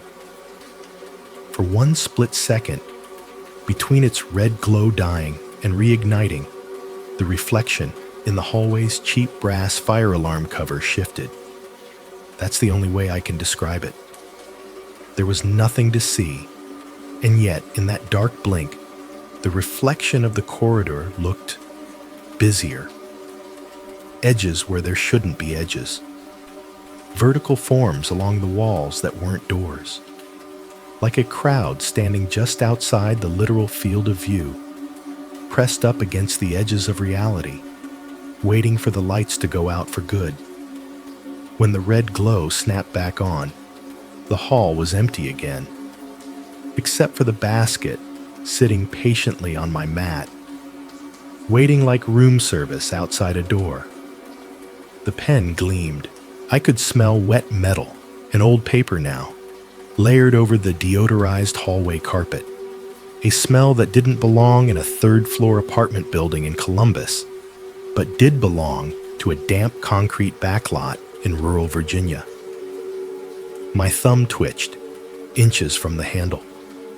If I brought it inside, I could at least get it away from my neighbors' doors. Away from random kids running past. Away from... The thought slid in with oily ease. You've been in-house this whole time. All this running around? That was just you moving between floors. This is just the paperwork catching up. Down the hall, something tapped twice on the wall. Once. Pause. Twice. A pattern I knew too well. The thin laugh came again, closer now, right up against the edge of hearing, just past the point where I could pretend it was the elevator. Behind me, in my locked, empty apartment, the cheap inkjet printer on my desk woke up with a whir and a mechanical cough. I hadn't turned it on in days. On my mat, the registration card didn't move. The pen didn't roll. The triangles on the handle stayed where they were. The whole scene was perfectly still, perfectly framed, like a check-in photo. I stood there in that inch of open doorway, heart hammering, one stupid, impossible choice in front of me. Close the door and pretend it wasn't there, or step over the threshold and deal with the fact that leaving had never really worked. I wish I could tell you I slammed the door right then. I wish I could tell you a lot of things. Instead, I took a breath that tasted like cold metal and motel coffee, tightened my grip on the knob, and stepped all the way into the hallway. I don't know how long I stood there, halfway between my apartment and the rest of the building, with that basket sitting on my welcome mat like a decision someone else had already made for me. What finally broke the spell wasn't courage. It was memory. Don't sign anything. The deputy's voice, years and states away, dropped into my head with the same weight it had that night in the cruiser. The rain on his windshield, the idle of the engine, the way his hand had hovered over my registration card without touching it. They don't kill, they register. My hand, which had been creeping toward the handle, snapped back. I didn't step away. I stepped forward, not toward the pen, not toward the line, toward the basket itself. Up close, it smelled like wet metal and old paper and something else underneath. Something like cold stone after rain. The handle felt not cold, exactly, but somehow empty when I wrapped my fingers around it, like holding the outline of an object instead of the object itself. I grabbed it anyway, forcing my hand to close, the etched triangles pressing into my palm. "I am not checking in," I said under my breath, like the basket was capable of understanding English and maybe legalese. "Not here, not anywhere." The pen rattled against the registration card as I lifted the whole thing. The little bead of ink at its tip smeared a tiny black comet on the paper right before my name. Behind me, the printer in my apartment gave another mechanical cough, louder this time. I backed through the doorway, basket held out from my body like a toxic spill. I kicked the door shut with my heel and threw the deadbolt with my elbow, then set the basket down in the middle of my living room rug. For a second, the sight of it there, this ugly, wrong, motel object in the soft pool of lamplight where I usually dropped my keys and mail, made the room lurch. The TV reflected a warped version of it in the dark screen. The cheap art print on the wall, some IKEA landscape that came with the furnished lease, suddenly looked like a window to somewhere that didn't have enough space for furniture at all. I forced myself to move. First the pen. I snatched it up between thumb and forefinger, careful not to let it brush my skin more than necessary. The metal was warmer than the handle had been. It didn't feel manufactured. It felt used, broken in by other hands. I walked straight to the kitchen sink, turned on the garbage disposal, and dropped it in. For a moment, it just clinked against the metal grinder.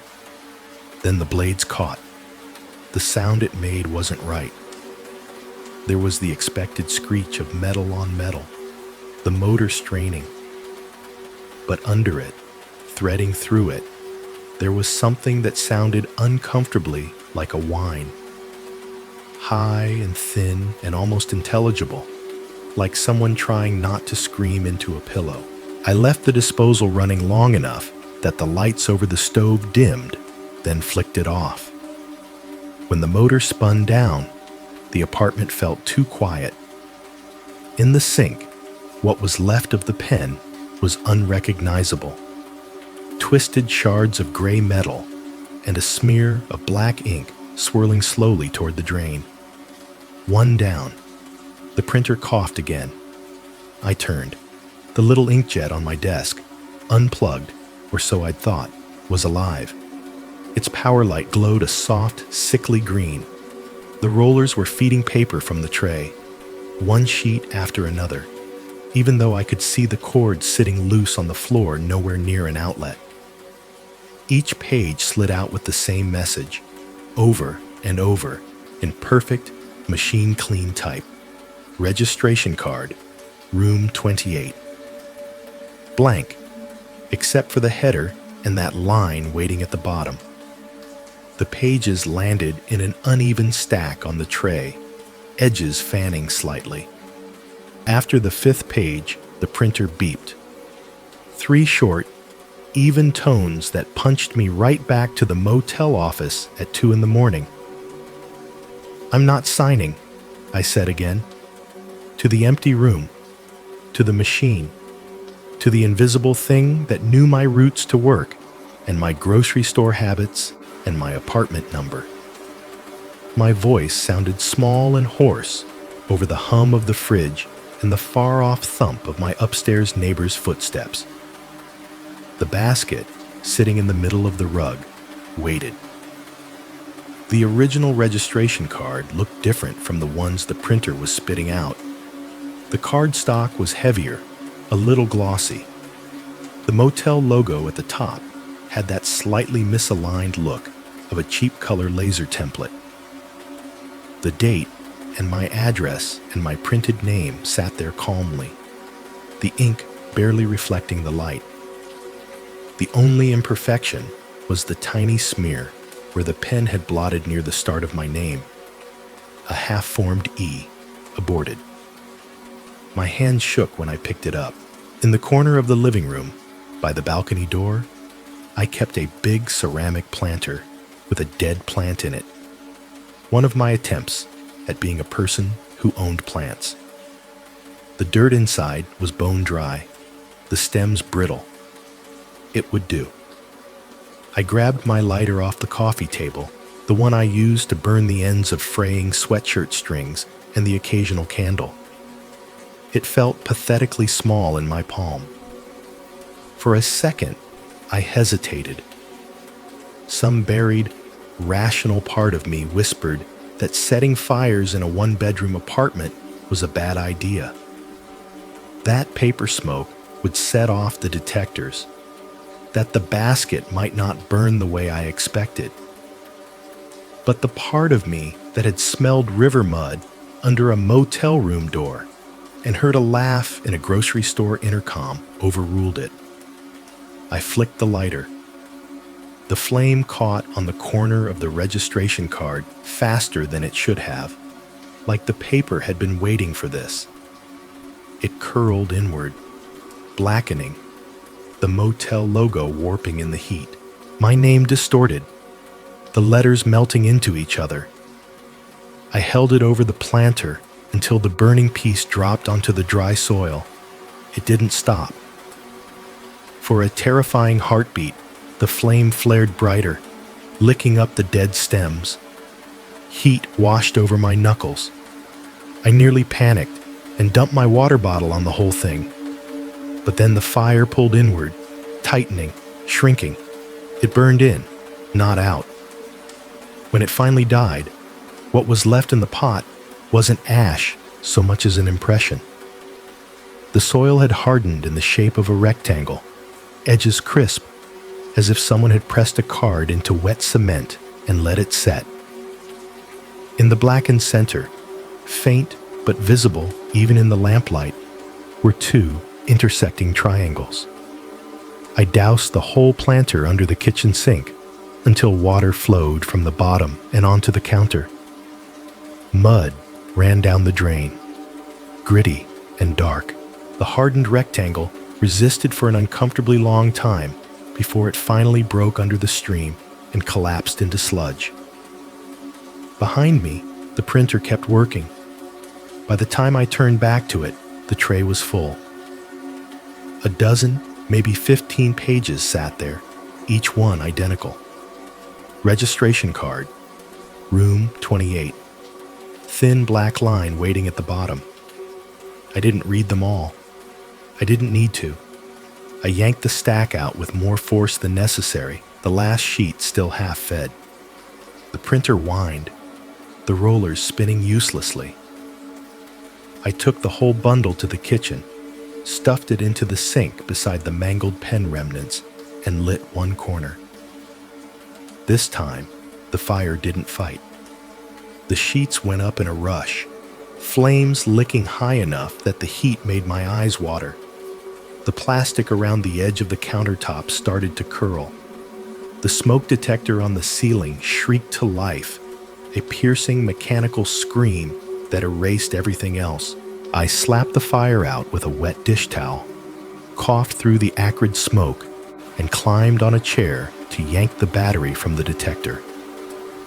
The high-pitched alarm cut off mid-wail, leaving my ears ringing. In the sudden absence of that noise, I realized I could hear something else. Under my feet, through the walls, in the ceiling. Laughter. Not one voice. Not a crowd. Something in between. It ran through the building like water through pipes. I could hear it in the kitchen drywall. A thin, distant giggle, like neighbors sharing a joke in the next unit. I could hear it in the vent over the stove, thicker there, catching on the metal slats. In the floor, it was lower, almost a chuckle, pressed through concrete and carpet padding. Somewhere above, a neighbor knocked on their own wall and shouted something muffled, probably about the alarm, the smoke, the smell. They couldn't hear what I was hearing. They wouldn't have laughed if they did. On the rug, the basket sat exactly where I'd left it, empty now. The handle looked darker. The triangles gleamed. I grabbed it, fingers pressing hard enough into the metal that the edges bit. It felt heavier. The building's trash room was at the end of the hall by the service stairs. A door with a keypad lock that no one ever bothered to reset from the factory default code. A big blue bin inside that the chute emptied into. A smell that changed with the day of the week. I didn't put on shoes. I didn't grab my keys. I just walked out, barefoot, basket clutched in both hands. The hallway was empty, but it didn't feel empty. The air felt crowded, thick. My own footsteps on the carpet sounded like someone else's too. At the far end, the exit sign buzzed.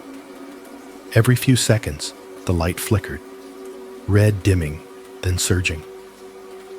With each dip, I had the uneasy sensation that the corridor was narrowing, the doors drawing closer together like teeth. I kept moving. The keypad on the trash room door beeped as I punched in the code. For the first time since I'd moved in, the little electronic chirp sounded amused. Inside, the room was colder. A bare bulb in a wire cage hummed overhead. The big industrial bin sat half full, black bags piled haphazardly. The metal chute mouth in the wall yawned open, a dark square rimmed with scuff marks. I didn't give myself a chance to think. I grabbed the basket with one hand, hauled the lid of the dumpster with the other, and flung the metal crate as hard as I could into the pile of trash. It hit with a hollow clang that echoed unpleasantly. For a moment, it lay there on top of the bags, triangles on the handle catching the bulb's light. Then slowly, it tipped backward and slid down into the heap, out of sight. The laugh that rolled through the walls then wasn't thin or distant. It was full, delighted, echoing in the cinder block. It vibrated in the metal chute and the bolt heads and the cheap hinges of the door. It sounded like something that had been watching a child throw away a toy it had outgrown. I slammed the trash room door and leaned against it, chest heaving. In the quiet that followed, the building resumed its normal sounds. TVs, plumbing, the faint whoosh of the elevator, the exit sign's buzz. Somewhere, someone's microwave beeped. Nothing scratched at the door. Nothing thumped from inside the bin. If I didn't think too hard about the way the laugh had seemed pleased, I could almost believe I'd won something. Back in my apartment, the air still smelled like burned paper and cheap plastic. The printer sat dead and silent on the desk, its power light off, the cord exactly where it had been, not plugged in. My couch looked like a stranger's. My TV reflected a warped, elongated version of me in the dark glass. On the kitchen counter, the soggy, blackened mess of registration cards slumped in the sink, ink bleeding into gray swirls that circled the drain and disappeared. From the unit on my left, through the shared wall, came the muffled sound of a sitcom laugh track. Underneath it, threaded through the plaster and pipes, something else giggled along, half a beat behind. I stood in the middle of my living room, bare feet on the rug where the basket had been, and understood, with a clarity that made my teeth ache, that refusal didn't make them go away. It just made them patient. Paranoia doesn't hit all at once. It seeps. At first, after the trash room and the laugh in the walls, I did what I always do with things I don't know how to handle. I compartmentalized. I opened windows, aired out the burnt paper smell, wiped down the counters, put the smoke detector battery back in, told myself I'd had a stress episode, told myself the basket was just metal, and the cards were just paper, and the thing on the Blue Ridge had been a very bad, very long time ago. Then I started noticing the gaps, It began in the parking lots. The office where I worked by then was in a bland glass box off a business loop outside Columbus. Same fluorescent lit lobby, same tired potted plants, same HVAC whoosh as any other 4-story office building in America. The lot out front was striped in rows, 3 deep, with a skinny island of landscape rock and spiky ornamental grass between sections. The week after the basket, I realized there was a space that stayed empty, 3rd row from the entrance, 5 spots down from the cart corral where the cleaning company left their rolling bins. A single rectangle of asphalt no one ever parked in. Not even the guy with the dented Civic who always squeezed into the bare minimum space near the handicap ramp. Not even the sales rep with the giant pickup who usually treated the lines as friendly suggestions. Every morning, when I pulled in, too early because sleep was getting harder, the rows would be checkered with cars. Here a minivan, there a sedan. The empty spot would stand out like a missing tooth. Once I made myself take it. I pulled the Corolla into that space precisely, centered between the white lines. Nothing happened. No laugh, no sudden cold. I sat there with my hands on the wheel, waiting for some kind of cosmic buzzer to go off. Across the lot, the revolving doors whooshed as someone else came out to smoke. A bus went by on the access road, its brakes hissing. My dashboard clock ticked over to 8:14. I got out, went inside, spent 8 hours staring at spreadsheets and half listening to the hum of other people's lives. When I came back down at dusk, the lot was almost empty. My car wasn't in that space. For a good 10 seconds, I thought I was having a stroke. Every car left belonged to someone else. The old Honda near the entrance, the manager's late model SUV under the light, the lonely pickup near the back. The space I had parked in was bare. The asphalt looked undisturbed. No oil stain where my car had leaked. No tire scuffs. My Corolla sat 3 spots over, in my usual space, nose pointed at the building. The doors were locked. The steering wheel had my worn hand marks. My half-empty coffee cup sat in the holder.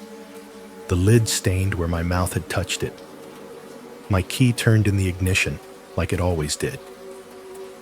On the way home, I told myself I'd misremembered, that I'd thought about parking there and changed my mind. That stress and lack of sleep were scrambling my internal record-keeping. But from that day on, I noticed it. In every lot, there was always at least one space like that. At the strip mall, by my apartment, at the dentist's office, at the gym I drove past but never went into, a spot no one pulled into while I watched, a rectangle of unused possibility. The emptiness felt intentional. And then there were the baskets. I tried to avoid them. I really did. Ordered groceries for pickup. Sent Marie lists for the times she still offered to swing by a store on her way home from work, even though she lived 2 hours away now and said it as a joke. But you can't live in America and never see a shopping basket again. They're everywhere once you're looking. Little wire ghosts piled by every automatic door, stacked in towers beside every set of sliding glass. I started seeing gaps there too.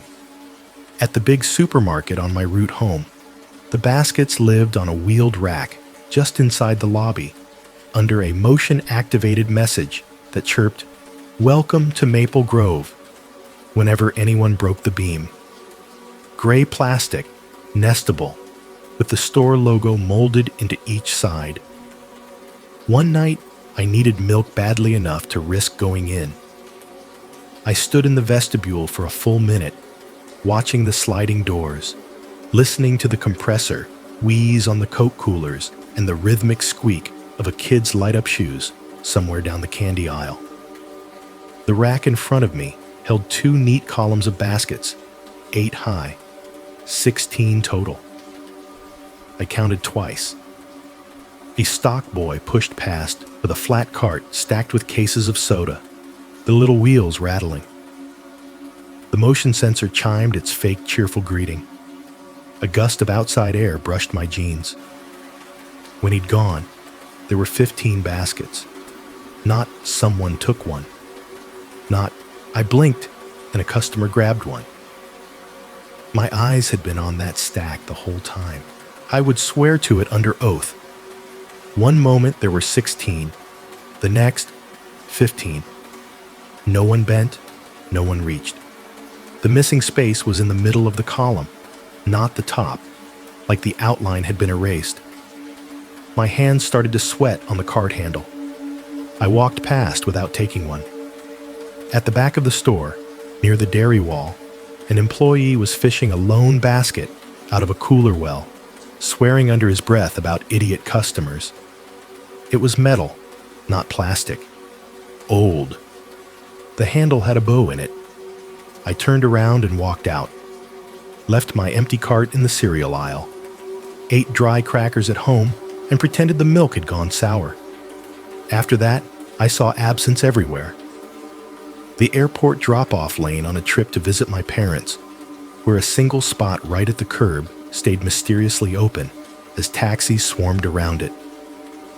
The line of carts outside a Target, where the last one in the queue had a faint, scrubbed-off triangle pressed into the metal of its child seat. The dollar store on the corner, where the cashier complaining to her coworker said, "We keep ordering the same number, but the stacks are always short. They're walking away on their own." I started checking security cameras the way some people check weather apps. At work, the facilities manager, Dale, the kind of guy who wears a keyring the size of a small chandelier, caught me staring up at the dome camera in the break room one afternoon. "Problem?" he asked, around a mouthful of vending machine chips. "Just wondering if they actually work," I said, trying to sound casual. "Yeah, they work," he grunted. "Most of the time?" He swallowed, wiped his fingers on his polo, and gave the camera a suspicious squint. "Lobby's been glitchy, though. Tech guys say it's a power-save thing. Cuts out a few seconds here and there. You ask me? That's exactly when people do stupid shit." I laughed like that was funny. That night, long after everyone else had gone home, I sat alone at my desk and opened the browser tab with the building's security feed. I still had the password from the time my boss asked me to pull a clip of some guy stealing somebody's lunch. The interface showed a grid of frozen thumbnails. Lobby, elevator bay, stairwell, parking lot, break room, each with a timeline scrub bar underneath. I went back to the timestamp from the afternoon. Hit play. There I was, walking into frame in the break room, heading for the coffee machine. I watched myself stand under the camera, tilt my head back, and stare straight up. The footage blinked. For exactly 3 seconds, the image went to static. A gray fuzz, quieter than normal video, with a faint line of black across the bottom. Then it cut back in. I was gone. The break room was empty. The carafe on the machine dripped one last drip of coffee. It was like I'd never been there at all. I slid the time bar back and watched it again and again. Same thing. My approach. My face turned up, eyes locked on the lens, then gray fuzz where my body should have been. When the image returned, the room had no trace of movement. I checked other cameras. The lobby feed Dale had complained about. The static spots were there too. Little 3 or 4 second windows where whatever had been happening just didn't. In one clip, a couple walked to the elevator, holding hands, their reflection clear in the polished floor. At the exact moment they should have passed under the camera, the picture glitched. When it came back, the doors were closing and the floor was empty. The parking lot feed was worse. I pulled up a recording from that morning, curious about the empty space. The software let me jump ahead in time, frame by frame. Cars pulled in, pulled out. The spot I swore stayed unused was a blank rectangle. It never showed my Corolla.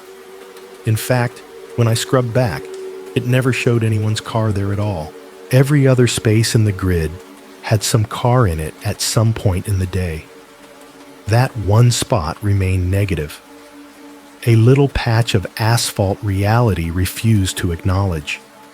My mouth had gone dry. My heart pounded so hard I could feel it in my teeth. I jumped to the feed for my apartment building. Different system, different interface. A crappy app on my phone the landlord had made everyone install for safety. I'd never really used it. The thumbnail for my floor's hallway was dark, greenish from the cheap dome camera. I found the night of the basket, 2 a.m. The timestamp felt like a bruise. The footage played. Empty corridor, doors shut, exit sign glowing, no basket. At 2:07, my door opened. I stepped out, barefoot, in a t-shirt and sweats, eyes fixed on the floor just outside the frame. In my memory, I was staring at metal and paper and a pen. In the camera's reality, I was staring at bare carpet. My shoulders hunched in the video. My mouth moved, saying something the camera couldn't hear. I disappeared inside, then returned with something in my hands. Except there was nothing. Just my fingers curled around emptiness. Muscles flexed around air. When I turned toward the trash room, whatever I was carrying cast no shadow. I watched myself walk down the hall, cradling nothing like it weighed something. Behind my apartment door, through the wall, I heard it. Not through the speakers, through the drywall. That laugh. Soft, thin, coming from everywhere and nowhere. Like it was pleased I'd finally bothered to look. The third basket didn't show up in a parking lot, or a lobby, or on some grainy camera feed. It picked a Sunday. I was doing nothing dangerous at all, just standing at my kitchen counter, making bad coffee and worse scrambled eggs, watching the blue-gray light seep in around the blinds. The building was quiet in that particular way only Sunday mornings manage. No vacuum noises, no kids running, no plumbing hammer. Just the low hum of my fridge and the occasional car passing on the street 3 floors down. For a few minutes, I almost managed to feel normal. I stood there in bare feet, listening to the pan hiss, thinking about email and laundry instead of registration cards and missing parking spots. The TV was off.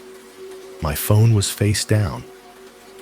The only sound out of place was the soft, intermittent click of the wall clock above the sink. Then something else clicked. Not a clock, not a pipe. The small, deliberate sound from the hallway, muffled by the door. Metal on metal, like a handle gently touching a strike plate. My stomach dropped through the floor. The eggs burned where they sat. I turned off the gas, left the pan, and stood very still. The hallway outside my door remained quiet. No footsteps, no voices, no neighbor rattling keys. The sound came again, a soft, almost polite bump, like someone setting something down very carefully, exactly where they wanted it. I already knew what I would see. Knowing didn't help. My hand shook when I slid the chain lock free. The peephole showed the same distorted fisheye slice of hallway. Brown carpet, beige walls, the red bleeding glow of the exit sign at the end. Nothing else. The camera app on my phone showed the same thing. An empty corridor, pixels humming. When I opened the door, the air in the hall felt a degree colder. It was there. Of course it was. Old metal, scuffed and dull, sitting flush against my welcome mat, like it had grown there between one blink and the next. The handle, new, or maybe just fresher than the rest, caught the light from my living room behind me and threw it back as two intersecting triangles. For the first time, there was no registration card on top, just a folded scrap of paper wedged under the handle. The handwriting on it was careful, unhurried, black ink, no smears. 3 words, centered perfectly in the middle of the scrap. We're still waiting. No period, no signature, no mark beyond the triangles pressed into the metal. I don't know how long I stood in the doorway, reading and rereading those words. The hallway seemed to hold its breath around me. My neighbor's door stayed closed. No one came out of the elevator. The building's normal sounds, the distant toilet flushes, the TV through the wall, felt like they belonged to another place entirely. I picked up the note with 2 fingers, like it might bite. The paper felt normal, slightly rough, like cheap printer stock. It didn't burn my skin or throb in my palm. When I held it up to the light, the ink didn't run or glisten. It was just a note. The basket, though, the longer I looked at it, the more wrong it seemed. Not because of any obvious horror. There was no blood crusted on the wires, no hair caught in the mesh. It was wrong because it shouldn't exist in my life anymore. Because I had moved states and changed jobs and thrown myself into forgettable routines specifically to avoid ever seeing one like this again. Because it looked like the one on the slope above the motel, like the one on the motel carpet, like the one in the back lot, like the one at the grocery store. Worn, patient. We're still waiting, I read again, under my breath. For what, exactly? For me to sign? For me to stop running? For me to admit that all my careful avoidance was just another kind of orbit, always swinging back past the same point? I took the basket inside. Maybe that was a mistake. Maybe the mistake had been much earlier. I don't really believe in single pivot points anymore. If the mountains taught me anything, it's that by the time you recognize you're lost, it's because of 100 small choices, not one big one. I set it in the same place, on the rug, where the last one had sat. The indent it left in the fibers made the older, faded outline more visible. The shapes overlapped perfectly. My apartment suddenly felt too bright. The lamplight, the weak winter sun coming through the blinds, all of it seemed to flatten everything, like a security camera feed. I sat on the couch. The springs creaked under my weight. The note lay on the coffee table between us, basket and man, like we were in some kind of negotiation. We're still waiting. I thought about everything I'd learned. The wanderer mark, scribbled in old ranger logs and settlers' journals. The stories about the in-between folk, the ones who walked away from towns and never came back. Not because they were lost, but because they chose not to return. People who slept under tarps on slopes, who moved through fog without tripping, who collected everyday objects like trophies or tools or invitations. They don't kill, they register, the deputy had said, years and miles ago, his cruiser idling while rain streaked down the windshield. Registration is consent, I'd realized in the motel office. Signing is agreement. Acceptance is erasure. I'd believe the scariest part of all of this was that something external wanted to claim me, wanted to wipe me off tapes and databases and index cards and replace me with a line in some invisible ledger under room 28. I'm not so sure anymore. The more time passes, the more I understand the other horror. That some days, in the quiet just before dawn, or in the too bright fluorescent aisles of anonymous stores, that offer sounds less like a threat and more like a relief. It's a thought I don't say out loud, the kind you recoil from as soon as it forms. But it's there. What would it feel like to stop checking over my shoulder? Stop counting empty parking spaces? Stop wondering what the cameras see when I'm not in frame? What would it feel like to stop being the person who left and became the person who stayed? To walk into the dark on purpose instead of being dragged there.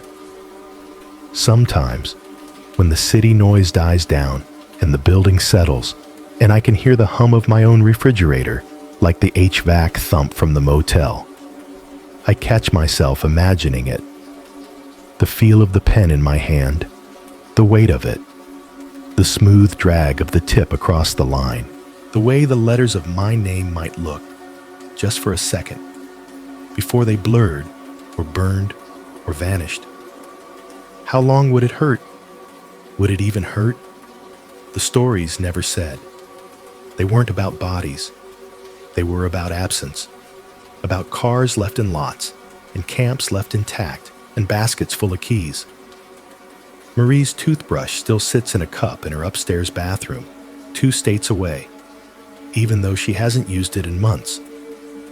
Ryan lives in Colorado now, sending occasional late-night texts that say things like, "Saw one at the Home Depot today," and "Tell me when you change your number so I can stop waiting for you to disappear." He jokes, mostly. The basket doesn't talk. It just sits there, waiting, like the note says. I didn't burn this one.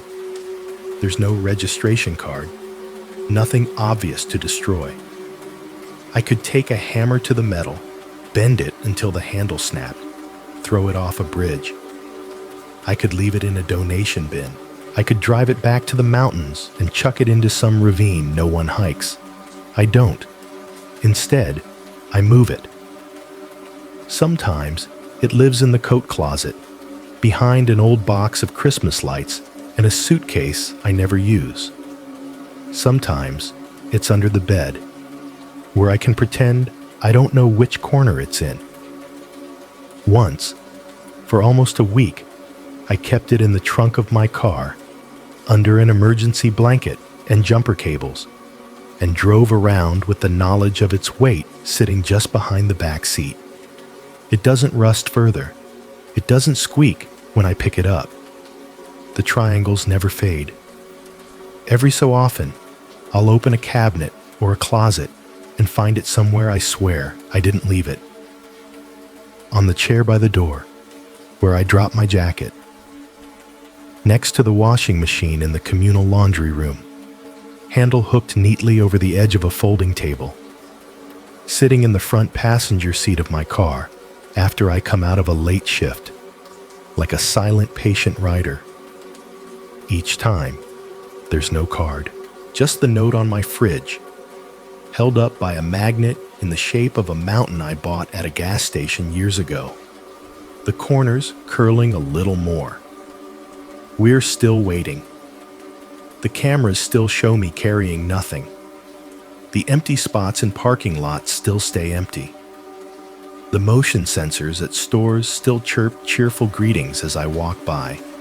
And every now and then, in the second after the automatic doors close, I hear a faint sound that might be a giggle or might be the squeak of bad wheels. I keep telling myself, I'm not going back. Not to the motel. Not to the Overlook. Not to whatever waits under that impossible room 28. I keep telling myself that burning the paper and breaking the pen and refusing to sign was a decision I made once and will keep making forever. But if I'm honest, and that's supposed to be the point of sending a story like this to a horror channel, right? I know there's another side to it. They have time. I don't. I have sleep debt and rent. and a body that will eventually give out. They have mountains and fog and a pattern that goes back to the 1800s and probably further. Baskets turning up in places they were never bought. Symbols carved into rocks and trees and the edges of my memory. I don't think they're chasing me anymore. I think they're confident I'll come back on my own. In the end, this story isn't just about a haunted room or a cursed basket. It's about the quiet ways we sign our lives away every day. When we ignore red flags, stay in places that hollow us out, or let fear make our choices for us.